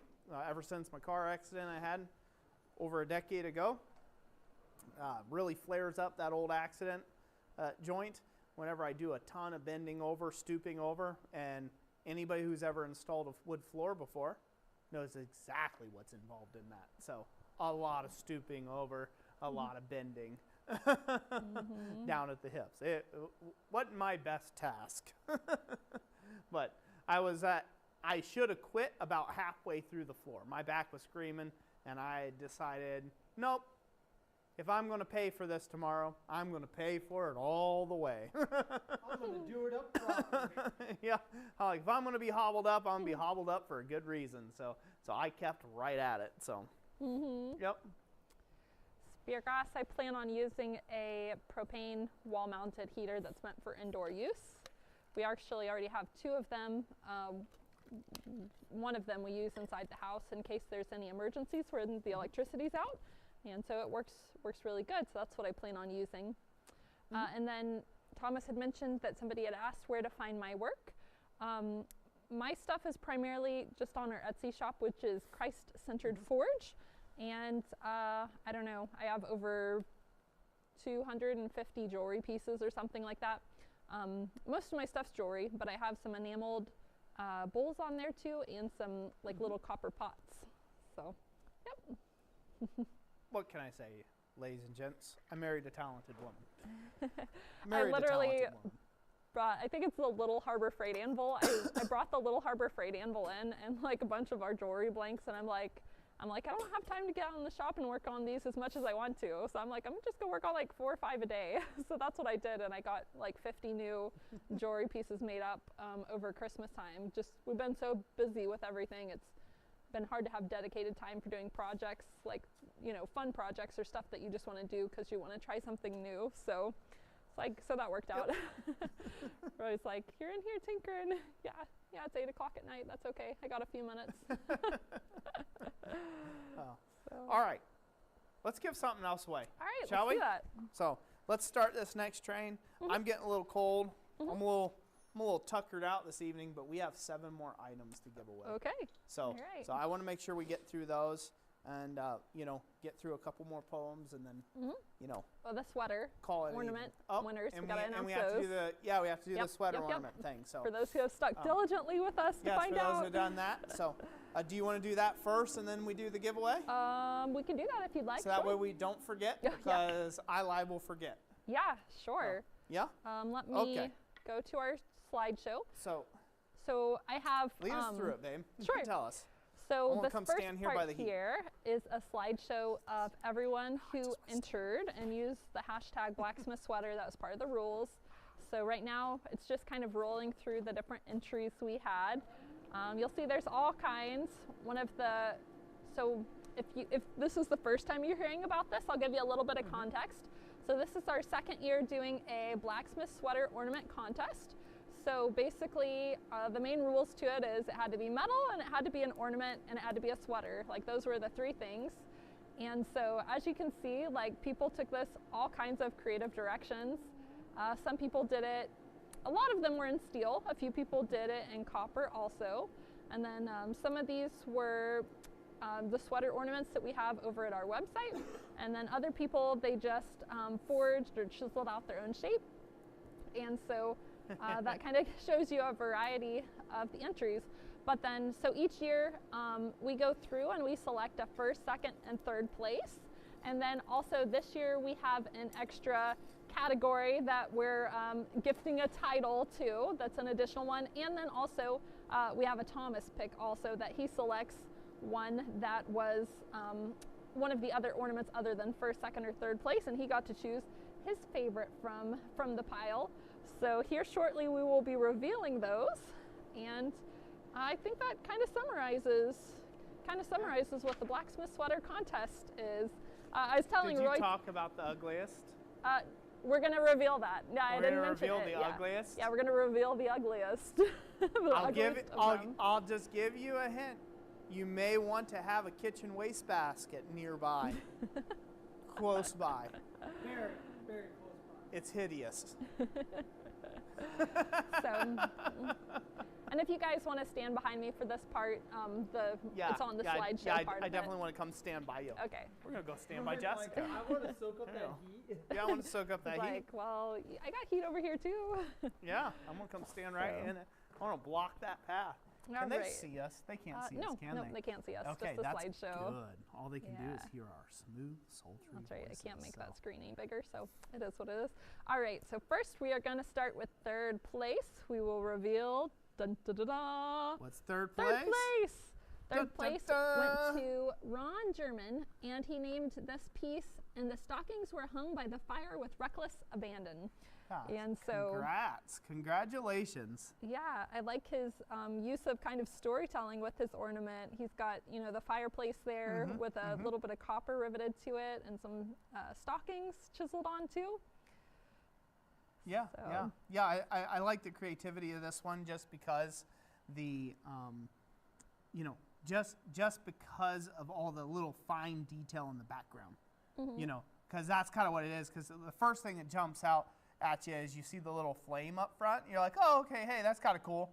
But then you have to like stop for a second and realize what's actually going on the sweater. And he put a lot of detail there. So great job. All right, so third place, they'll be getting a $50 gift card to our website. Yep. All right, next we have Second place. and Drum that roll. is Ding. Ba-dum. that is this one, Travis Sherman. Travis Yep, Sherman, he got second congratulations. place. And Yep. I really like this one, how it was, he did some forming to it, so you can kind of, like, it actually looks like there's a body inside the sweater. Somebody's wearing it. It's like the Invisible Man. Yeah, exactly. Yeah, I really picked this one out just because I like the, again, it jumped out just like as a texture. It looked like a little sweater, so I like the three-dimensionality of it. And it's kind of hard to get that much 3 dimensions in that small of a space on a little ornament. So it's really cool to see that. So It's even got little pockets. it's well done. Yep. So that's a $75 gift card Yep. to our website. Yep. All right, which leads up to first place. All right. And for first place, We have Kindred Forge, and this he Take a really moment. sold this one. take a moment and look at what's going on in the photograph there, folks. Take a And moment and look at it. There's a little note there that says, let's see, I'm trying to read it. Too hot for me this Christmas, frosty. Yeah, and there's a puddle of water underneath the sweater and the ornaments and the little scarf and the hat. Yep. And he even tied the sweater in with a snowflake for like did. snowmen. Yeah. He did. So like Yeah, the whole so he made little ensemble. gloves, made this my favorite is the scarf and the hat. I mean, that's great detail to add extra to the little scene there. So So awesome job, Kindred Forge. And all that is Yeah. on a board Yeah. with that water there. Yeah. It's- Yep. He Way to melted go, right away. Kindred Forge. That is awesome. That was awesome. We were super excited to see that. That's a new level of creativity for the Christmas sweater. So it just sold it. It was great. It did. It was great. It did. So congrats, you were the $100 gift card winner. So Here, all right, we'll let Thomas comment. we gotta do Thomas's pick. Hold on, Alrighty. Thomas. Wait till we do the Thomas pick. Okay. Okay. Now we're gonna take and pull up Thomas's pick. So before this, no names were showed to me in any of this. So I just saw pictures, and I saw this one right here. And the one thing that really just stuck out to me was I was like, I really like those temper colors. I'm kind of a sucker for the temper colored look. And then upon looking at this a little bit more with the copper, and it looks like the scarf is made out of brass. It looks like that. Yeah. And I just really, really like this one. I think he said those are garnets also. He set garnet stones in the center. Oh of the yes, tree and there's like there. little, I thought they were gems. Yeah, You know, when those are I the gems. zoomed in on it, they were little, he embezzled, is that what that called? He's set in gemmed, little gemstones. And that right there takes a lot of work. So that's what made me pick this.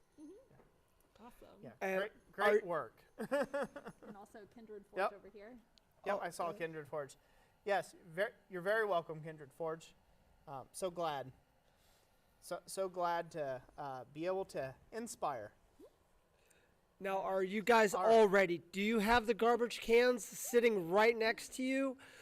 We are Might gonna- want to okay. cover your eyes, I'm peek going to through. tell you. Hold on, before you shift to it, we have to let people know. Small children Yes. look away. Yes, this sweater was sent to us by someone in the chat currently. Think about it. Just think about it for a second, okay? It's hideous. You can't ask for uglier. All right, we ready? 3, 2, 1, boom. There's the ugliest sweater on the internet.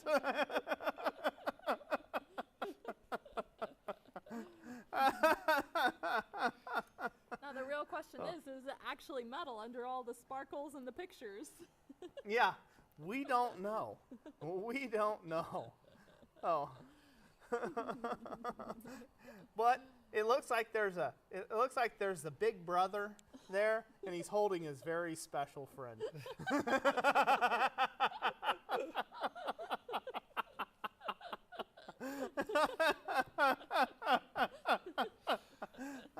Oh, has he commented? There we go. Says that's all mine, ladies. Yeah, that's the best one on the net right there. Now, I was told by Troy at Bar Run Forge that he was going to send this to me, so this way that it can grace my Christmas tree for years and years and years to come. So, yep, barf. Oh, the horror. Oh, the horror indeed. So, but anyways, yeah, I got a kick out of this Is one. Thomas So. the one standing up in that picture? No, that's the behemoth. That is like, I'm just gonna call Eli the behemoth of a man. Yeah. 'Cause- No, that's Orange Crush. Orange Crush. That's Orange Crush. I do need to get him that shirt, Orange Crush. So, anyways, thank you everyone who participated. Let's go ahead and do let's get this hideousness off the screen and go back to the image slideshow of all the participants. Thank you all so much for anybody who sent us entries with your Christmas sweaters. It was a lot of fun. It's like every year we do this, it kind of just steps up. It levels up the next again and again and again, and people keep getting more and more elaborate with them. So, I would say which is that awesome. We definitely got a lot more this year than last year, didn't we? We did, yep. Yep. We had a lot more entries this year, so that's good. Hopefully, we'll get about twice as many entries next year. Ugh. We're trying to get away from that one. We're trying to get away from that one. I can't believe that was in the roll, the camera roll. Yeah, Oh. yeah. Last year in the titling, we did have it was an ugly blacksmith sweater ornament contest. So this year we just called it a blacksmith sweater ornament contest. Yeah. So Some people are just a little slow. Catch up, that's all. all right. Well, for those who won, you guys should expect to see your e-gift cards getting emailed to you, or I'll tag you on the where you posted your pictures at. Probably within this upcoming week. So, yep. That beard hurts. Well, a big thank you to all you guys, though, that did participate in this. I had a lot of fun getting to make my choice. This is a great job, everybody. Really, really great job. So, I love seeing all of them. I'm busy watching them go through right now. That was the Salt Lake Tavern. It's so difficult. It's so difficult to choose. It was hard to choose. Because you kind of want everybody to win, you know what I mean? At the end of the day, you kind of want everybody to win because they all put effort in. You know? Yeah. So if you didn't win this year, please enter again next year.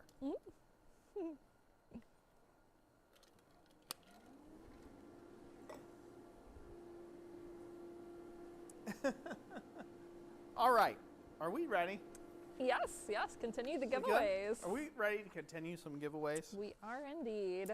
We should do the giveaways. So. Alrighty. How are you doing, Lantern Boy? Should I do this? Yeah, Nope. right in there. Just get it right in there, Thomas. Nope. That's why we got. So, all right. Let's show this off to camera number 2, Jess. All right. All right, the next item for the giveaway. Boom, right there. This lever action, awesome guillotine tool. So this is what we call our double bay guillotine tool. So it has 2 bays or 2 dies that can be set up differently. So you can, run both at the same time. So you could have a steeper angle like I have right now in this. I have a steeper angle butcher tool in it and a more shallower angle butcher tool. You can run both dies in it at the same time. You can take one set of dies out of this, and you can just have a really deep throat guillotine tool, just like so. And it's just infinitely configurable. So you can put all sorts of different dies, combinations, you name it in there, pretty much whatever you can think up. And it has this handy lever action on here. So when these dies become scorching hot, you don't have to do anything, but you just use your hammer to lift the die, put your material in there, and then get right back to hammering. So we'll be giving a kit of these away. So this is what the kit looks like when it's fully assembled, if you choose to paint it. We do have these over on our website, and they are available. If you don't win this one and you are interested, we do have these available. It comes as a weld-together kit for you, and for still a limited time, we still offer a welding option where we'll weld it up for you for an additional cost. But there you go. So that's what you're drawing for this time around. We go back to the main cam, Jess. Okay. So this is for the double bay guillotine toolkit that we offer at our website, blacksmithingblanks.com. So. .com. So, all right. So I wonder who's going to be commenting something about the guillotine tool. Wonder who's going to win it. Should I give them a few minutes? Yeah, give me just a second. I forgot to type up the warning. Uh-oh, you forgot to give them the warning? I know. Uh-oh. Okay. Well, there was a lot of people that They were commenting anyway. You They guys were? are on it. Yeah, they're on it. They Yeah. knew what was going to happen. Yeah, when they I was was gonna did. just happen. sitting there when I was, Yeah. everybody was like, they just started commenting. It's like, you guys haven't been told Yeah, yet. yeah. Oh. All right, we ready? Yep, we're All ready. right. This is for the double bay guillotine tool. In 3, 2, 1, go.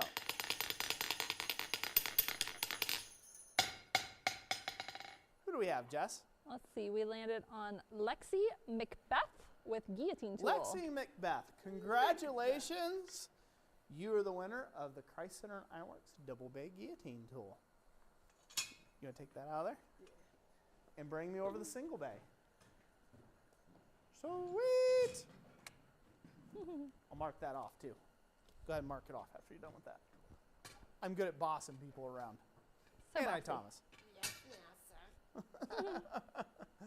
Oh, congratulations. Oh, The All right. Cinco Bay. Yep. you good? We're good. We're good. Did you write the name? Did you tell I the did. people? Sure did. All right. Tell the masses. Masses. Again, for all of these tools, for all of these gift items, things like that that we've given away in the stream this evening, you have to get with us through the contact email in the description and get with us in the next 24 hours. And we will send you a confirmation here in the next, in the next 24 to 48 hours. You'll get a confirmation that we received you and all's good to go, okay? And then we will ship it out to you as soon as we get a chance. So, okay? So make sure you go through that contact email. We will not go hunt you down around the internet. So we won't be doing that, okay? And it also means don't get a hold of Thomas. Yeah, don't get a hold of Thomas and try to play the phone tag game. We won't do it. So, all right. So, camera number 2, Jess. All Left. right. All right. So this here is our single bay guillotine tool. So this, just like the double bay, but it is a bit smaller. Now there's still plenty of throat in here, so there's a lot of space with the single die tool. But it's just like the double bay with the lever action, but it cleans everything up into a bit smaller package for so you can have, just a single die and have a bit more surface have a bit more space for your anvil on top. So again, that's what it looks like all welded up and painted. If you choose to do so, you'll be getting a kit version of one of these that you can weld up. So, all right, we'll go back to the main cam. All right. So this is for the single bay guillotine tool. Should I wait? Nope, we're good. They're going. 3, 2, 1, go.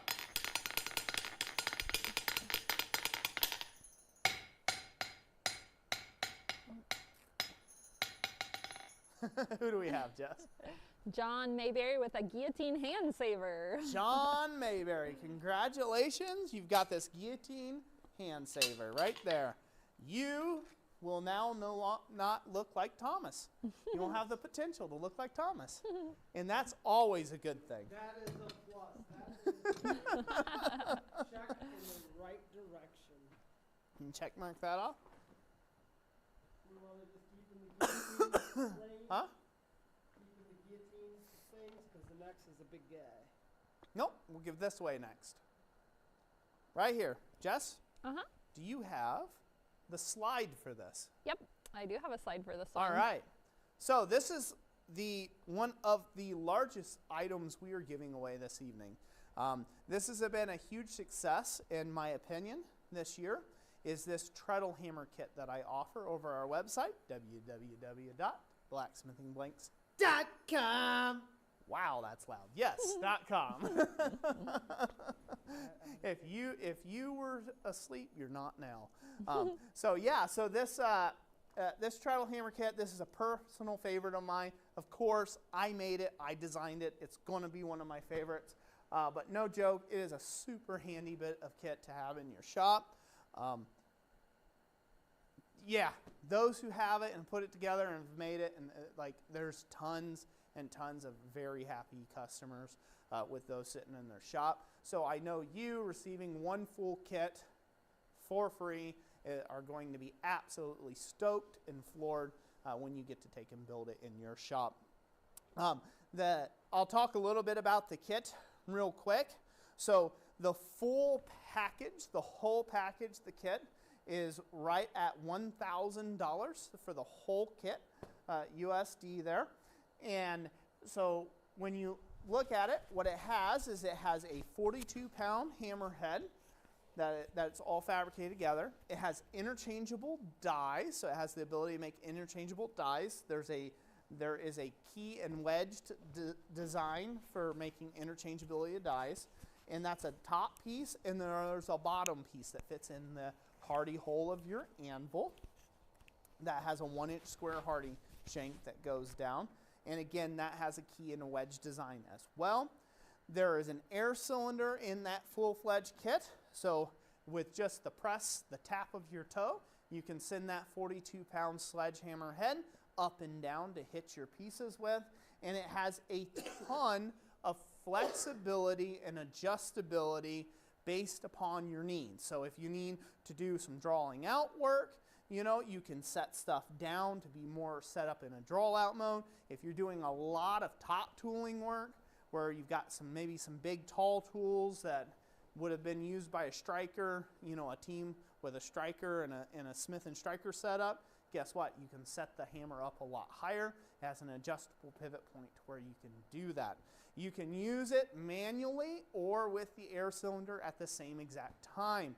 So you could choose whether you want to use the air cylinder for a little bit, maybe you want to get a leg workout and use the manual side of the treadle piece, and you can do that as well. So lots of adjustability, lots of ways of adding on, lots of way of making that hammer fit your space. I like it. I designed it for the guy in the garage or the gal in the garage where you ain't got a ton of space, but you want to get into power forging. This is a great way to go to get started down that path. And it is at a price point that is pretty hard to beat. So that's enough of my sales spew about it. But I just wanted to take and mention it and all of its great features. That's what the winner of this hammer is going to be receiving. And it will come to you. We've been able to get it down to where we ship it in 3 packages. There's 3 packages that come to you, UPS. So, yep, pretty good. Are we ready, Jess? We are, babe. They done? Are they excited? Are they excited? They're very excited, yeah. Everybody's excited? Yep. So, yep. So again, total valuation on that kit, so $1,000. So plus the shipping, so which is a bit extra there. But so it's a pretty big thing. Couldn't do it without you all. Thank you guys so much for everybody who's been purchasing them from us. So we ready?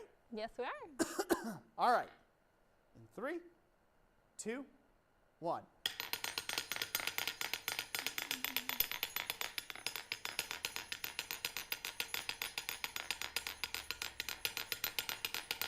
I think he's doing this to see how long he can keep going.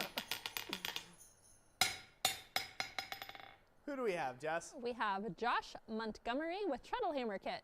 Josh Montgomery, congratulations. You are the winner of the Christ Center Ironworks Heavy Hammer Upgraded Treadle Hammer Kit. So, congratulations. Everybody give him a round of applause. Josh Montgomery, right? That's correct. Round of applause. There you go. There you go. Even Thomas is clapping for you. Can't beat that, so. I don't know.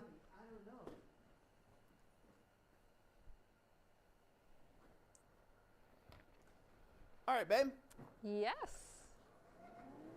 We good? Yep, I got them written down. Everybody excited? Yeah. People talking Oh, it yeah. up or what? Oh, yeah, yep.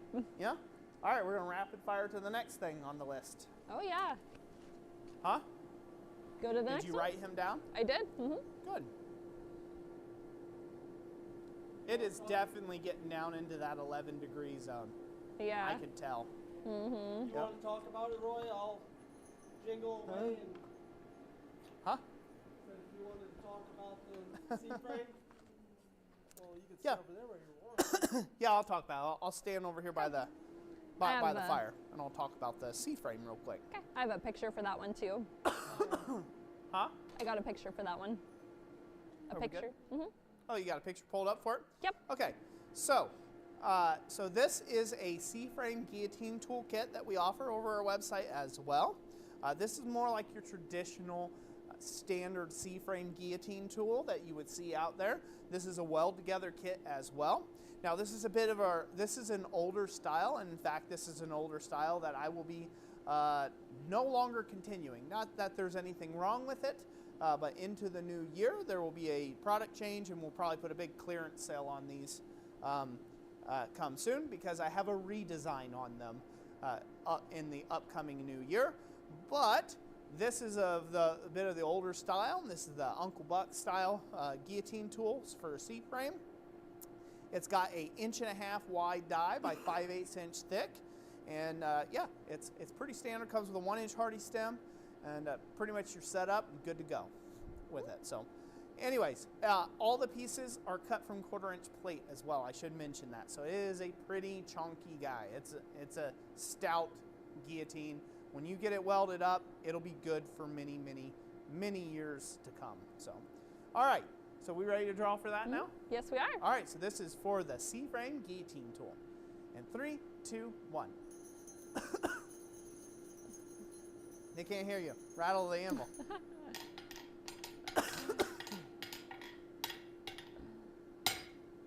Who do we have, Jess? We have Jeremy Cable with C-frame guillotine. Jeremy Cable. Cable.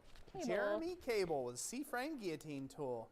Thank you, Jeremy, for participating in The Price is Free. Yes, that's right. Oh, and also we have a super chat from Nathan McAlpine for $20 who Woo, says, thank you, Nathan. Merry Christmas. Merry Hope- Christmas. Let's see. Hope the best to everyone at CCIW. Here's $20 to help with shipping. Thank you so much. Greatly appreciate that, Nathan. You know I do. Thank you, thank you.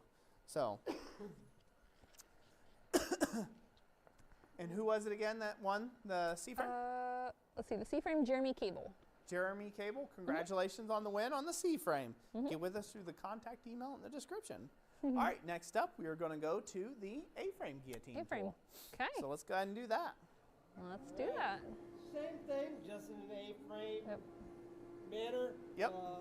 So here we go. You guys ready? Chatting it up? Go. All right.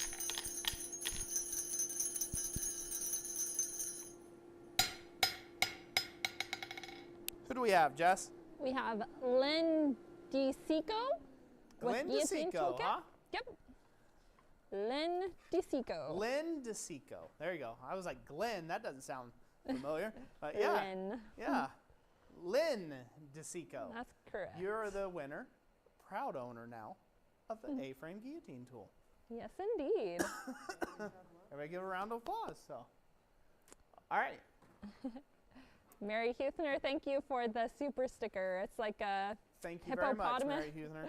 hippopotamus turning its hat and giving a thumbs up. Thumbs up. Doesn't really work with the Usurka, does it? Not so much. Kind of looks the same, Yeah. no matter which side you turn it to. Mm-hmm. There you go. Is it on the right way? Got my head screwed on right? Good. Can't ask for better than that. 13 screws to the left and you'll hear the bolt just pop off. Is that what it is? Yeah. Yeah. 13. It's kind of like an excavator, right? Yeah, you just 13. You spin it too many times to the left, it unscrews. Yep. I got you. You twist the hydraulic lines up. Yeah. That's exactly right. So Do you have a slide of this? Sure do, yep. Okay, so this is the Uncle Buck style. Okay. Yep. Uncle Bucks. Uncle Buck's ice tool holder rack. Yep. I think is what these are Labeled called. as? Labeled Yeah. as. Vice mounted tool holder. I just Yeah, cut the vice things. mounted tool holder. Yep. So this is also cut of 1/4-inch plate. It's a very stout, very heavy duty. You can hang as many tongs and as many hammers as you'd like on there, as heavy as you like, and you won't bend it or get it out of shape. So it is a really great thing, really great design. So we're going to draw for that now. So that is the Uncle Buck Forge Vice mounted tool holder. vice mounted tool rack. Ready? That's right. Yep. In 3, 2, 1, go. Who do we have, Jess? We have Robert Barbie with Vice tool holder. Robert Barbie. Congratulations. Congratulations. Congratulations. You got the vice mounted tool holder from Uncle Buck there. All right. It's your design. The CCI. Last but not least, the concentric. You got a Yep, got a picture. slide of that? Uh-huh. So now this is my interpretation of a good vice mounted tool holder. I wanted a bit more space to put things versus just singular holes to put tongs and hammers in. In this particular vice style tool holder, I actually have employed in my shop every single day. So I'm looking straight at one right now. That's in between me and Jess. So Yeah. so I personally like this design. The other one has plenty of merits. Both of them are great options and additions to your leg vices if you got them. So, all right. Well, we're going to draw for that now. Okay. Good? Yep, good. All righty. And 3. Are you ready, Thomas? I'm ready. 2. Are you sure? I'm ready. 1. Go. Jingle bells, jingle all the way. And there's for the demonetizations begins. Go ahead. Shane Fry Shane Fry. Yep, Shane Congratulations, Fry. Shane. with Vice tool holder. Yep, you're the winner of the concentric style vice tool holder. Congratulations, Shane. So, Congratulations, buddy. yep, Well, congratulations to all the winners out there. yeah, You know, this has been fun. super fun. Lots of fun. 4 hours, 17 minutes. 4 hours and 17 Of minutes. That's a long one. glorious It's kind of like a Santa, yeah. marathon run at it, Of eh? glorious Christmas fun. Yeah, glorious Christmas fun. And think about it. It's a gift that'll keep on giving when we have to Yeah. break all these cameras down. Yeah, yeah. Yeah, it's not over yet. I told the kids earlier, like, go ahead and eat dinner. It's going to be a while. Yeah. Oh, Checking on the yep. Luckily, Jessica, she's smart. She put chili in. for I dinner. did, yeah. Yep, So we in the didn't have to crock go pot, in and so- cook dinner. Can't wait to get that into my backbone. It'll be so good. So good.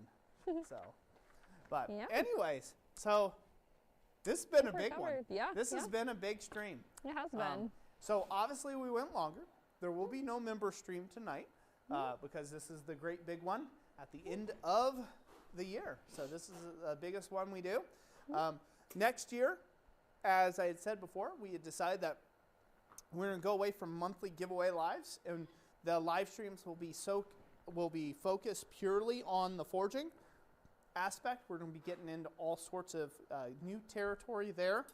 When it comes to forge work, we'll approach larger scale projects, smaller scale stuff, and then just some fun random things here and there. As far as next year's live streams, we do them once a month. Basically, pretty much the middle of the month is what we try to shoot for around here on the Fridays from 5 to 7 p.m. Eastern Standard Time. And then we also try to take and have a members live after that for everybody who's a channel member, which is just usually a chill hangout stream, you know, with Jess and I just sitting on our couch in our comfy clothes. So if that interests you, sharing stories. Couchside chat. Yeah, it's kind of like a couchside chat. So, so that's a lot of fun. But anyways, so yeah. So if this is your first time in the channel, welcome. Thank you for being here. I hope you enjoyed the stream. Thank you to all of our long, outstanding, subscribers that have been with us forever. It feels like forever now. Like, I mean, it's been decades. Like a decade, almost a decade now. Almost, yeah. We'll eventually get to say a decade plus, which is scary, within another year or two. Like in 2 years, we'll say a decade plus. So thank you all so much for sticking with us. I hope you guys have a really awesome Christmas and a very happy new year. And of course, you'll see us in January back, for another live stream. And then I'm going to let Thomas say a few things here. And then Jessica will lead us out with some poems, right? Yes, that's correct. Lead us out with some stories of poems. So I did want to show this off one more time real quick. Okay. If we can go to camera number 2. So that's what we forged tonight. It was just fun. A little bit back to the roots of the things that inspired me to get into blacksmithing in the first place, which was basically scrollwork. There's almost no other form out there that you can get into that shows the man's mastery of metal more than scrollwork, in my opinion. All right, there you go. That's what I'll leave you with. Those are my final thoughts. Merry Christmas to each and every last one of you. Thomas, do you have a few words to say before we go? A few quick ones. There you go. I just want to say a big thank you to all you guys that come over to the website, support us here at Christ Center and Ironworks, because without you guys actually supporting us, that means Thomas doesn't have a job. So I want to say a big thank you to all you guys that do come over to the website and purchase stuff there. And I've got to meet so many wonderful people over the year, and like I was mentioned earlier about myself and a few friends doing blacksmith challenges monthly.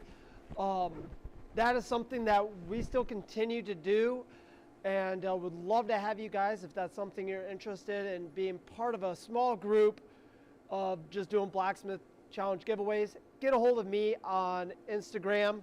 It's Thomas Goodymoot, and I'll set you up and we'll chit chat and stuff like that if that's something you're interested. With all that being said, I wish all you guys a Merry Christmas and a Happy New Year, and a big thank you from the bottom of my heart, and you guys have a wonderful evening. Great job, Yes. Now over to you, Jessica. Why, thank you very much. That's what everybody was waiting on in the first place, is you. If we would have just started Yes. there, we would have been done at the Yeah, beginning. yeah. If we would have just started there, we'd been done already. Peter Inkelbert, thank you for the Christmas wishes. Thank you, Peter. God bless you. Thank you for the Christmas wishes. All right. Oh, Josh Montgomery wants to know Thomas's last name. Can you spell your? Oh, it's G-O-O-D. It's G-O-O-D-E-M-O-O-T. The best way to remember it: good, the letter E, moo like a cow, and the letter T. I always spell it with an extra E. Goody mooty. Goody mooty. Just because it annoys him. Also, thank you. Huh? Thank you, Brass Skull Forge and Knife says, send a $10 super chat and says, Thank you. Merry Yuletide season to help with the shipping. Merry Christmas, Brascal. Thank you Yes. so much. I will comment in here real quick because then they'll see my name. Speargrass just did, yeah, for you. All right, we're going to close with a poem from Under the Chestnut Tree by our very own Adam Fleewell Smith, Speargrass. And he dedicated this book to us because I like closing our live streams with a poetry. And then he wrote this book to make it really easy for me. So he has a few at the back that are specifically Christmas themed. And so from page 159, I'm going to do, Is There a Santa Claus? Is there a Santa Claus? You ask if he's real, a being alive, a person to feel. Or he a phantom, a haze-like unknown, a spirit from dreamland, in minds yet ungrown. Yes, child, there's a Santa, he's real and he lives. Just as real as the love in your life, as real as the comfort your good mother gives, just as sure as her help in your youth's strife. He's real as devotion, affection, and joy, as real as his beauty and grace. For without human tenderness, hate would destroy the dimples and smiles on your face. How dreary, how cold would this world be for you if no Santa Claus came with his toys? As dreary as if there were no Bettys to teach grown folks again of youth's joys. For without childlike faith in things yet, what would become of poetic ideals, of romance, of fancy that frowns on things mean, and to our best selves make appeals? Is there a Santa? Are all these things real? Are they not something yet unseen to feel? Ah, child, there is nothing in this world as true. So let Santa Claus mean these things to you. Merry Christmas, everyone, and God bless. Merry Christmas, everybody. God bless you. Merry Christmas. And we hope you all have a great and happy New Year.